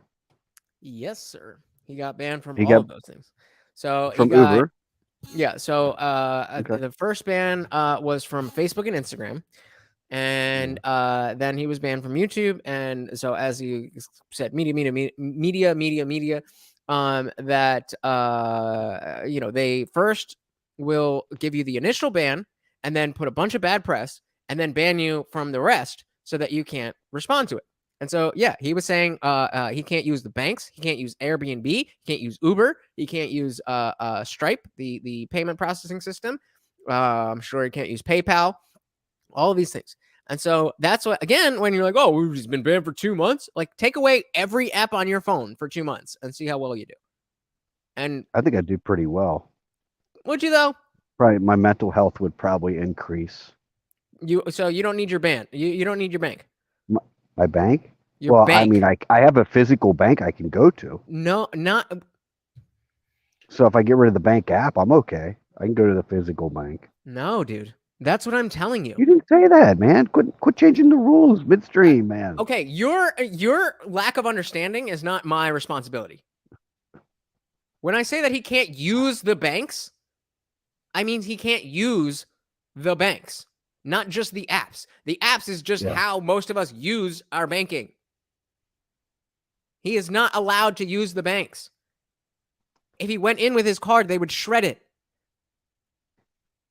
So that's what we're talking about.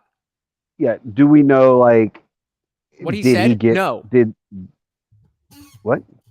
Do we know what he said? No. No. Do we know if they just went ahead and sent him a cashier's check for whatever was in his accounts, or they just seized it? I doubt they seized it. I'm sure it's just frozen. So they seized his fucking freezing it is essentially seizing it. I mean, well, seizing it means they take it, and freezing it means you just can't use it. So if they freeze either way, your you assets, can't use it. They're still yours. You just can't use them. So if you have $1,000 in the bank and they freeze your account, you still have $1,000 in the bank. You just can't take it out. If they seized your bank account, then you no longer have that $1,000. Yeah. So whatever happens next, you may, if your bank account is frozen, then theoretically it can be unfrozen. If the money is seized, it's gone. I'm sure he would have said something if they seized his assets. But no, he can't use any of the social media. And again, you have to understand that at this, he's already a multimillionaire, but at this stage in his life, the way that he makes his living is by making content. And so, you can't use you can't use social media. Like, okay, for you, that's not a big deal because you have a job, you have a life, you have a stream of income, and you don't have a strong connection to being online. Yeah, that's what you asked me. I know, but I'm trying to explain why. I understand for him. All right. But also there are all alternatives. Like can he get off? Can he get on Rumble? Can he use? What's the payment system that? Somebody Stripe. like an ex-Trump, some person put together. Can he get on Truth Social? Can he get on Gab? I'm guessing he can get on those things, or is on those things. Right. What was that payment processor? Instead of PayPal, it's got a stupid name. Stripe is the main one, but he's banned from that. It's I know what you're talking about. The damage Parallel. Parallel, yeah. So he could use that. Right, but so maybe it's something that you don't understand about content and the attention economy is that yes, he can get on Rumble, and he is somebody who can get 500,000 subscribers on Rumble, but not everybody can. I can't. So sure, Andrew Tate's going to be fine. But what happens when I say something that YouTube doesn't like? Well, what happens when they shut down my account? They shut down my bank account. They don't let me use Uber. They don't let me go down the list. I'm not allowed to. I'm on a no-fly list. All of this type of shit. What happens to me? Yeah, it's a problem, dude. I mean, was it ESG, ESB, whatever they're trying to do, the social, that's a big problem. And that's going to affect everybody, not just YouTube people. It's going to affect people that post something on Facebook. So it's like, here's what needs to happen is states like Florida are going to have to come up. Well, he's only been banned for a couple months and he can use these alternatives. No, but I'm talking about the way he was talking about it, Okay, but this is my This is my point: is that it's not just about him. It's about the. This is why I was using the word martyr. It's because he is a representative of those of us who eventually will be on the chopping block for all of these companies. And just like how Johnny Depp was, in that position in the court of in a court of law, and it was shown that a man can actually get somewhat fair, a fair shake in an American court of law. The same thing is happening here. Even though Johnny Depp did, a man of means and money and status. What happens to the girl that I match with on Hinge and I never watched any red pill content, and I get into this relationship and we're together for 3 years and she starts beating the shit out of me and I start leaving the room because she starts hitting me, and then I get upset because I don't know how to deal with it, and then I kind of throw something in her, and then I'm in that same, and then she writes an op-ed that gets into the Washington Post about how I abused the fuck out of her when that didn't happen. What do I do? It's not about Johnny Depp. It's not about Andrew Tate. Man, it's you've about lost justice. Me. Yeah. It's about justice. This is unjust. He should not have been banned. It doesn't matter if you like what he said or not. I agree with you. I don't think that, I think free speech, but But you're okay with him just, whatever. It's Andrew Tate. Who with cares? what? That's it. I mean, I know who Andrew Am I Tate wrong? was until 2 days ago. That's not the Or point. whatever. You know who he is but- now, and you don't seem Yeah. to be. You don't seem to care. No. I'm saying Or rather, you that seem him to be, acting you like seem this to is be the first quizzical person. as to He why acts I like care. I'm acting like it's the first. He acts like it's the first. He's the first person that's ever happened to. This is a problem bigger than him. That's exactly. This is a huge problem. It happened to the freaking president of the United States. Okay, but nobody's fucking talking about that anymore, are they? So Well, while I that's am. the same fucking issue, there's only one person in the headlines talking about that same issue that has to do with Trump. So if you care that Trump was unjustly banned from all these things, then the only option now is to glob onto the only thing that people are paying attention to, because most people don't even understand that this is an issue. Most people, because they are not in the crosshairs of the establishment, they just say normal normie shit or leftist shit.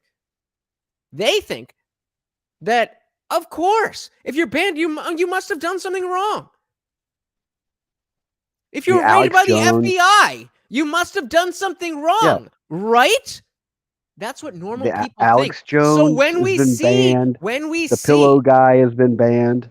Right. So when we see things like that happen to people, whether or not you like Trump, whether or not you like the Alex Jones, whether or not you like the My Pillow guy, it's the fucking principle.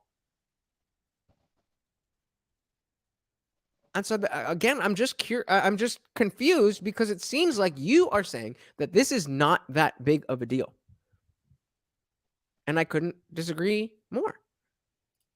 No, I think we were talking about six packs, and all of a sudden we got into the banning.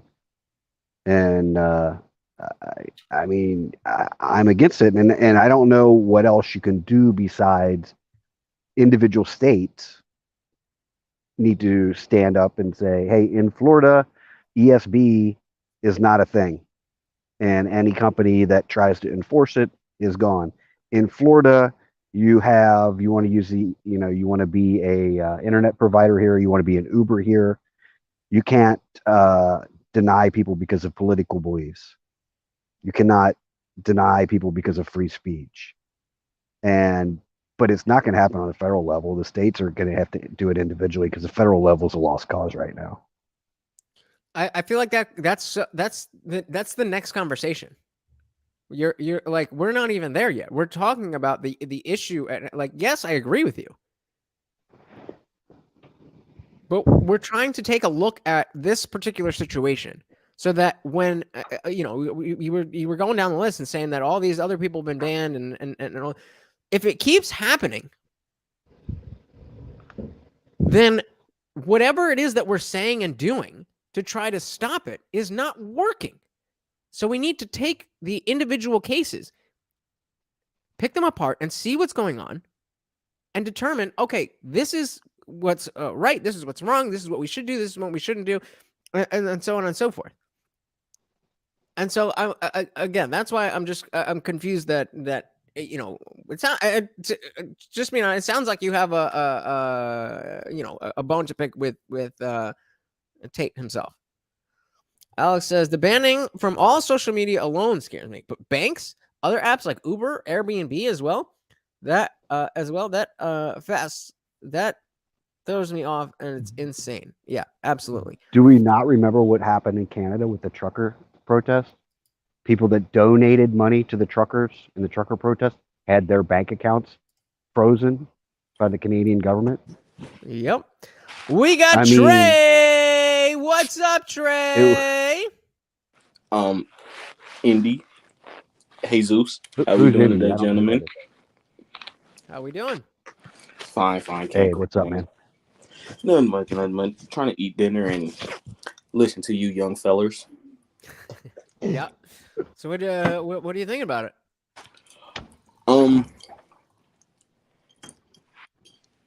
Real quick, Indy, how old are you?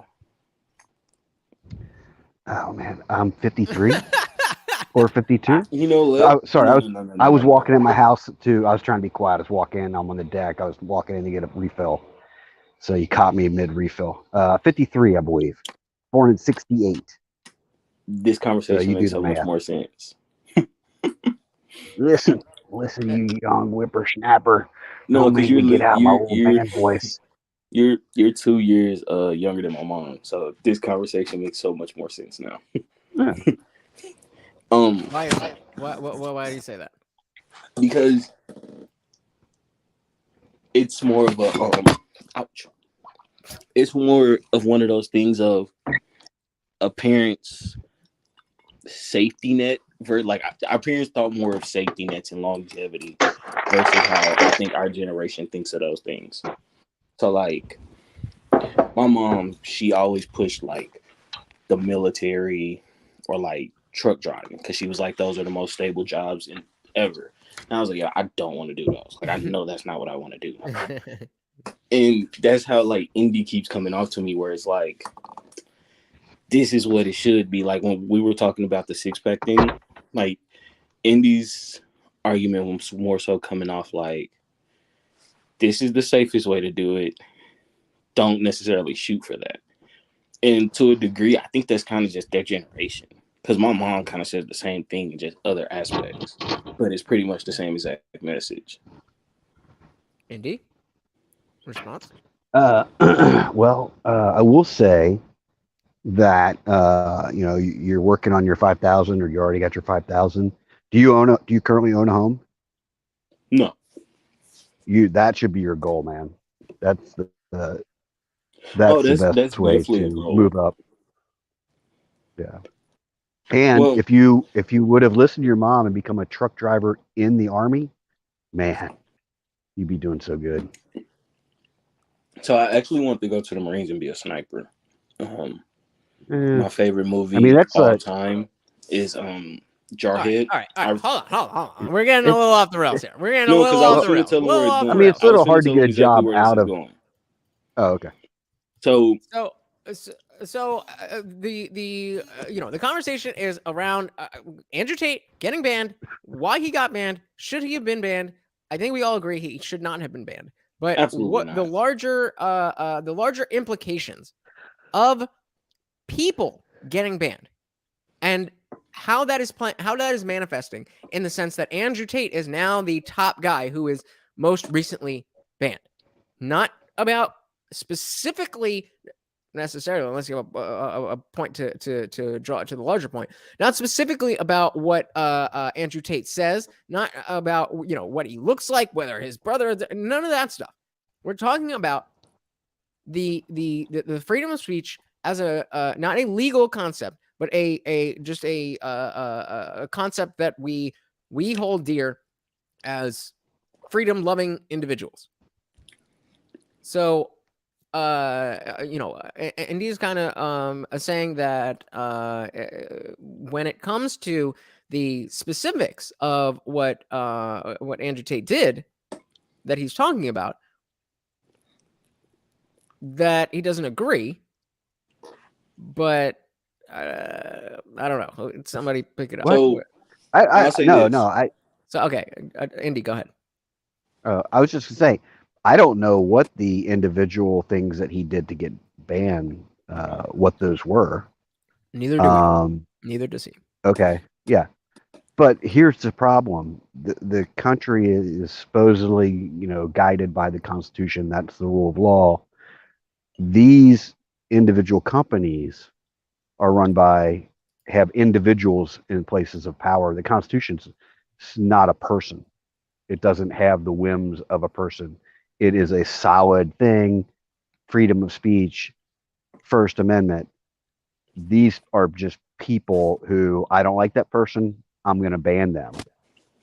How do you stop that on company by company? And they're all lemmings. They all follow each other. So when one does it, boom. Okay, well, Twitter banned them. I'm going to ban them. Facebook's going to ban them. I'm going to ban them. Boom, boom, boom, boom, boom. Just like he was saying. So how do you solve that? Well, I think the only way to solve it would be through, a government saying, if you're going to operate within our borders, then you have to follow these rules. But here's where I draw a little bit of issue. I think that should be completely separate from banks. Like, unless you can truly tie criminal ties to his money or something, then I could possibly understand. But just from YouTube and other places, banning him, like, at the end of the day, if a company wants to ban him, as far as like Twitter, YouTube, okay, we can argue that that's terms of services, that's up to them. But when it comes to bank entities, Uber and stuff, like, that's out of pocket. Like, you're drawing to line to the point where you're cutting that man's actual life off. If you freeze that man's money, you're actually cutting his life off. So if you can't put that money to actual criminal activities, the bank should have no even reason to even want to jump in this mess at all. Right, and that's why that comes down to, like, what are the laws around around freezing bank accounts in general, and it makes sense that there would be either a misappropriation of the law or a just a crack in the system that we're in a capitalistic society. If you can't just deny service to somebody for I mean, you definitely it's tricky because you definitely can deny service to anybody as a private entity, but you can't do it for particular reasons. Like, you can't say you can say I'm not going to serve you. End of story. Even if in your head you're thinking I'm not going to serve you because you are black. But you can't say I'm not going to serve you because you're black. I just seen a story that a lady got fired from a Walgreens because she was refusing to serve women abortion Plan B pills. Like, she wasn't serving it to her because of her religious beliefs. So they fired her. I think that's a lot different than a bank being like, yo, you're not going to get your direct deposit paycheck because you chose not to give some women a Plan B pill because you're a Christian. I think those are two totally separate things. Absolutely. And, I mean, it's just, it's tough. It's tough. So, I mean, I don't know. Obviously there's a lot more to this interview. But I want to make sure that we're at least all on the same page as we move forward with this.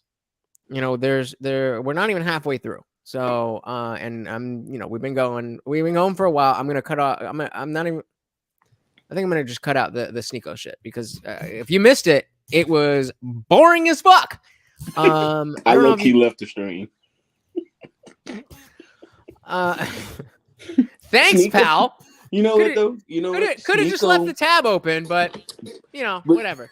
But I'm gonna clip that out, and we're gonna make and then Buzzpal leaves. So I'm gonna I'm gonna make it I'm gonna cut that part out, and then we'll come back for part 2, and then we'll bang out that whole thing. But the interesting part about Sneeko, and I'm sorry because I know you're probably trying to end the stream. It's almost like the perfect role into Andrew Tate, because I think that's what made Sneeko take hear me out.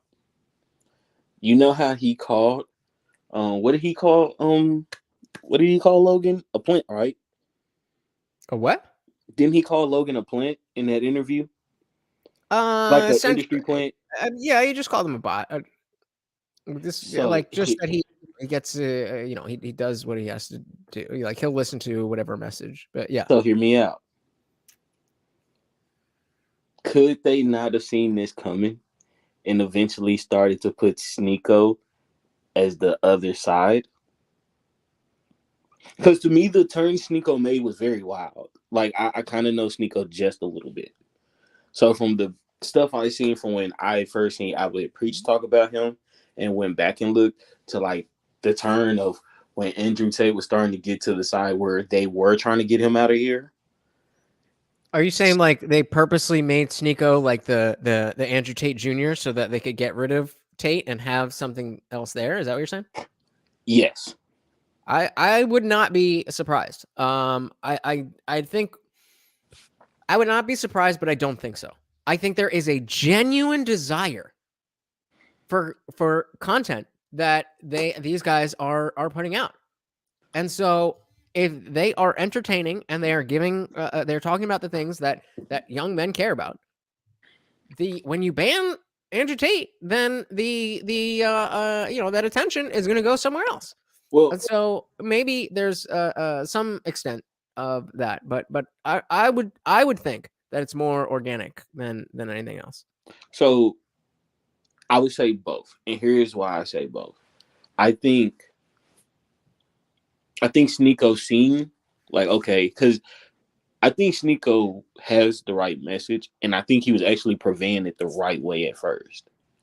Like, I think he actually had a very good way of delivering the information and the message he was trying to deliver at the very beginning.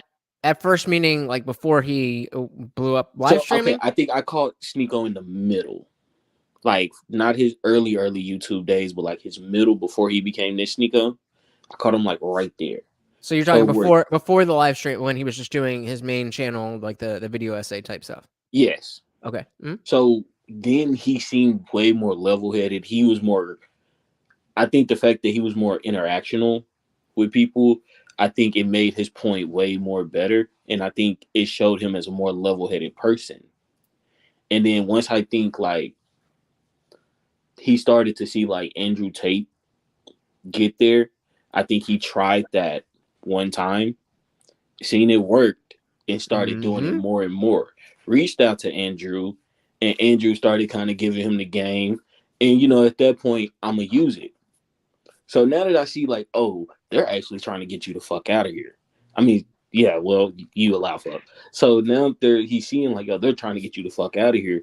Maybe if I turn up more and start kind of getting more towards the Andrew Tate Jr.-ish type of, mantra bravado, by the time they get him out of here, I'm pretty established. Does that make sense? Yeah. I would not be surprised at all. I would not be surprised at all.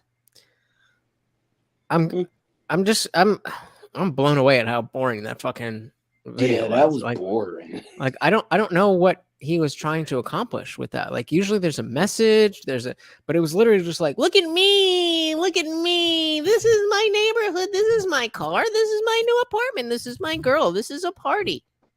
Doesn't it sound a lot like a Bugatti? Doesn't it sound like he got a Bugatti? All right, so let's go to last thoughts. Indy, what do you got for us, pal? Well, I think I heard that Andrew Tate's on Rumble, and IndianJesus, I think you should be on Rumble. Oh, I am. am. I hope everybody will find you on Rumble. And remember, I'll be your Huckleberry. That sounds wild. Fair enough. Thank you for hanging out. Pleasure as always. And I'll try you. Go ahead. Love, peace, blessings to everybody. I think you're going to make a lot of young men better. At least get them 2-packs, if not 6. Let's at least get a 1-pack. You know what I'm saying? Let's get the 1-packs popping. But no, I think these type of conversations are meant to be. The fact that we have a 32-year-old, a 30-year-old, and a 53-year-old man on live streams to have real life discussions, I think is better than a Bugatti. So peace, love, and blessings, and everybody have a nice night and nice sleep. Beautifully said. Thank you so much, brother. Thank you for hanging out. As always, always appreciate you, even though you dipped out on me. That's all right. I probably would have done the same. That's what I want from you guys. If we're watching something, you're like, yo, this is fucking boring. Be like, yo, this is fucking boring. Let's watch something else. And if you notice, if you've been here, then you wouldn't have noticed that I changed the title, I changed the thumbnail, I changed everything while we were here because that was boring. That documentary was boring. And so I want to have fun with you guys. It's a party. So we moved over to something else. I was planning on doing something with this podcast, but thankfully I'm a professional, got it locked down. So I really am just going to completely clip out the whole part with Sneeko. And then when we return on Friday, 8 p.m. Eastern, we're going to dive right back into this podcast. We're at an hour and 30 in, and that's where we're going to start. So don't be late. Otherwise, you're going to miss it. I really appreciate you guys hanging out with me. As always, it is such a pleasure to be here with you guys. It is always I've always great for you. And especially those of you who come up on the panel, that means a lot to me.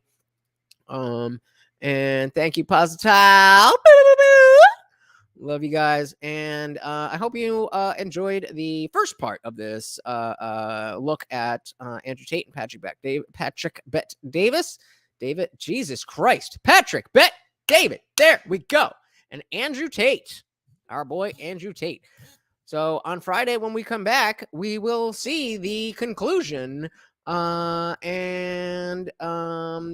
course, the party never ends. We never stop raging. The party rages on. If you go into the description of this video, there's a link to the Discord server. Click that link, and you're partying with me 24/7. 24/7. The party goes on. You know what else is down there?